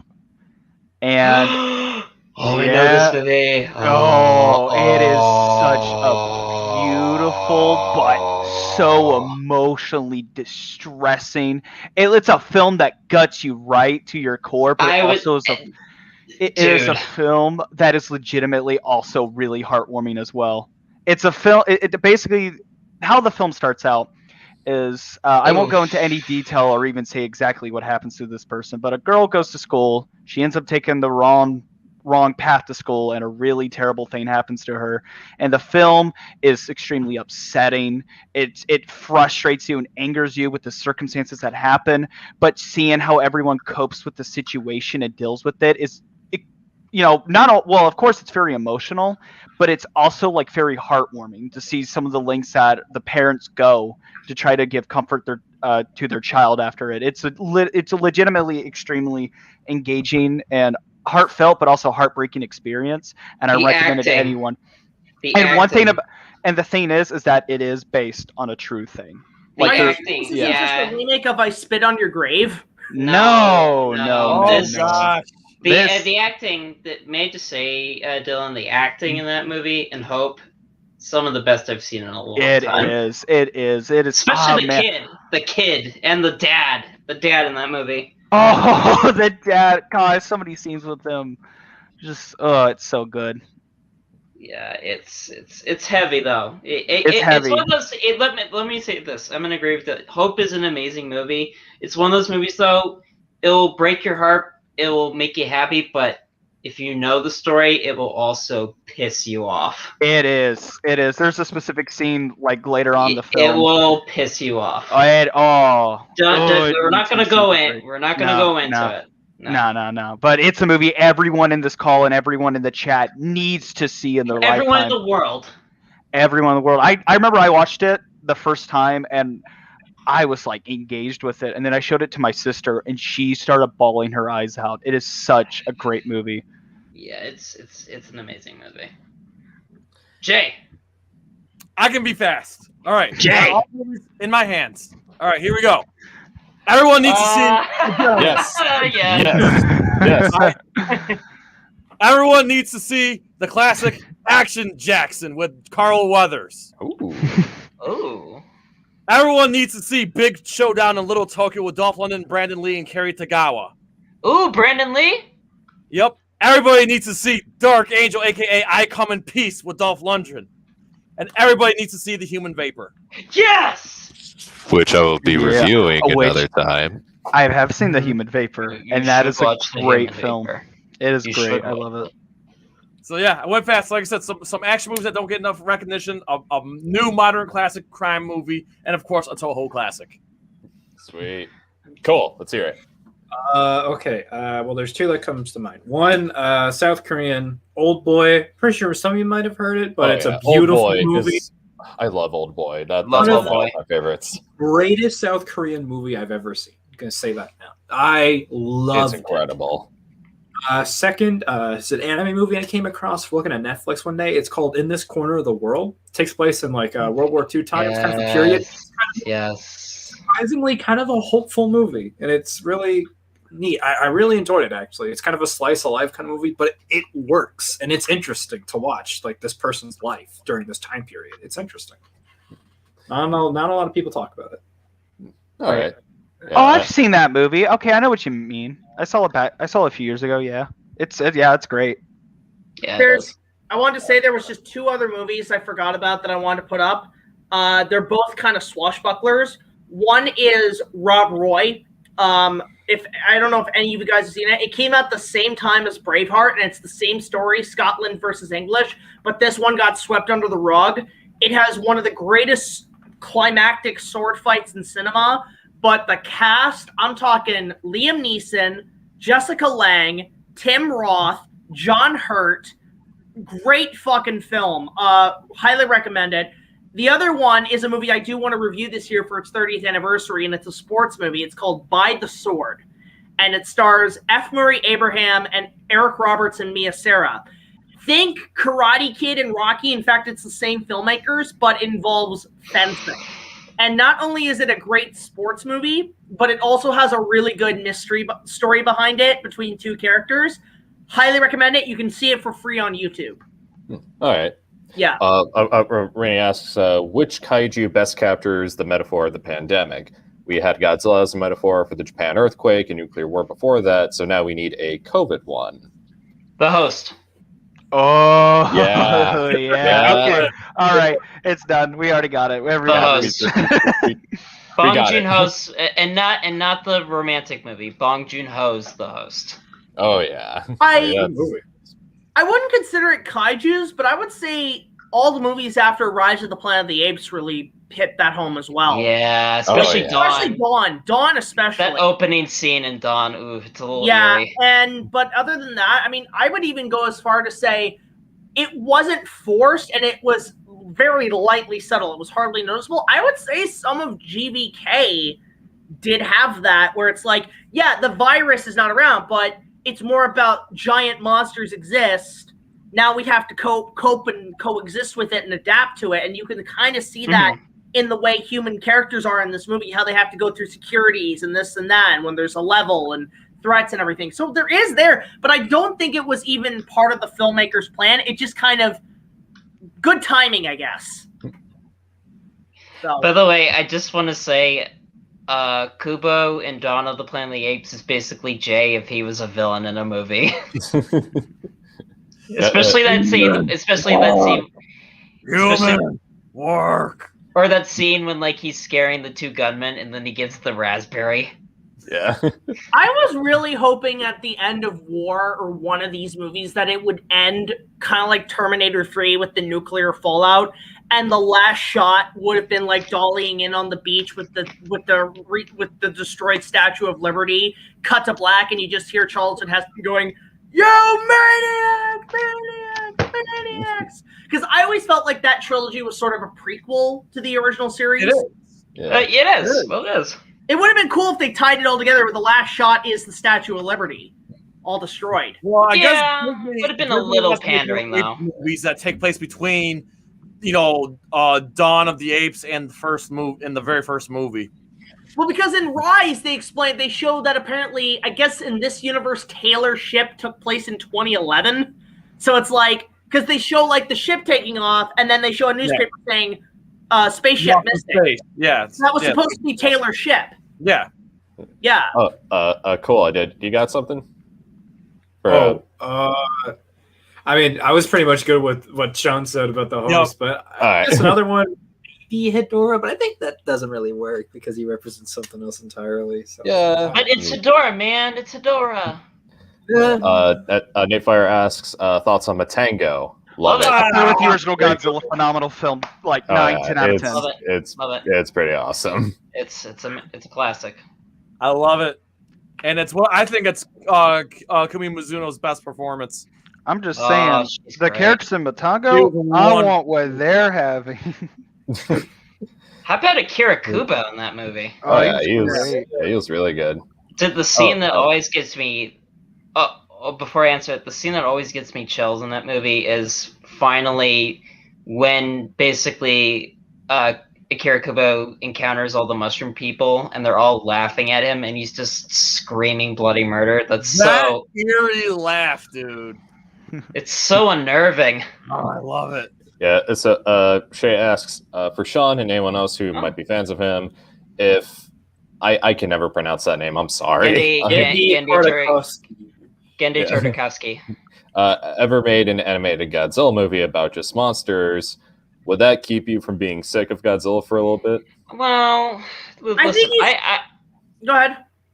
I love Gendy Tartakovsky. Big fan of Samurai Jack, his Clone Wars cartoon. Oh, God, Clone Wars is awesome. What was that? Symbiotic Titan's also great. Yeah. Matt from Monstrosities, you're wrong. Honestly, I'd rather just see him. Oh, and Primal. Primal's great.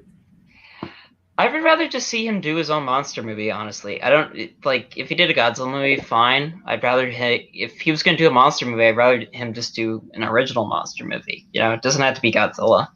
But if he did a Godzilla movie, did that.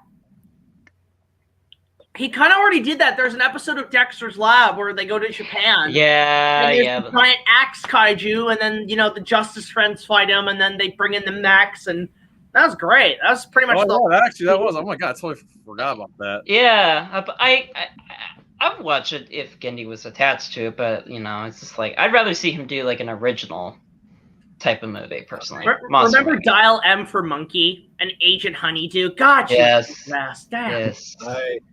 I am the number one fan of Samurai Jack. So anything Tartakovsky will make, I will watch. You need to watch my intro to my show in the style of Samurai Jack. Oh, yeah? Yeah. I like to think Cole, he just turns into Aku. Yes. Wow. Aku is one of the best villains in anything. I love Aku. He's so great. My uncle was actually really good friends with Mako. Really? Oh, that's awesome. Yeah. Oh, wow. Oh, I could tell you stories. Some of them is like not safe for this live stream. Well, then yeah. Yeah, let's not. But Mako go was a on cool that. dude, apparently. Oh yeah. No, I heard nothing but. He owns the world record for most mentor roles. Also, I hear. I gotta ask Cole. What'd you think of? Is Greg Baldwin his name? Oh, the guy that got for season 5. Yeah. Did you like him as Aku? He was fine. It's just you just can't beat what. I thought he did a good job though. Yeah, I thought he did fine. It's just you just can't beat the original though. Like, Well, Samurai Jack is going to be one of my next cosplays. So, just any character named Jack, I'm cosplaying it. Let's see here. Dovetail Productions asks, do you prefer Monster Zero dubbed or subbed? Oh, I don't can tell me a tell you. question like that. Dubbed. Only for the one line. A happy moment. Dubbed. If I could have it my way, I would love it subtitled, but they leave Nick Adams. That's what everybody wants. That's what I want. If anybody can make that Blu-ray for me, I'll pay you $100. I repeat, I will pay you $100 if you can make me a Blu-ray of Invasion of Astro Monster, Japanese with English subtitles, but Nick Adams in English. Release the Nerd Cage cut.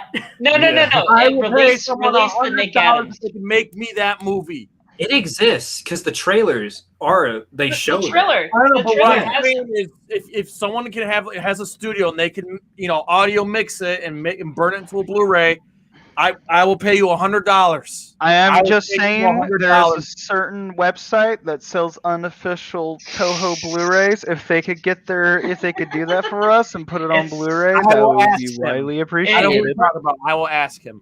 It's impossible. Release the happy moment cut. It's impossible. You stink of rats. It's What are you impossible.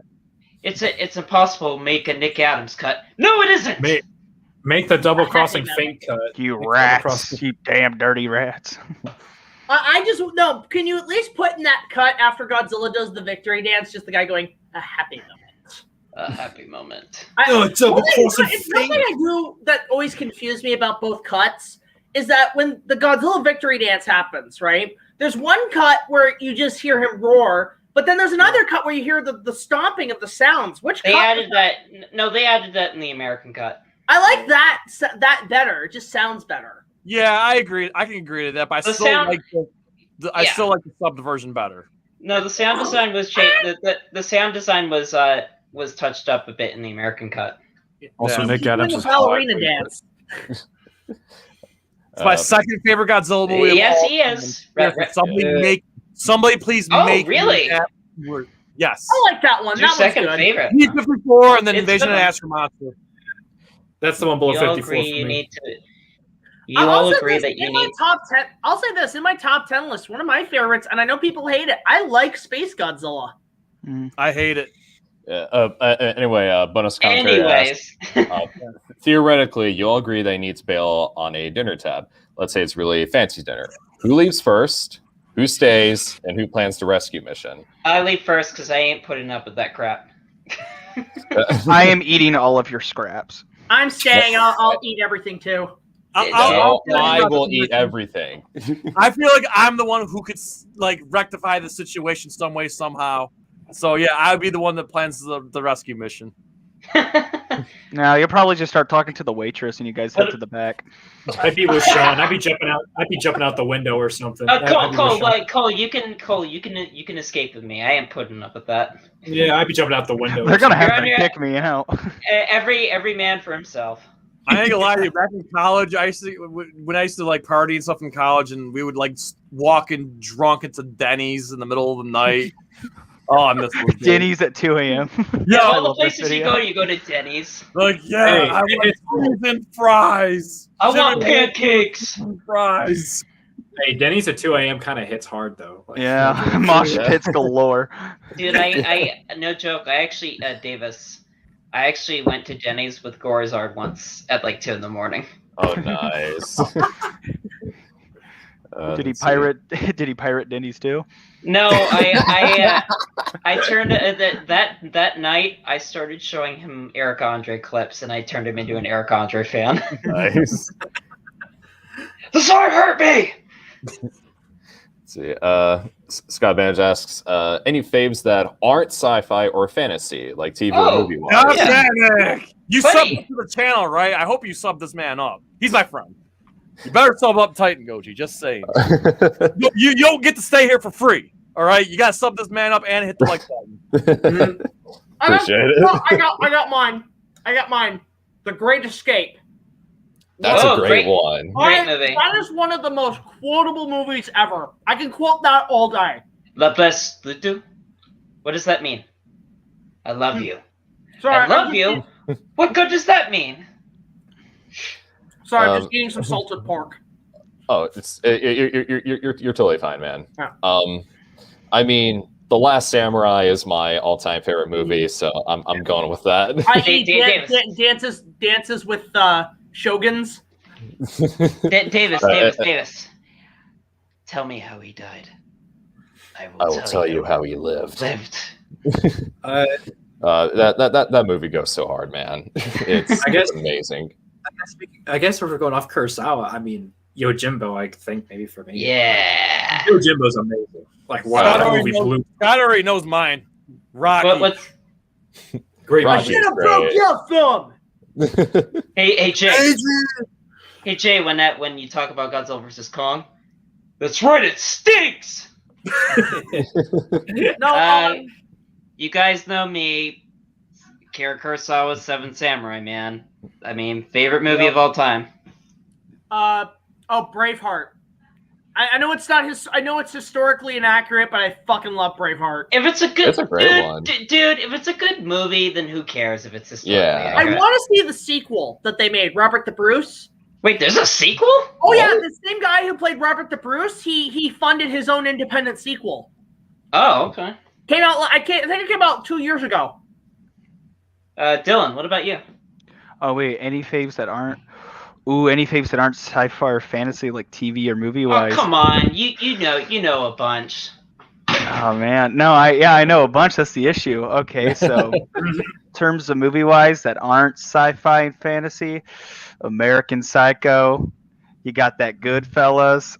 I love those movies. In terms of TV, I have been on that Breaking Bad pill for like Breaking so Bad, long. man. I've been on it for so long. Better Call Saul, like, dude. Oh, I'm like Jesse whenever he tries heroin for the first time. Like, I mean, TV wise, my number 2 favorite TV series. It is animated, but it is not really fantasy or sci-fi. Is Home Movies. I fucking love Home Movies with John Benjamin as Coach McGurk, who is the ultimate guide to life. Fucking love that show. I guess if I could say, Brendan, I had a drink right before the medieval fair, right? Drink during. That's what I should have done. I guess if we're saying TV shows, Ed and Eddie, man. Ed and Eddie. Oh yeah, Ed and Eddie is a classic. Ed and Eddie. If I can go old school, I love Monty Python's Flying Circus. But you know what's another British comedy show that nobody talks about that I absolutely love? Yeah, it also stars John Cleese. Is Faulty Towers. You know Ed and Eddie is actually Canadian, right? Yes. Yep. Yeah, it's Canadian. It's funny. You guys got the whole series. When it aired in Canada, we only got the first season. What? And they took Really? It was stupid, I know. Well, it's funny because a lot of the voice actors are friends of mine. Like, I know a lot of these voice actors. Matt Hill. Tony, Janice Jade, who voices the head Kanker sister. She also voices Sarah. She's actually the voice of Kagura on Inuyasha, and she actually is, like, we talk a lot. She's been helping me write some stuff. She's a great person. Danny Antonucci, man. Danny Antonucci. You know what's funny is that Matt Hill, who voices the regular, find out the soap, right? He actually. This isn't a vacation far I don't know if you saw that. away. He acknowledges that. He acknowledges that. I So know. I love it. I love that. Jack, you said Canada doesn't have HBO Max, right? It's Crave. It's Crave. We Crave in the movie network. We borrow some stuff from HBO. Oh, I mean that's even more screwed up because all of Ed is on HBO Max. Well, I have the DVDs. So I love HBO Max. Yeah. I love the one joke they make about Canadians. It's like a Canadian skirt gun. Canadians are weird. HBO Max. I watched Oni Baba. What does that tell you about HBO? Yes. Speaking of HBO Max, I still need to never finish stopped. Chernobyl. I've only seen the first episode. I still need need to to watch watch it. Chernobyl. J. I am not a demon. I fucking love that movie so sorry, I didn't mean to curse. I love that movie Hey, so I mean we've gone off the rails since. Yeah, the I know. very beginning. It's- Yeah, and I had to take away my I mean, we're Ultraman probably- picture just in case of monetization. Dude, Jay, that one bit, once the mask comes off, Mm-hmm. Yeah. dude. The only HBO series I really did watch was Game of Thrones. And I mean, say what you will about the show. I thought the ending was a bittersweet ending where it was all about, oh, there are no winners. There's only losers. I kind of like that. I haven't Like- seen Game of Thrones yet, so. Yo, you want to talk about good HBO show? Their very first show was called Oz. Oh, you want God. to see men in prison get Oh, you gotta seen watch. enough Wizard you of gotta Oz. watch I've seen enough Hey. Wizard of Oz jokes. hey, speaking of other movies that I love that aren't sci-fi or fantasy, Kiru and the Lighthouse. Those movies, ooh, Yes. I love them. Lighthouse is Oh. amazing. Another good HBO series, the Spawn animated series. I want a steak. I wanted to say, Jay. I want a rare bloody steak. If I had a steak, I'd F it. I wanted to say, Jay. You brought up Oz. I don't know if you've seen the amount of Wizard of Oz jokes they've made, Don't bring up Wizard of Oz with Jay. but we don't talk about the Wizard of Oz. I just want to say the best joke is the Family Guy one where it's like, I've seen Oz, scrub here, scrub there, with the old white oberongs. A man can wash another man in the very old land of Oz. Real quick, we're like 30 minutes behind on questions. I'm trying to power through them. So sorry if I skip any of y'all's. But Freezing Wisdom asks, Jay, did you ever watch Pulgasari? If not, I'm gonna hunt you down. I'm gonna have to take cover because I haven't seen it yet. It's It's on on- YouTube. it's on Pulgasari's YouTube. Awesome. It Alright. is. I want to. Just trust me. I got a long list. You wait. Putting Jay You on a wait, list Jay. yet again. All right. The only good thing Kim Jong-il ever did in his life. Only good thing.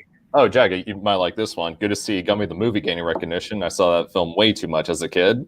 I mean, same here. Like, I wore out my VHS tape.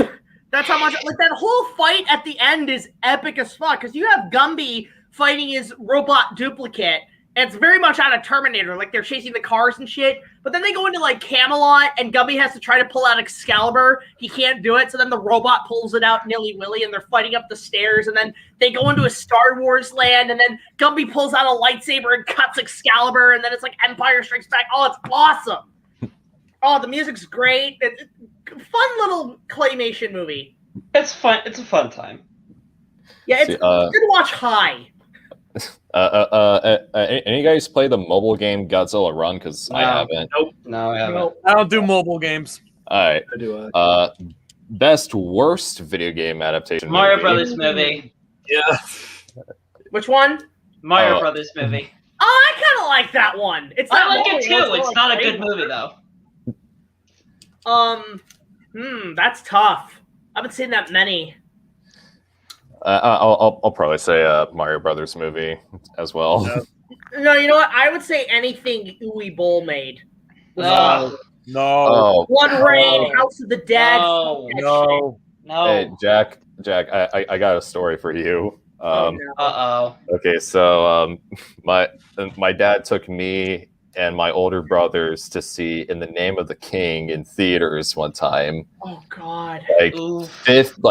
not even 15 minutes into the movie, my dad gets up, takes me and my older brothers, and says, "We are leaving. this movie is effing terrible, and we just get out of there. Well, I want to say, it's funny you bring that up. One of the worst movies I have ever seen in the cinema was Three Musketeers 3D. And that is also in like my top 5 worst movies I have ever seen in my life. That is one of the worst pieces of shit. Like, I mean, name top, not probably number 3. Top 2, number 2 is Hunchback of Notre Dame 2. That is one of the worst fucking films I've ever seen in my life. Worst thing Disney ever made. Number 1 is anything by The Asylum. Like, anything is pure cancer to me. The piece of shit movies. Fuck Sharknado. Fuck all those piece of crap movies. I do not. If you support them, you're as bad as supporting terrorism. They're that bad. Jack, All right. Dark Moon or Asylum? Or Full Moon? I've never heard of Dark Moon, so I'll go with Asylum. Can I choose neither? Cole, you got something? What was the King Kong movie that Asylum made again? King of the Lost World. That is the single-handedly worst movie ever. I remember Jack's review of that, and it was like, it sounded like the worst movie like it ever. Was so bad that my review does not do it justice because I just wanted to get it out of the way. I hated it that much. I just wanted to get. Part of me wants to go back and re-review it and give it the raging, burning rage I've ever had for a film with that. Like, I want to go to the point where it's like I'm going to show what I do to the movie, and people are going to comment and say, "Dude, that's too far. You went too far." Like, no, it's that bad. Anyone else got something for best worst video game adaptation movie? I don't. No. All right. If there's a good one, Hedgehog's a pretty good Rampage movie. and Detective Pikachu were pretty good. Also, no, the best video game movie of all time, The Wizard. I'm sorry, Jack. I don't like The Wizard. I love The Wizard. I don't like it either. If I wanted to play Mario 3, yeah. If I wanted to play Mario 3, I'd play Mario 3. You just have this stuff just piled next to you on your couch right now, don't you? Yes. Oh my god. Two can play this game, Sean. I got the Wii version, so you can suck it. Oh, you both can lick my left. God. Nerd flexing. Just go ahead. You both can lick my meatballs. I've got the original game. Woohoo! I used to. Well, does it work? Anyways. That works. I paid $5 for it. Jay, I'm sorry, but I have not seen Avatar: The Last Airbender. Me neither. Sorry. I've been meaning to I have. For a while. I hear it's one of the greatest shows period. It's amazing. Yeah. Can we just say that Shay just looks like the happiest man on earth? He's chilling there with his cat. Like, man, see, Shay appreciates. That man's loving life right now, man. I've only ever seen the Cameron film. Cameron? You mean no, that wasn't James Cameron. That was the Indian guy, M. Night Shyamalan. Yeah, no. I'm talking about James Cameron Avatar. It's the only Avatar. Oh yeah, that's not the same. Yeah. Also known as Dances with Smurfs. Yep. In space. Yep. No, South Park. Dances with Smurfs in space. By the way, Avatar just took down the Avengers Endgame for. Oh, that was Cameron, you fucking cheap shot. I don't care. I'm glad. Hey, Avengers was a bit of a cheap shot by also going in theaters originally and redoing it with extra scenes added to it. They reran it in theaters, so it's also a cheap shot. A nearly 20-year build-up, or I should say 10-year build-up, and I don't know. Avatar came out of nowhere. So I feel like Avatar is more impressive of a box office run than Avengers. Endgame was boring except for the last hour. It also doesn't have Josh Whedon. It also doesn't have Josh Whedon attached to it. That's a good question. Also, can we talk about the wasted opportunity that you have with time travel? Jack. Let's go on. Right. Let's go on. We've been going off topic way too many times. Honestly, we're way behind on questions. No worries. Sam the Geigen fan asks, would you guys rather fight one horse-sized duck or 100 duck-sized horses? The latter. The latter. I will win. I will kill them all with my feet and hands. I'll just admit defeat in both situations. I would do one horse-sized duck because that's a lot of food. Hey, 100 is also as well. I would do one horse-sized duck, and I would just give it a hug. I think I'm just afraid 100 duck-sized horses, like that's a lot. That's 100. Like I'd be trampled. Eventually, I'm gonna slip and get trampled over. Okay, so I'll go with the one horse-sized duck. All right, I feel like I can at least get my strategy, against something that size and figure it out. Whereas 100, I'm outnumbered. Forget it. So me going against 100 duck-sized horses is going to be like the ending of Gamera 3 with all the gals. Also ducks are friendly, so. I'd give him a hug and then go get him a thing of lemonade and grapes. I understood the reference. I understood that. I see what you did there. Let's see. Dinobacteria asks, what do you six think is the better of these two, Monster Zero or Terror of Mechagodzilla? Terror. Mechagodzilla. Terror.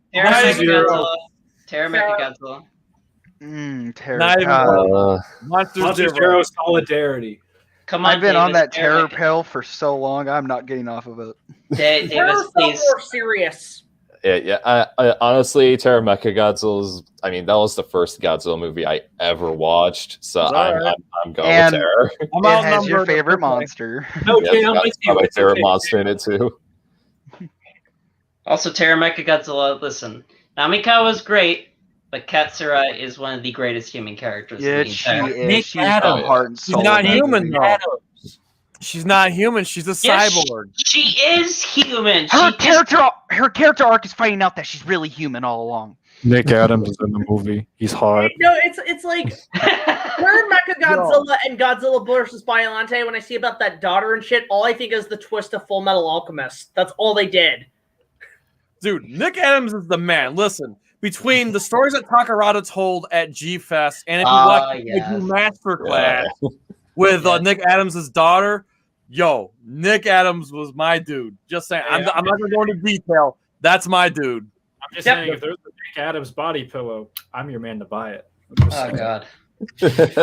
Next, Davis. It's my spirit animal. Nick Adams is my spirit animal. Next question, Davis. Favorite anime film? Ghost in the Shell. Ooh. I really like Akira. I really like Grave of the Fireflies too. Akira. Can I go next, Davis? Yeah, sure.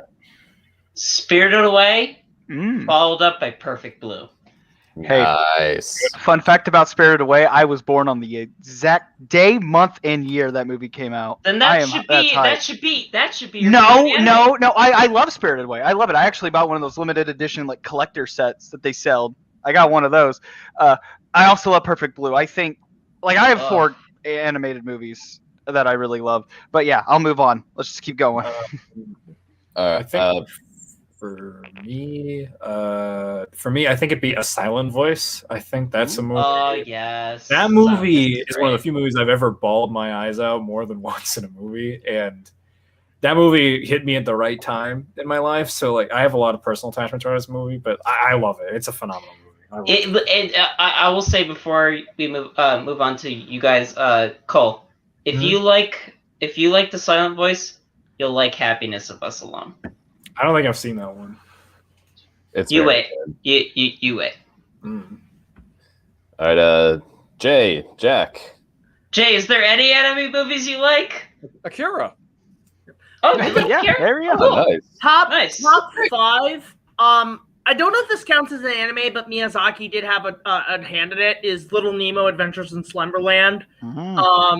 Really like the second Sailor Moon movie is a great Christmas special. It's a great film, the second Sailor Moon. Akira, I love Akira. The first Inuyasha movie, wonderful film, and it has a great ending song by Ayumi Hamazaki. But number 1, and it's my favorite animated film, Spirited Away. I saw that in theaters. I didn't know what to expect, and I came out changed man. I was like, this is one of the most beautiful films I've ever seen in my life. The scene on the train, man. The scene And on the train. Yeah, and add to extra one. It's not really an anime, but it is made in Japan. The Last Unicorn.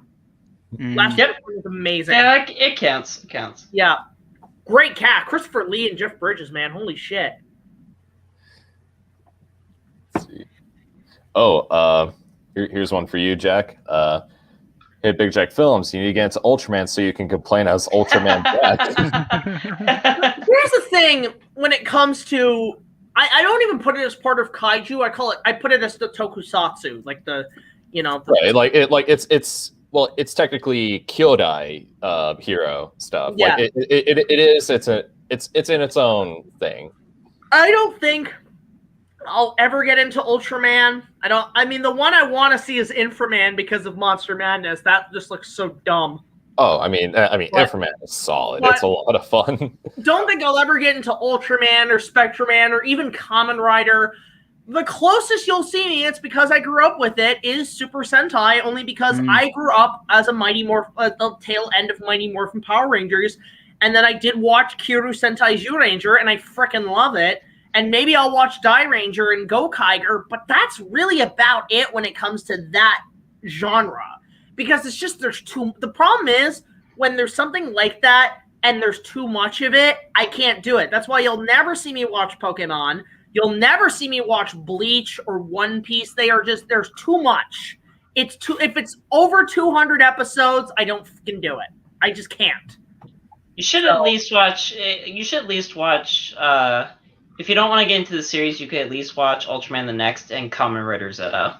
Because they're movies. I mean, there is one I would watch, and that would probably be Zone Fighter, only because Godzilla's in it. And I would only watch the Godzilla episode. That's it. Jack, you will regret it.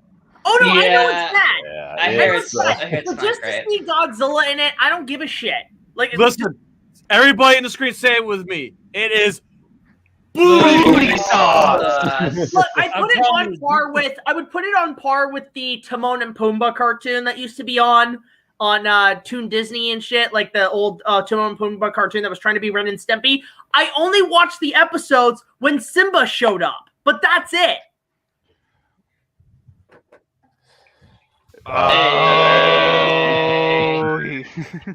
It's so bad. I'm telling you. And then you'll get the one Godzilla fan that's just Godzilla like... in it. That's it. And also that one Ultraman episode with that reused Godzilla suit. Jiras, Yeah. I still can't believe how many times I've seen Godzilla fans just like, can I watch the only Godzilla episodes, please? Of that show. It's like, no, you gotta watch like the whole thing, even if it's booty sauce, as Jay said. I can attest to that because I watched all of Zone Fighter as well. It was really underwhelming. Just watch Return of Ultraman. Yes. Oh my god! I powered through all 23. If Shin Ultraman has nothing to do with the original series, I might check that out. Zone Fighter. Whoa. Jack, so Shin Ultraman, it's basically like a modern day retelling of the original Ultraman from what I'm hearing. And is it a movie or a TV show? Movie.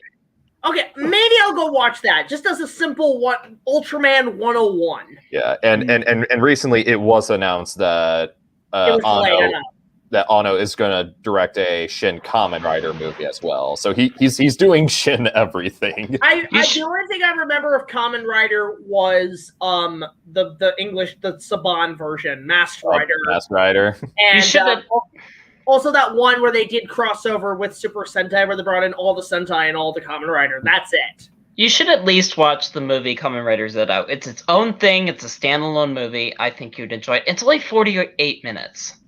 Oh yeah, it's really good. All insane. It's so worth watching. Oh, a lot of people want me to watch Guyver, the Guyver movies, only because of Mark Hamill. Well, okay, Mark Hamill is only in the first movie, and he's not really in it that much, and it's booty sauce. The second one is really good. Yeah, and second one also has David Hayter playing Guyver. Yeah. I did like Big Bad Beetleborgs. I did like that shit. Right. That theme song. Only because of Jay Leno Genie. That's what I call him. It's Jay Leno as the genie. see. Oh, it does look like him. Jay. Shay Smooth says The Wire when we were talking about TV shows. Oh, I've never seen it. Never Sorry, seen Shay. it. I hear it's great. Oh, I've actually seen this one pop up, and I guess Valerie, good friend, missed it. Ranking of the MonsterVerse again, real quick, guys. You guys want to do that again? Sure. Yeah, I can be quick. Yeah. Okay. Skull Island, Godzilla 2014, GVK, King of the Monsters. I guess I'll go 2014, Skull Island, GVK, and then King of the Monsters. Okay. Skull Island, way at the top. Then followed by a long gap. King of the Monsters, G 2014, and then way at the bottom, GVK. Skull Island. We all agree Skull Island's the best. Skull Island, King of the Monsters, GVK, 2014. Right. Me, it changed a little while we talked. Skull Island, G 2014, GVK, then King of the Monsters. Okay. All right. 2014, Kong Skull Island, Godzilla vs. Kong, King of the Monsters. Alrighty. Yeah. Shay, you talking about The Wire? Because I also haven't seen that. Kiryu asks, what do you think will happen first, living on Mars or artificial intelligence takeover? Skynet. Skynet's first. Honestly, Hoverboards. We've been this close to artificial intelligence Yeah. takeover. I won't be surprised if that happens. Skynet has become self-aware. In 1 hour, it would launch a massive nuclear attack on its enemy. What enemy? Us! Humans! I don't care what people say. I love Terminator 3. I don't mind Terminator 3. It's It's the best post T2 movie. I'd say Salvation is a little better. Yeah, No. I kind of like Salvation, honestly. No. I'm sorry. No, I can't. At some point, I need to tell you my idea for like how they could have continued that series. I wish they continued that. All I can say is Christian Bale, John Connor, and a T-850 from Terminator 3 rebuilt, and it's Arnold's voice through the skeleton. And they're fighting machines. All right. And somehow they connect it to T2 3D. All right.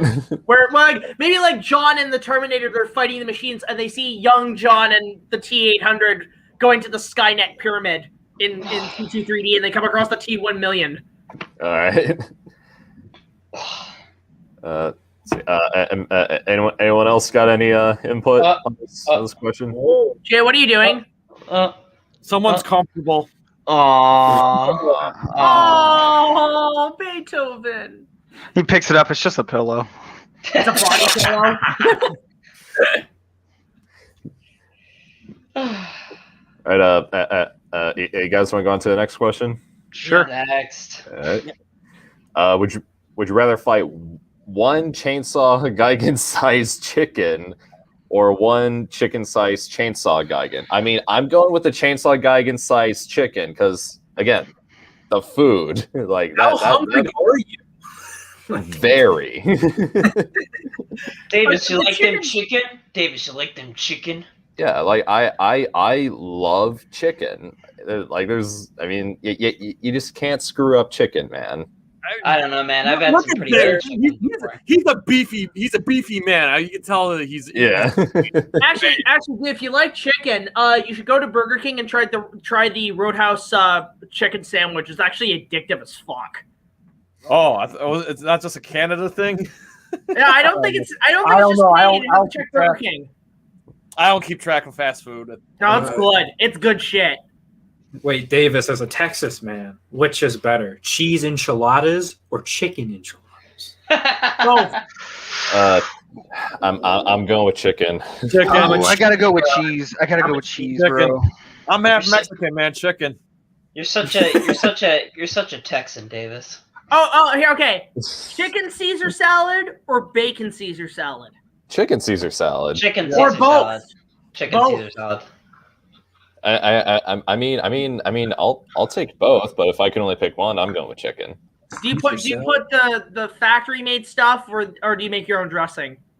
Either or. I mean, I don't. I never really made my own dressings. I mean, I just. If you guys ever come to Canada, I'll make you a kick-ass chicken bacon Caesar salad. I make everything from scratch. I'm there. I make everything from scratch. Dude. Be right there. So, dude, Jack. That's funny thing is we live in different countries, but I'm only like 3.5 hours from you. Dude, come up here when things clear up. We'll have a fucking cook-off. Yeah. I can make a killer steak. Anyway, moving on. Let's see. Oh, bonus commentary asks, "What is your happiest memory / moment of time?" I have one. When I was happy. I have two. To be honest, I have two. Recently, I mean, it changes all the time. One of them would definitely be the trip that when I went to Japan for the first time. That was the best vacation. Had so many beautiful memories there. And to the people who made that trip the greatest trip ever, thank you so much. And I have to say, another happy memory, honestly, whenever I went to Broadway with my grandpa. That's nice. Yeah, so that's what immediately come to mind. It's really, for me, a toss-up of a few things. One, my first trip to Universal Studios when I was a kid, experiencing the Jaws attraction, Back to the Future, Kong especially, seeing a full size, that really inspired me to make movies. I would say, in modern terms, one, having the premiere of my movie was crazy. All the cons I went to, G-Fest was crazy the first time I went. Met 50 fans. I was blown away, and I actually had I went to the hotel and had a bit of an emotional moment afterwards. I'm like, oh, fuck, right? Mm-hmm. But probably, I mean, other than that, I mean, a couple of years ago when I was with my girlfriend at the time, one of the best relationships I had, she was so sweet, got me into Labyrinth. So I could tell stories about Labyrinth. So, what about Pan's Labyrinth? You know, can I be honest and say, aside from Shape of Water and parts of Pacific Rim, I haven't watched many Del Toro films. Oh, you should. Yeah, he's got some really good stuff. I had to do one for research on an episode, and I literally I watched clips of Pacific Rim, like highlights, and then I tried to watch it. Got half hour into the movie, and then I had to turn it off. I didn't get it. I didn't care for it. Well, that is a really nice story, though. The G-Fest, you know, that's a big deal, man. Yeah, like I met 50 fans. They all wanted autographs. They all wanted photos. I was like, holy shit! I was keeping track. There was one kid. He's on YouTube. He's called Godzilla Be Brave, the cutest kid, and he was in a wheelchair and everything. His parents told me they drove like 2 states over, and they knew I was coming, and that's why the kid wanted to come to the con, just because I was coming all the way from Canada. Literally had to go in the corner and cry. I was just like, "Fuck!" See, you know you're popular when you have to deal with the sick kids, and it's just like, "Fuck!" Oh, it hits you hard, man. Yeah. Shit, Dylan. I think he actually did go to Japan. He went to the Godzilla Hotel and was under the Make-A-Wish Foundation. So, I went to the Godzilla Hotel, but with Norman England. That was an experience. Oh, I bet. I made a goal, if I ever go to Japan, it's going to be either for my honeymoon or it's going to be for my last days of life. I'm going to go all Luke Skywalker and go to Mount Fuji and just be like, oh, come on. Go experience Japan in your life. I do. Well, I mean, one, for the Godzilla stuff, for the anime stuff, for the merchandise, and not going to lie, the ladies there. Oh, my God. Well, also the country. You should. And the country, but... And also, I do want to go to Hiroshima and Nagasaki and pay my respect. Yeah. But it's also, come on, guys, the ladies, come on, come on, they're like goddesses among mankind. Anyway, Dilla. Mine was my graduation party with all my friends. I have a friend of mine whose parents are very wealthy, and I went to his house. and it was this giant party, karaoke. They obviously have a pool and they have a home theater and all that shit. And it was such a great time. It was such a great time with all my friends. I remember one specific part was when we put on Spider-Man 2 and they started hotboxing the home theater. That was entertaining. Pizza time. Yeah, and I remember another one. I just walked in, and then one of my friends was just puking on the floor.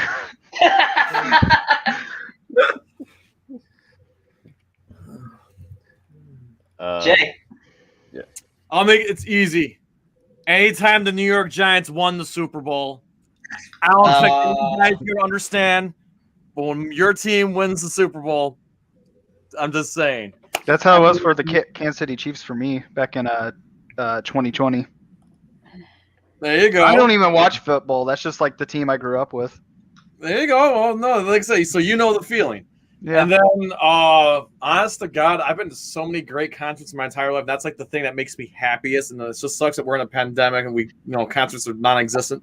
But going to Ozfest in 2006, Ozzy Osbourne, System of a Down, Disturbed, Avenged Sevenfold, and nice. that was a massive crowd in New York City. And it was me, my best friend, and his college roommate at the time. And we effed shit up big time. And I will always hold that near and dear to my heart. Did you ever go into the mush pits or do crowd surfing? Oh, absolutely. I did crowd surfing when my dad did Wakestock in Canada, and Flava Flav was there, so I just did crowd surfing. That was fun. Although I got dropped a few times and landed on my back, and it was like, oh. I don't crowd surf anymore, but when I was, when I was a skinny booty call, you absolutely bet your sweet butt I was, I was 130, 140 pounds. Like I can't do that now. I'm 220, so I can't. But yeah, but I've been to so many concerts. But Ozfest 06 because I was with my best friend, and it was the time of our life because it was all day, all night thing. And at the time, I don't know how familiar you guys are. Davis, you'll know. But at the time, that was System of a Down's last concert. Like they went on a long hiatus. We didn't even know if they were going to ever, tour again. Oh yeah. So knowing that was possibly System of a Down's last show at the time, and it was like I said, the whole concert was priceless. And I was with my best friend, and I'll always hear that near and dear to my heart. And of course, Giants winning the Super Bowl. What was that band recently that had one of their last shows before one of their members died of cancer or something? What was the name of that band? Fuck. They had a huge live concert show on TV. God, I can't remember, but you remember that, right? It was one of their band members was dying, so they did one more tour. Fuck, what was it? Yeah. I don't know. I'm not sure. How about you? I have a lot of good ones, but I think for me personally, one of my favorites is I went to a convention in Houston, Anime Matsuri, and they had the Godzilla store there, and that was just a fun day. I third wheeled with some friends. They were constantly trying to hold hands. I'd walk in between them. I'd constantly be annoying. Sorry, when we're talking about Godzilla, no sex allowed. None so whatsoever. I got to meet the mocap actors for King of the Monsters. That was pretty cool. Nice. I got to just tour the convention center. Got to see a lot of cool memorabilia and all this kind of. I met some neat people there. I met Jaws-Man there. That was actually pretty fun. It was just awesome. They started talking about sharks. Oh, that was the talk of the town that day. It was just surreal seeing an actual suit in person, seeing all this concept art and everything was sold out though by the time I got there, but I didn't care. It was just surreal. It was just a really fun day. It was just a really fun day for me. Nice. So I guess mine would be state game my senior year of high school. Oh yeah, that's religion in Texas. Nice. Okay, so I went to a Christian academy. It had a bit of a reputation for the team would make district, but would not make it so far in the playoffs. But my last season, being senior year there, it was the first time the team like ever made it to state. We didn't win, but we made it. And to me, like, just getting to experience that with people I would absolutely love to call brothers. I mean, it was really emotional for me, and it was awesome. Hell yeah, man! Hell yeah! I get it. Yeah. I looked up the band. It was Tragically Hip. Oh, okay. Okay. Okay. Okay, you know that last show they did? Do you remember that guy in the Make Believe shirt who proposed to his girlfriend in the crowd during that show? That was my sister. Oh. Like that was my actual sister. My brother-in-law proposed to her that night, and they got married like a couple years later. That's awesome. Yeah. And that actually makes for a really good segue. And while we're on this topic, I'm actually going to skip ahead just a little because Matt from Monstrosities just got married recently. Oh, it was yeah. That bald son of a bitch finally found his soulmate. Yeah. Congratulate Matt. If you're watching this, Matt Page, congratulations. Absolutely. Yeah, huge Mazel congratulations. tov. Matt and Paige, if you guys come to Canada, I owe you guys a bottle of wine. And, Congrats. And dude. Matt might be. He said he's gonna try. He might be at the watch party for. I told him the door's open for him. If he can, I understand. You know, he's probably got his honeymoon, this and that. I told him that the door is open for him to join the GVK watch party. So he says he's gonna try. Alrighty, sounds good. But yeah, I mean, while we were on this subject, I just wanted to bring that up. Yeah, Matt Page, that's amazing. Yeah, and to answer the question, Shay, I'm not sure how they're doing, but I hope they're doing I hope they're just having the time of their lives right now. Yeah. Because that's huge. Absolutely. But anyway, John about Kiryu asks, as both Final Wars and GVK are controversial, which do you six believe is the lesser enjoyable of the two? GVK. Yeah. Okay. Final Wars is a ride. Oh yeah, Yeah. I mean, Godzilla vs. Kong doesn't have Don Fry, so I mean, GVK doesn't have Kazuki Kitamura. All right. who's having the time of his life in that movie. Davis, you gotta do it. You gotta do it. We're talking. Yeah, come on, Davis. Do it. Listen, kid, there are two things you don't know about the Earth. One is me, and the other's Godzilla. Why don't you show us your real face? Well, I actually kind of like this face. Hey, Kazumi, nice work. I love that line.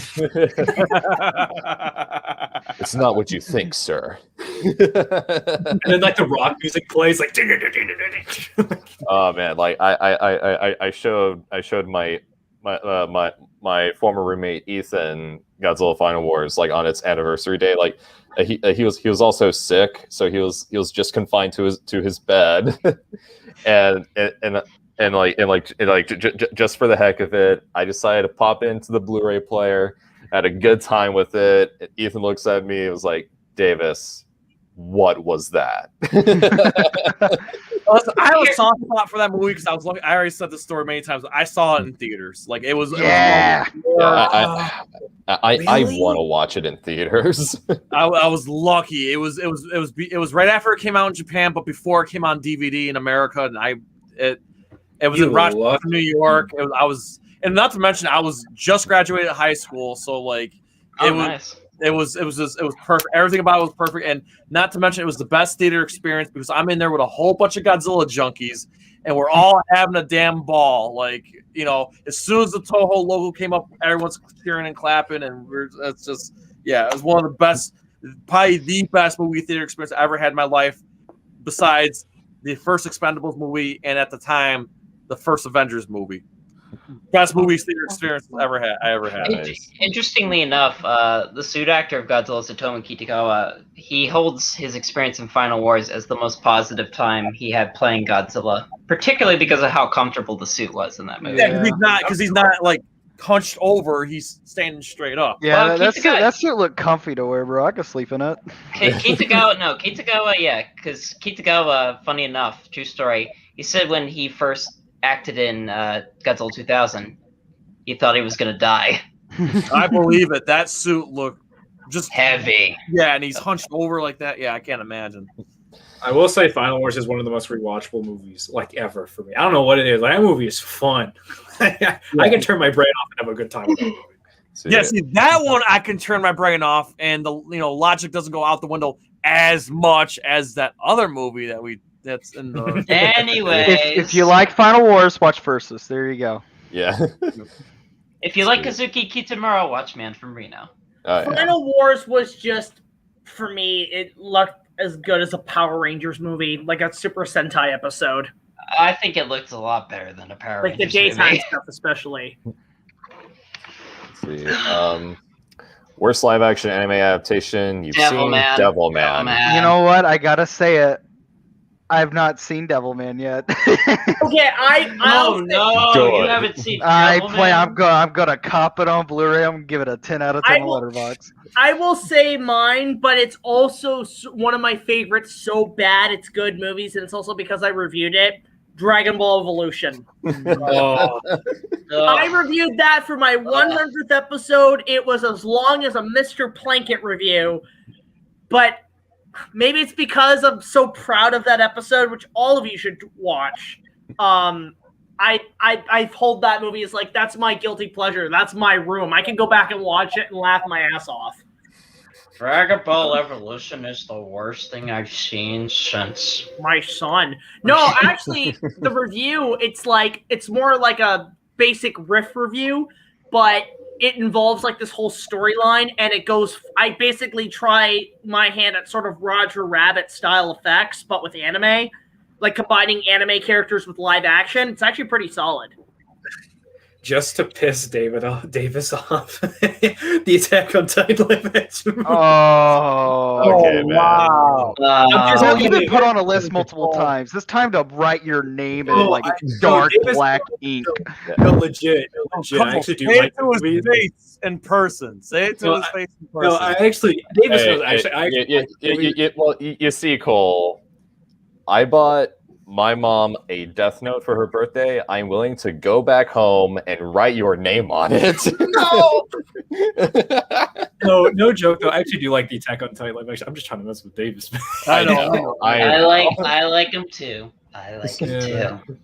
I guess to be serious, I mean, maybe Death Note. I hated the Death Note movie. I really did. Which maybe my. Oh, David, wait. Which The Adam one? Wingard one? The Shizuke Kaneko one or the Adam Wingard one? The Wingard one. All right, that's it. I'm kidding. Davis, get the Death Note ready. It's at my house. I have to drive 45 minutes to my house. Worth it. Davis, how could you like the Attack on Titan movies? There's no leave. Yo, Cole, you triggered the chat, man. Gojira fans like. Oh no! What I say? Oh, You no. set 'em off. It was a joke. That's all right. I think I set him off earlier when I did my review. So, I'm still like behind on these questions. So I haven't looked at what's new yet. yeah, I know. But I guess to just twist this question around for you, Jay, because again, you don't watch anime much. But what is your least favorite comic book movie? Because that's kind of close. Oh, you know what? So it's funny you mentioned that. So when Wild Band was on our channel on Thursday, Mark took a sick day. We were going to debate worst comic book movie and Rage in the Cage.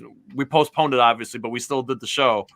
My pick for worst comic book movie is the 1990 Captain America movie. With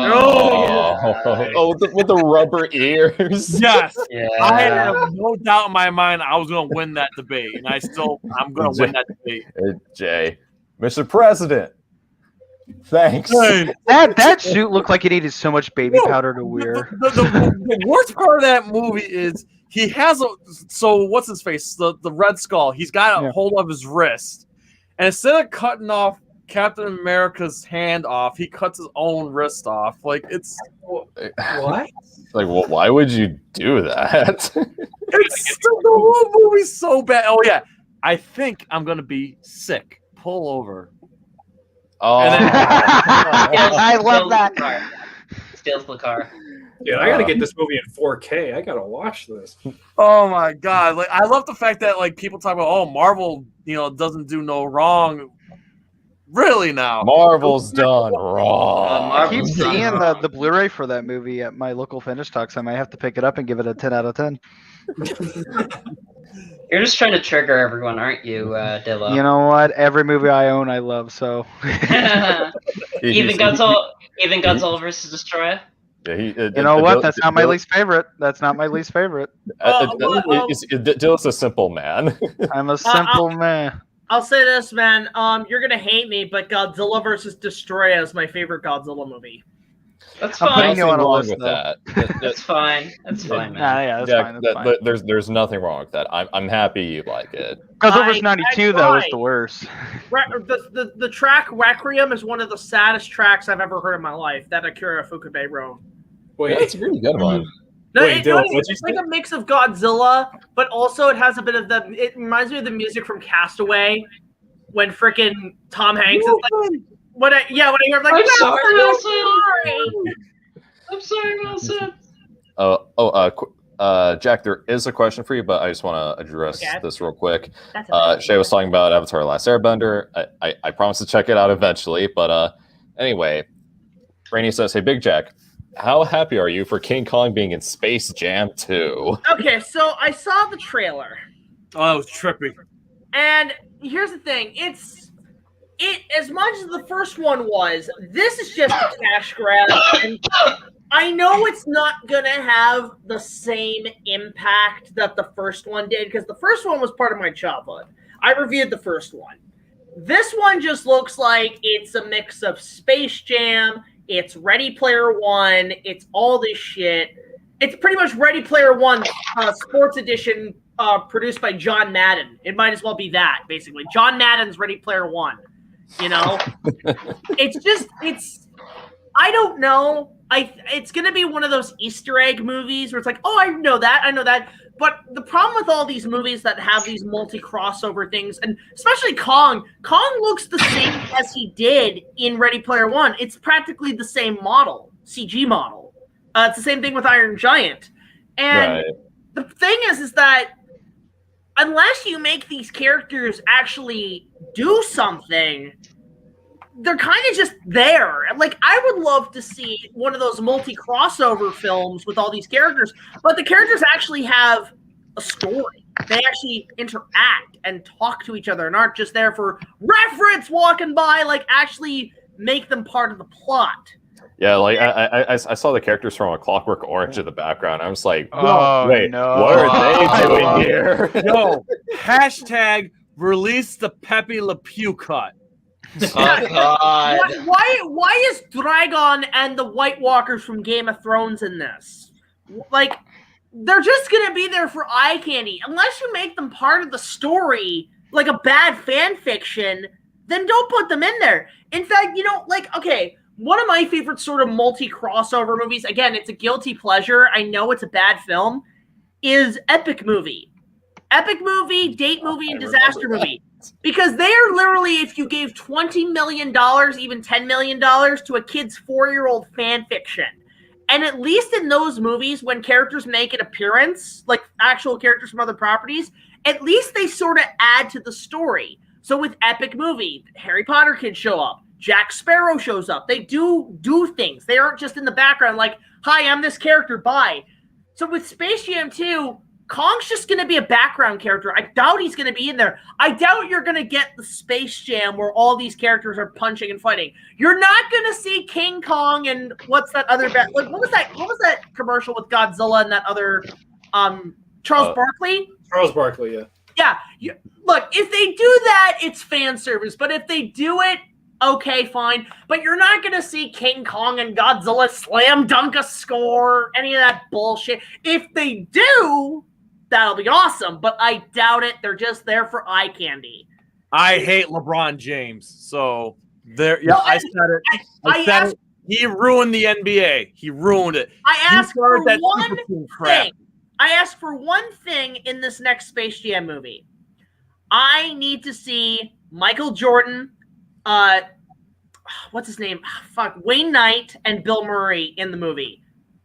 They need to be in the movie. We need to have Michael Jordan at least be kind of the Mickey to LeBron James's Rocky, where he trains him like, all right, kid, I've dealt with these tunes before. They're pretty difficult. So let me train you how to play some basketball. I'm 90% sure that Michael Jordan was, he's a team. He owns the Charlotte, the Charlotte Hornets or whatever. So he's probably. I don't think he's going to be in the movie. It wouldn't surprise me, but it would be cool to see him as sort of the mentor figure.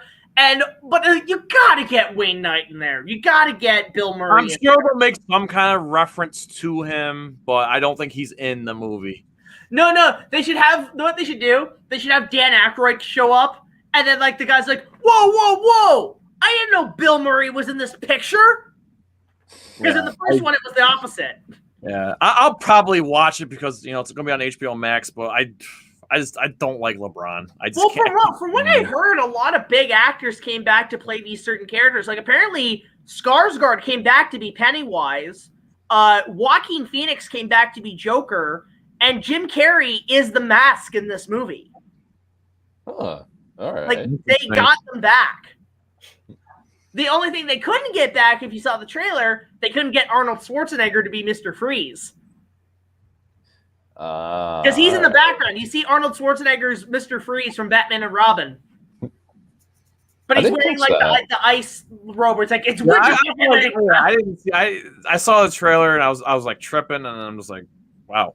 So I didn't scour like everyone in the background. I did see King Kong though, but other than that, yeah, freaking Hanna-Barbera characters. Where's Batman, Superman? Apparently, Gandalf's supposed to be in this. I mean, it's another Where's Waldo I Spy movie fuckfest. Yeah. Forget my language.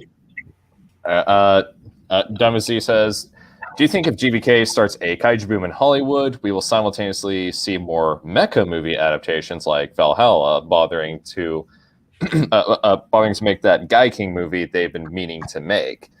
And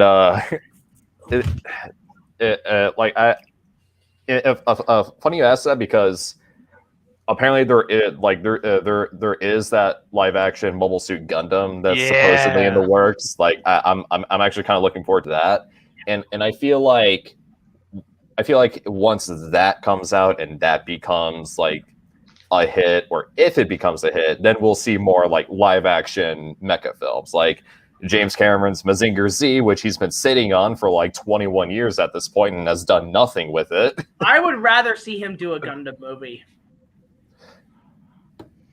I mean, they haven't chosen they haven't picked a director yet, so there's a good chance. So I mean, just saying. I think that was more not because of Mechagodzilla. That was because Ready Player One was a beta test to see if a Gundam would work, and people love that scene. So that's why Bandai and Legendary, I think, signed a contract. I mean, you guys haven't seen it, but for Gundam Seed, if they did that, I think the perfect director for that would be Rian Johnson.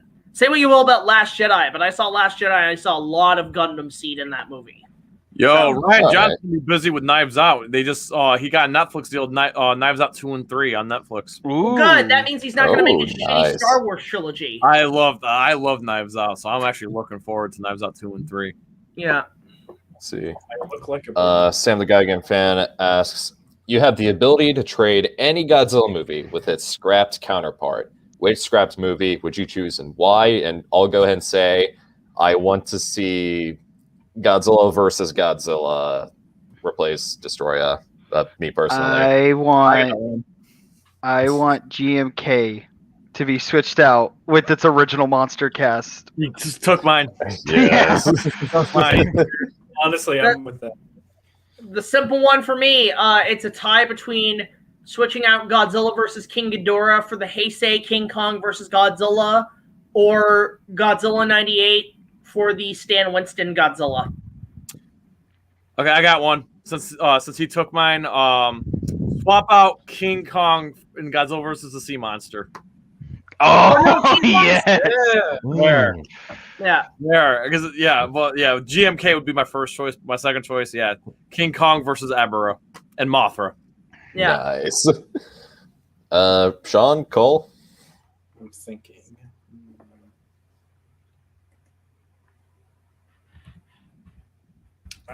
I guess the original GMK script. I mean, that's Yeah. I look All like right, a John. tornado, by the way. It's pretty entertaining. I guess King Kong versus Zebra. Yeah. Alrighty. Yeah. Those two are my top two right there.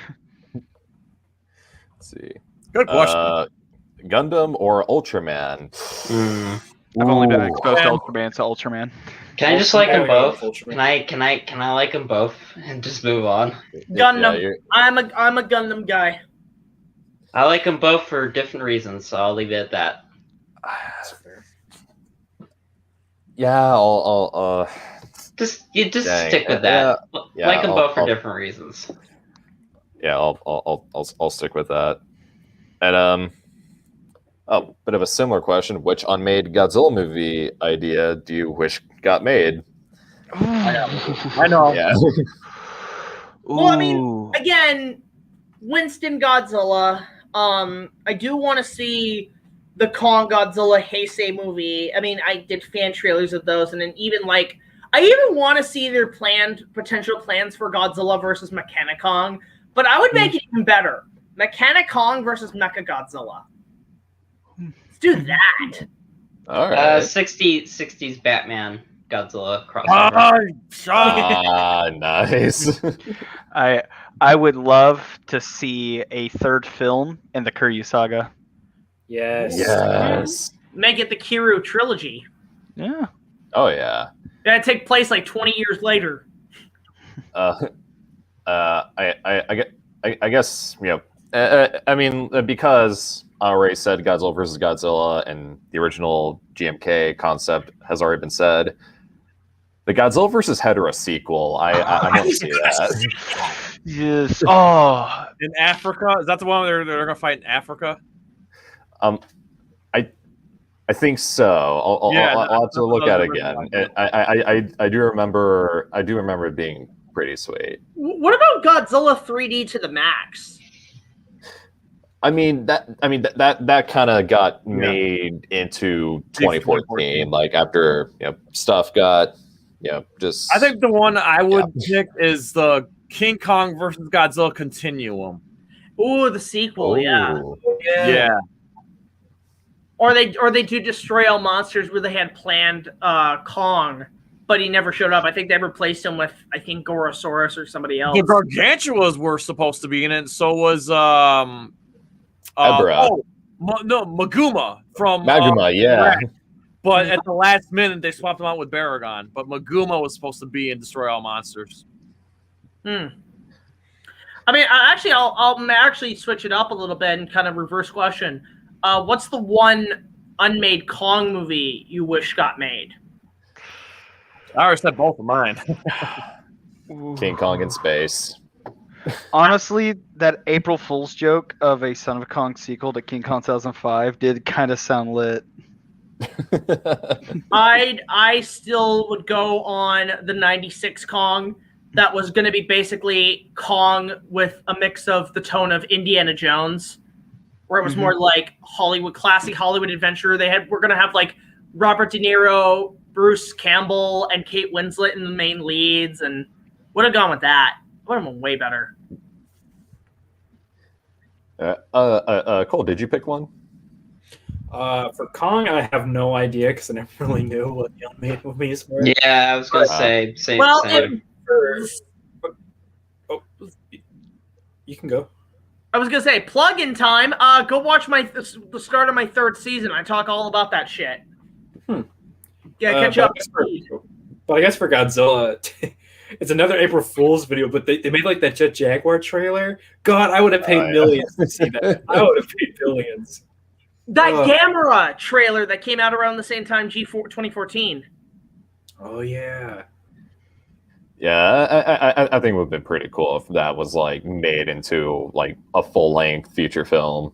It should have. Yeah. What was that about anyway? That Gamera trailer. There's word that it was always meant to be like a 50th anniversary like celebratory video, and then there's word that it was like an actual pitch that they were looking for backers and all that, and I also heard that it was a bit of both like as well. So I mean, yeah. What about that Evangelion movie that Weta was planning after Lord of the Rings? I actually did an entire video on that. Yeah, I remember that. Yeah, so basically what happened was that because like the movie was in production hell for so long, Gainax started to like lose faith into the project and slowly started fading away as ADV was slowly starting to get bankrupt. And then ADV tried to sue Gainax like for them not having enough faith in the project. It was just a bad time, and the movie ended up not getting made. Well, I talked to a lot because I know a few people who work at Weta who are designers, and they actually worked on that, on some of the artwork and designs. And really, when they were working on it, they were binging the shit out of Evangelion. And on top of that, a lot of people who work at Weta who worked on Lord of the Rings and Kong, they're huge anime weebs, so they love that shit. And funny enough, I think it's kind of a coincidence that Del Toro, when he was going to make The Hobbit, but he left to do Pacific Rim. Makes you wonder if he saw that abandoned concept art for Evangelion and said, you know what? I'm going to make giant robot monster movie. I don't know why I made Del Toro Russian, but it works. Jack, idea. I mean, I don't know if you have, but if you haven't, you should totally like interview like those Weta guys about the. I mean, I know a few of them. I've asked them, but they're very camera shy. I mean, there's some of them they've appeared in a lot of documentaries. Like if you go watch the Kong, Peter Jackson, they're on there. Daniel Falconer and Jamie Best Warwick. Daniel Falconer did a lot of the. For Lord of the Rings, he did a lot of the design of the elven details in the armor, like the sketches. All right. And Jamie Best Warwick was the head sculptor on both Lord of the Rings and Kong. I'm talking, this guy sculpted Gollum, the Balrog, the orcs, the trolls, a lot of the dinosaurs. You know the Carnictus, the giant penis slug thing in the swamp, yeah. He sculpted that. That was his final sculptor. And in the documentary, because he pretty much summed it up. Yeah, it was just a penis with teeth, right? That was his idea. And when they were presenting maquettes to Jackson, and Jackson was kind of always passing by it because he's like, and they knew he was like, oh God, dude, there goes the rating. There goes the rating. Because they were having a really hard time fighting the MPAA on this movie, right? Like a lot of the rating, a lot of rating problems. Jackson chose the one that was the most phallic, and it still got a PG-13. That's funny. Yeah. Let's see. Don Valkyrie asked, what was something you went into expecting to hate or not be interested in, but ended up loving? For me, the Invisible Man remake from last year. I was ready for that to be booty sauce, but I mean, I really dug it. I want to see that actually. I like the idea that it's just a guy builds a fucking nano suit. I mean, it's good, and it's good. I'm not gonna lie, Elizabeth Moss. Can we get that with the rest of the monsters, please? Well, there's okay. So I'm hearing two things right now. One, they're gonna do I don't know if you remember that movie Disturbia, but they're gonna do a Disturbia style movie of Frankenstein, where like the neighbor's making a monster in his basement, and then the monster gets out, and the neighbor's watching. Oh, so it's Frankenstein meets Rear Window. I also heard that they're going to bring back Dracula, but in like the 1800s Wild West. All right. Can we make the Brendan Fraser mummy movies canon, please, for the love of Christ? Yeah. Yes. I'm sorry. I'm thinking about Doom Patrol and how much he was great in that. No, you get Fraser back in modern times, and it turns out he's like the descendant of Rick O'Connell, like his ancestors. What was it? I got one that Dinobot brought up. Because I was never a fan of the series, and my sister dragged me into it, and I actually came out kind of intrigued and liking it. Breaking Dawn Part 1. I'm not a big Twilight person, but Part 1 of Breaking Dawn, the concept of the human vampire hybrid child and the whole Rosemary's Baby angle, I was kind of digging. I was kind of like, okay, you've got me intrigued. I want to see what the fuck comes out. I want to see what the hell comes out of that thing. So. All right. Anyone else? The Greasy Strangler. I still need to watch that. It's funny. I'm not gonna lie. Like I'm like, oh god, here we go. But I laughed for days. I thought it was funny. It's not a good. I'm gonna tell you this right now. It's not a good movie. Take a blender, and in this blender, put in the Toxic Avenger, Napoleon Dynamite, and Tim and Eric. Okay. Yeah. Alrighty. Yeah, I seriously owe it to Matt. I really need to check that movie out. It's on Amazon Prime. Oh, okay. Yeah. Oh, another one? Unfriended. I went in expecting a casual, scary movie, and I actually came out really liking it. Oh, all right. Yeah. Good anti-bullying movie. That should be played in every high school. So, I'm looking at the chat. Laura says, no, Davis, you don't need to see it. Oh. You don't owe it to Matt.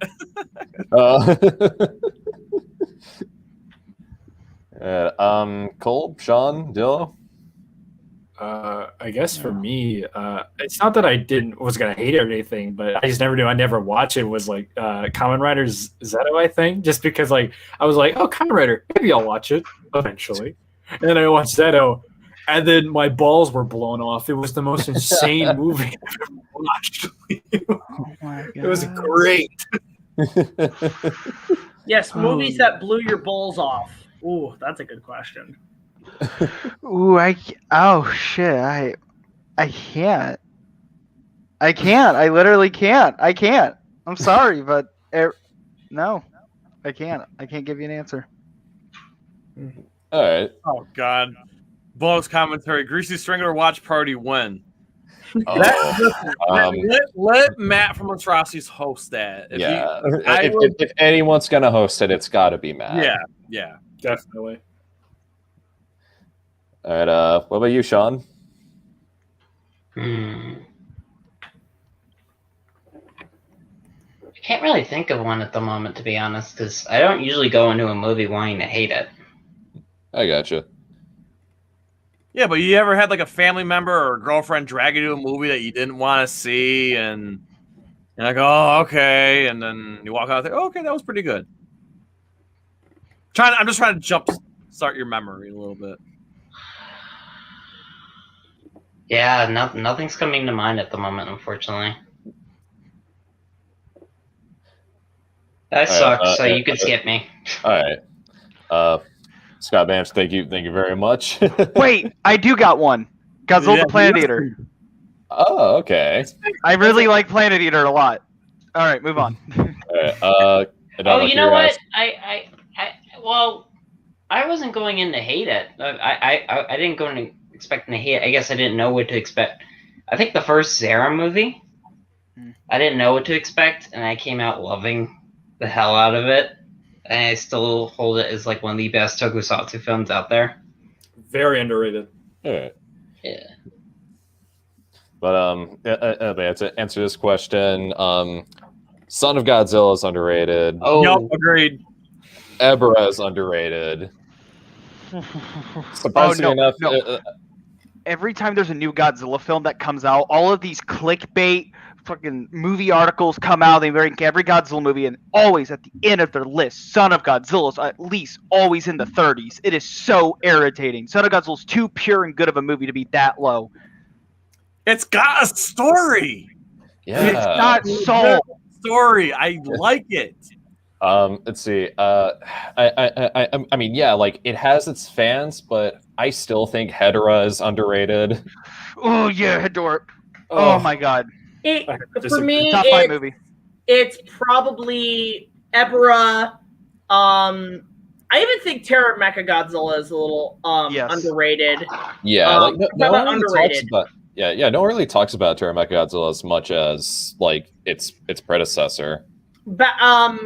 Space Godzilla, GMK. Godzilla 2000 even doesn't get much love. Yeah. And Kaiju Kim doing watch party next Saturday or this coming Saturday. Overrated. I'd say King Kong. I would say King Kong versus Godzilla is overrated somewhat. Destroy All Monsters. Yeah, I find Destroy All Monsters to be overrated. Like everyone hypes up the final battle when it's like completely one-sided and doesn't even last that long. Mechagodzilla 2 I find to be very overrated. I guess for underrated, Son of Godzilla. Son of Godzilla is very underrated. Hedorah, Godzilla vs. Hedorah. Terra Mechagodzilla. I think Godzilla against Mechagodzilla doesn't get enough love, personally. Oh yeah, Mifune would be in here. He would. Him and Kyodai Kino. I've never personally talked to him or anything. And Tony. Those guys love that movie. It's like probably their favorite Godzilla movie. I guess for overrated. Oh boy, overrated. So I kind of like Tokyo SOS. Tokyo SOS. Tokyo SOS is pretty good. I guess for overrated. Oh boy, overrated. Oh boy. So, no disrespect to people that love these movies, I would have to say Destroy All Monsters is definitely overrated in my book. Definitely. I find Godzilla vs. Destroyer overrated. Godzilla vs. Mechagodzilla 2 I find incredibly overrated. Yeah. Yeah, we had this discussion last time I was on here. Yeah, Mechagodzilla is peak overrated movie. Even though the Heisei Films opinion of them has lessened a bit as time went on. You know, people have finally kind of like, I wouldn't say turned the tide, but have more so like have been more open and been more looking into those movies a bit more. If you still love them, that's fine. But everyone here has seen a bit of a turn towards the Heisei movies and kind of viewing them in a more critical light than before. The Heisei films were very much like Batman the Animated Series, a mix of dark, serious, and also they can be fun because they're action movies. They're pretty much everything the MonsterVerse wants to be. The difference is the Batman the Animated Series stood the test of time. But so I would say the three overrated are Destroy Mechagodzilla 2 and Destroy Monsters. I also don't like Mechagodzilla's design in the Heisei movies. Same here. I can agree with that. He's too fat. He's too fat. The face, I'm not a big fan of the face. Yeah, and he's got a stupid roar too. But so underrated, I'm gonna go Son of Godzilla.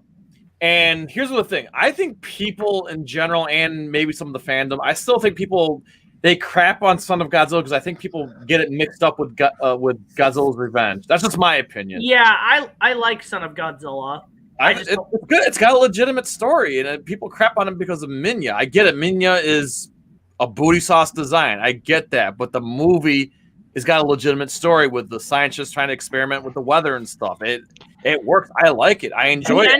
Godzilla's Revenge is a good movie. Underrated. Now, you guys are going to crucify me when I say the most overrated, at least in my opinion, GMK is overrated. My God, you guys. I agree it's overrated. The only reason I kind of like it. The only reason I kind of like it is for Godzilla's design. That's one of my favorite Godzilla designs. I hate that design. I love that. He looks like some fat dude, some like Homer Simpson just coming off the couch. He looks like that design. No, that design is badass. What do you? That design is horrifying. I really like it. He's fat and out of shape, and I don't like it. That's the biggest question. I like GMKJ. I like GMK. It's overrated. It's overrated. Overrated. I will tell you this. The third act does go on a little too long, but man, like that movie all the way up till like the final battle slaps so good with pacing. I really enjoy it. Is there anything you like about GMK, Jay? Is there anything you like about it? Paragon. No. I don't like King. Who was actually in the original? I feel really bad because this was like almost 40 minutes ago. But last question for the night. Any of you guys ever read the Godzilla Rulers of Earth comic series? I have not. I'd rather not go into that. Let's not go into that.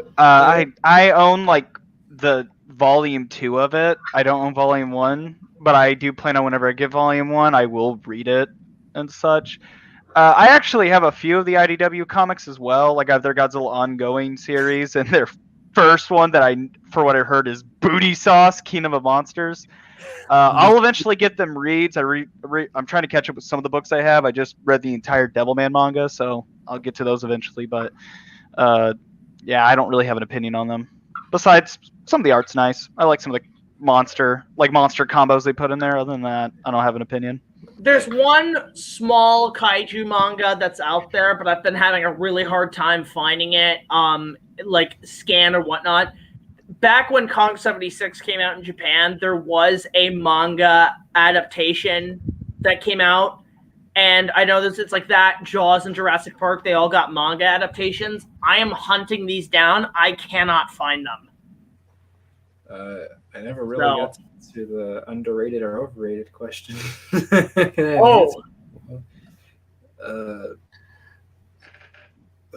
I guess just to go back to the last question, because I never really answered it. I guess like overrated, I think I have to go with kind of like, I think I'd probably say J, because I never was like big on GMK. Like I like it, but I think it has a lot of problems. I never really care for the final fight too much. Like I think it goes too slow. Oh yeah, wait, no, wrong arm. There we go. But underrated, I think you know the underrated one. Megalon never made. Dude. The film needs more love. The stock footage is purposeful. The soundtrack is beautiful. It is shot. It is perfect. No problem. You'll really like a friend of mine. You'll really like a friend of mine, Cole. Wait, I really can't wait. I cannot wait to watch Godzilla vs. Megalon with you on that watch party, because I'm just gonna get the Leonardo DiCaprio meme ready, where you're gonna be pointing. As soon as that Godzilla drop kick, you're gonna be pointing. You know, like I'll be gonna be a lot of Cole pointing. Like, look, it'll just be like an hour and 20 minutes of me gushing about the movie. Like you'll be like, "Why are there stock footage?" I'll be like, "No, it's purposeful. Trust me. There's a reason it's here. There's a thematic purpose." Not as purposeful as freaking Godzilla's Revenge. Oh, okay, Cole. Serious question. What do you prefer, the Criterion version of Blu-ray of Godzilla vs. Megalon, or the Tokyo Tokyo Shock of? I do own both. I think the Tokyo Shock was better. There is one improvement. Okay, I think the sound on the Criterion is amazing because they updated the sound on all of them. But there is one improvement that the Criterion made, is that there isn't that weird line between every cut in the Tokyo Shock version. For some reason, there's like this weird line every time they cut the shot. So I don't know. I think maybe Criterion for me personally. I think it was one of the better looking movies in that set. But Tokyo Shot's not a bad release either. It's a solid Blu-ray. Yeah. So Laura asked, what's your guys' favorite Sunday? Every Sunday, because that is the Lord's Day. My favorite Sunday is when I'm happy.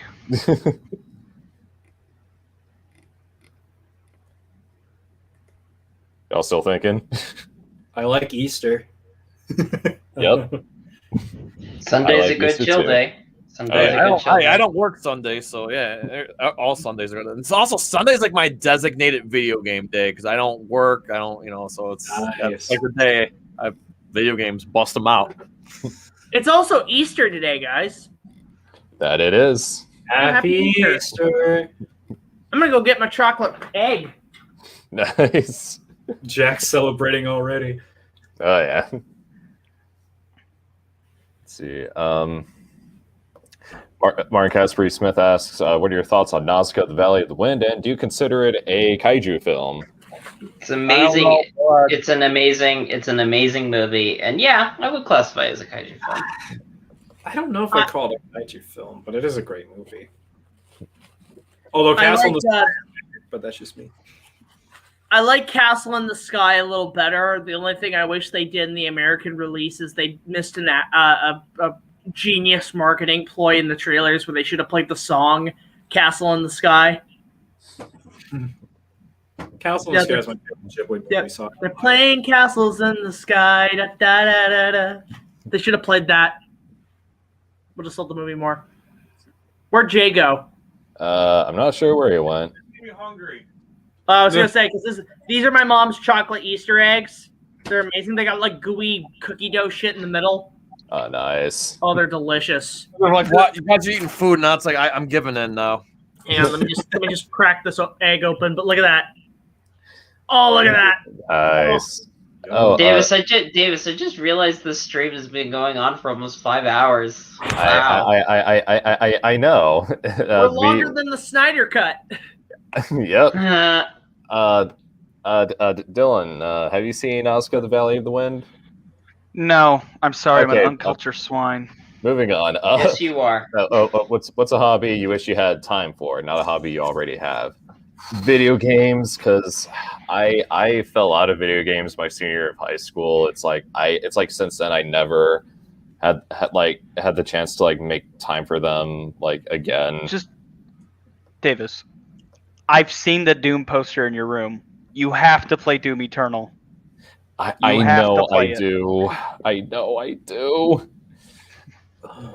Gundam building. That's a hobby I wish I had time for. I can tell you all about Gunpla. I have like these mini Gundams, but like, and they were fun to make. I just wish I had more time for the bigger, like the more high end stuff. Yeah, I say you definitely want to start small with your standard high grade kits. Like there are some really nice, like simple and very effective and fun little high grade kits, like the standard RX-72 Gundam, as well as Sharzaku. Like a lot of the standard high grade kits are really fun. Binging more movies and TV shows, not to mention just, I thought about getting into actual fencing for like just a hobby sport, but I just don't have time for it, and all the closures make it worse. So, yeah, no, I want to get back into boxing, fitness, and martial arts. I haven't done that shit in like 10 years plus. I want to get back to it, but it's hard between doing the YouTube channel and 2 jobs. It's tough. You should try fencing at some point. It is a good martial arts sports thing. It's I wouldn't fun. mind doing that. It's fun. Plus, there could be only one. I'm a diehard Highlander fan, so. Well, when I wasn't strong enough, I dedicated my life to the study of fencing. So the next time we meet, I will win no fair.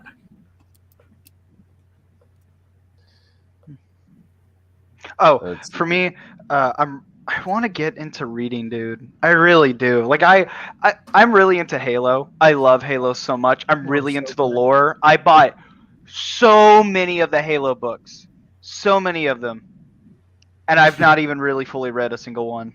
So I'm pissed. You know the song "Till It's Gone" by what's it called? Yellow Wolf or something, like the band Yellow Wolf. I don't recall. Till It's Gone. It's very Celtic, but go look it up. But for some reason, I want to see a remix of that with the Halo theme. Yeah. So. Let's see here. Martin asks, what Godzilla and Kong movies would make a good double feature? Godzilla 84 and Kong 76. I feel like, yeah. I would even say Kong 33 and Godzilla 54. Yeah, well, Jack said. Yeah, that's very solid, yeah. Or hell, Son of Kong and Son of Godzilla. Yeah, that's a good one, too. Yeah. Ooh. The question is the 2000 stuff. I'd say probably Godzilla 2000 and Kong 2005. I would say like Godzilla 84 and 76. Oh, you go further. Zilla 98 and Mighty Joe Young 98. Which I think that's an underrated kaiju movie is Mighty Joe 98. I mean, I love the 1998 Mighty Joe Young. I used to watch it a bunch when I had the DVD. Bill Paxton, of course it's good. Yeah. Keeping track of him won't leave Joe alive. They'll come and take him down. That's my best Bill Paxton, man. Game over, man. Game over. Did you notice the Ray Harryhausen and what's her name? I think it's Demi. No, not Demi Moore. Is it Demi Moore? Who was the girl in the original? I know who you're Terry talking Moore. about, Terry though. Moore. Yeah. Yeah. Like It's her and Harryhausen make a cameo in that movie. I think I remember seeing that. They're at the party scene and like they see Jill in the white dress and Terry Moore's like, she reminds me of somebody, and Harryhausen grabs her hand and says, "You when we first met." I'm like, oh, that's adorable. Yeah. That was actually Rick Baker's idea to put Harryhausen in the movie. That's awesome. Yeah. Okay, so we're getting pretty close to 5 hours. How are you guys feeling? I'm feeling fine. I'm I wrapped turned in into, I just turned into 62 Godzilla, as you can see here. How'd you do that? Oh, I'm gonna shove a tree in your mouth. That's hilarious. You just shove it up his ass. I'll say I'm gonna kick rocks at you and then constantly slam you with my tail. that's the one part about Godzilla versus Kong I really like is I can imagine when he shoves the axe down his throat, everybody in the theater, come on, you all were like, he did the thing! He Yeah. did the thing! I'm just saying this. I cannot believe how Godzilla like won most of the time in the original King vs. Godzilla until like Kong gets electricity, because the way that dude was fighting, like come on, kicking rocks and a like just tail atomic breath. Like after a while, Kong should have figured it out. Just The best part is when Godzilla's just doing this. yeah. He's like making that kind of like Fapping. tubby like popping sound, like he's fapping or something. Like, No, one of my favorite parts in that movie is like Kong tries to get up after he gets put on the ground. And Godzilla just hits him with his tail and he just flops straight back down. one of my favorite parts the is drop kick. Come on, the drop kick. Kong when he first get. No, I love the first round. After the first round, when Kong's like patting himself in the fire, and when he walks away, he's just like, "What the fuck was that?" Because you know what? That's like something that's like a death from like Donkey Kong Country when Donkey Kong's like, "Ooh," and he falls back. He's just like, Not as good as the cartoon show. Two movies that'll make a great Godzilla Kong double feature: King Kong versus Godzilla and King Kong Escapes. Yep. Yeah. or So Davis, do you want to keep going on, even though we've been on for? Yeah. While we were on this, some new questions popped up. I think Jack might be able to answer this. Is Congo a Kong movie? well, to quote Tim Curry, no, the diamonds are here. Is Ape a Kong movie? Ape? Is Mighty Peking Man a Kong movie? Yes, those are all Kong movies Yep. with the ripoffs. I've already talked about them. Yep. No, Ape is great. What are you talking about? He flips off the camera and he fights a snake that hits the camera lens. It's He amazing. also tortures a dead shark.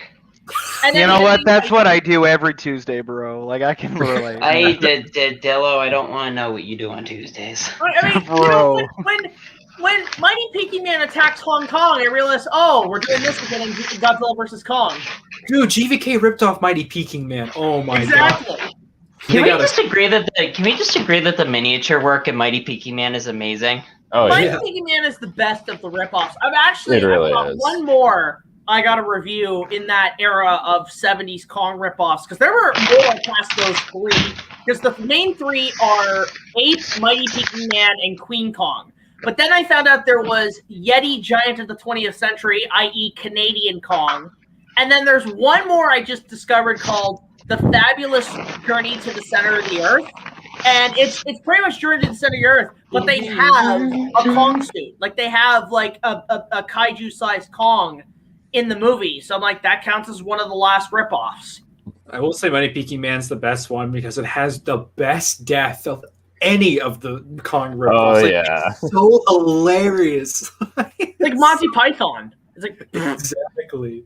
it has one of the best endings with like all the helicopter models and the building, and you just getting shot. I love that. I'm being totally honest, guys. I do not have the subscription for StreamYard, and I can only stream like only for a certain amount of time, like per month. I 5 think more minutes? I think the limit is like 14 hours a month. So we're gonna have to like wrap it up soon. So Also, hey, Davis, sorry Clean up about the the bandwidth. sorry about that sound muffle a second ago. Sorry about that. let's power through these. Shay says, okay, I got one more favorite Harryhausen movie, Clash of the Titans. 1 million years BC. Clash of Titans. Jason the Argonauts. I've only seen like the Beast from 20,000 Fathoms. So All right. Freezing Wisdom asks, what is your opinion on the canceled 1985 American Godzilla film titled Godzilla King of the Monsters 3D? I didn't even know about this. Never heard of it. It's interesting. Go watch Kaiju Network's video on it. is it the one that was going to have one of the guys from Friday the 13th attached to it? I think Was it? so. If so, that Godzilla design is horseshit. Not gonna lie, the concept is interesting, but I was looking at it, I was getting flashbacks to Jaws 3D, which I hate. I hate Jaws 3D. So, any more input on this question before we wrap it up? No. I didn't even know it existed. So, all right. I like turtles. All right. So, anyway, If they make a Gamera movie, they have to have that kid in it. I like turtles. Anyway, thank you all for coming to this very chaotic edition of a TokuTitanCast. Let's all go ahead and plug our stuff, give our closings. Sean, go first. You and your loud ass background noise, video game cartridges, and punching through drywall. Yeah, sorry about that. That's all right. So I have a Twitter page, Shots of Japanese Cinema, aka Cinema of Japan, on Twitter. We have a Facebook page, but I'm not as active on there. Also have an Instagram page, which I'm very active on. But the main page I use is the Twitter page, Shots of Japanese Cinema. Just nothing but a love letter to Japanese cinema. Right now, I'm dedicating shots to great human characters in kaiju films. Yeah. Yeah, and there won't be any new posts tomorrow, but I will continue the human character appreciation on Monday. So yeah, be on the lookout for that. All right, Dillo. Oh, it's Big O now, Davis. Thank you. Okay. But check me out on Twitter. I go by as Big O Out over there, or just simply as Big O. You'll find me. Just look me up. Don't get it confused with the anime. Also, I'm very active in Davis's server. So yeah, Discord server. I really want to make YouTube videos. I'm trying to find the drive for it. I work a lot. But hey, I was planning that because I'm 4 movies away from hitting 200 movies in my collection, not counting like me, because I do own a lot of movies more than once in my collection, but nonetheless, in terms of only counting them once at a time, I only have 196, but I'm 4 away, and when I hit 200, I do plan on making a marathon review series on my YouTube where I watch every single one in order. So, All right. I want to do that. It'll be fun. All right, Big Jack, let's hear it. You guys can find me at this name here, BigJackFilms, on YouTube, Facebook, Twitter, Instagram, TikTok, Patreon. If you donate $1 or more, you get early access to all of our content. I do mostly the King Kong reviews. I'm working on my next episode. It's going to be a little Let's Talk discussion, and I've got a few videos down the line. I actually do have to head out because I'm seeing King Kong is trending on Twitter. I got to cash in on that shit. But it was fun being on your thing, Davis, anytime. But yeah, just find me all there. Check out my videos, my 100th episode on Dragon Ball Evolution, all the stuff we talked about. Yeah, really appreciate it. And I think we're almost at like 16,400 subscribers. So nice. Cool. Yeah. Big Jack, we will see you on Thursday the 15th. Yep, Thursday. I have it written down. I will see you guys there. Yep. Cannot wait. Yeah. All right, Yeah. Jay. Nerd Cage Live, please sub it up. I just put up my Nobody review. Just went up literally during the stream here. Davis and Sean, we did a Daimajin look back, which should be coming out on the 17th of April. And of course, this Thursday, we go live every Thursday. We go live at 8 o'clock Eastern Standard Time. This coming Thursday, we have Nick, the guitarist from the band Power Glove. And next Thursday is the GVK watch party with Davis and Big Jack be joining us. That should be a lot of fun. And then mark your calendars, April 29th. Master Daniel Pasita, the original Johnny Cage Scorpion Sub-Zero, along with Davis and Daikaiju Tony, we'll be watching the new Mortal Kombat movie on Thursday the 29th, which is draft day, by the way. I don't care. We're going to be watching Mortal Kombat with Master Pasita. That's going to be an opportunity of a lifetime, the ultimate Mortal Kombat reboot watching experience. So yes, Nerd Cage Live, sub us up. We're also on Facebook. We're also on Twitter, nerd_cage. But if you want to follow me personally, at St. G Official on Twitter, I'm pretty active on there. And again, Davis, thank you so much for having me on your platform once again. I always love being here. It's so much fun. And to all you fine gents as well, I always love working with you guys. Big Jack, Sean, Big O, Cole. I mean, it's been really awesome. Everybody in chat was fantastic. I had a great time tonight. And of course, happy Easter. Hey. All right, Cole, let's hear it. All right, so check me out at that's booty sauce. Wait, there we go. Check me out at Godzilla Gamer 77 at YouTube. Planning to get a quickie review of Godzilla vs. Kong by Monday or Tuesday around that time. Just trying to get it out pretty quick. Other than that, you can check me out on Instagram, same name. Check me out on Twitter, although I basically just shitpost on Twitter, but check me out. I just have a live. I just post random stuff on Twitter. And yeah, that's basically all I really got. Just check me out there, and I make videos and stuff. And you love Godzilla versus Megalon. Oh, without a doubt. Please support Godzilla vs. Megalon to buy the Tokyo Shock Blu-ray. Please select the Criterion version, and I'll do a director's commentary. Or just a commentary.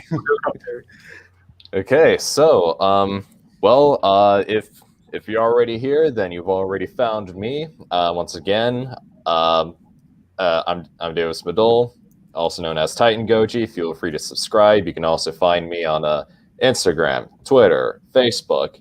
Also, I got a Patreon and a TeePublic if you wish to support me through those means.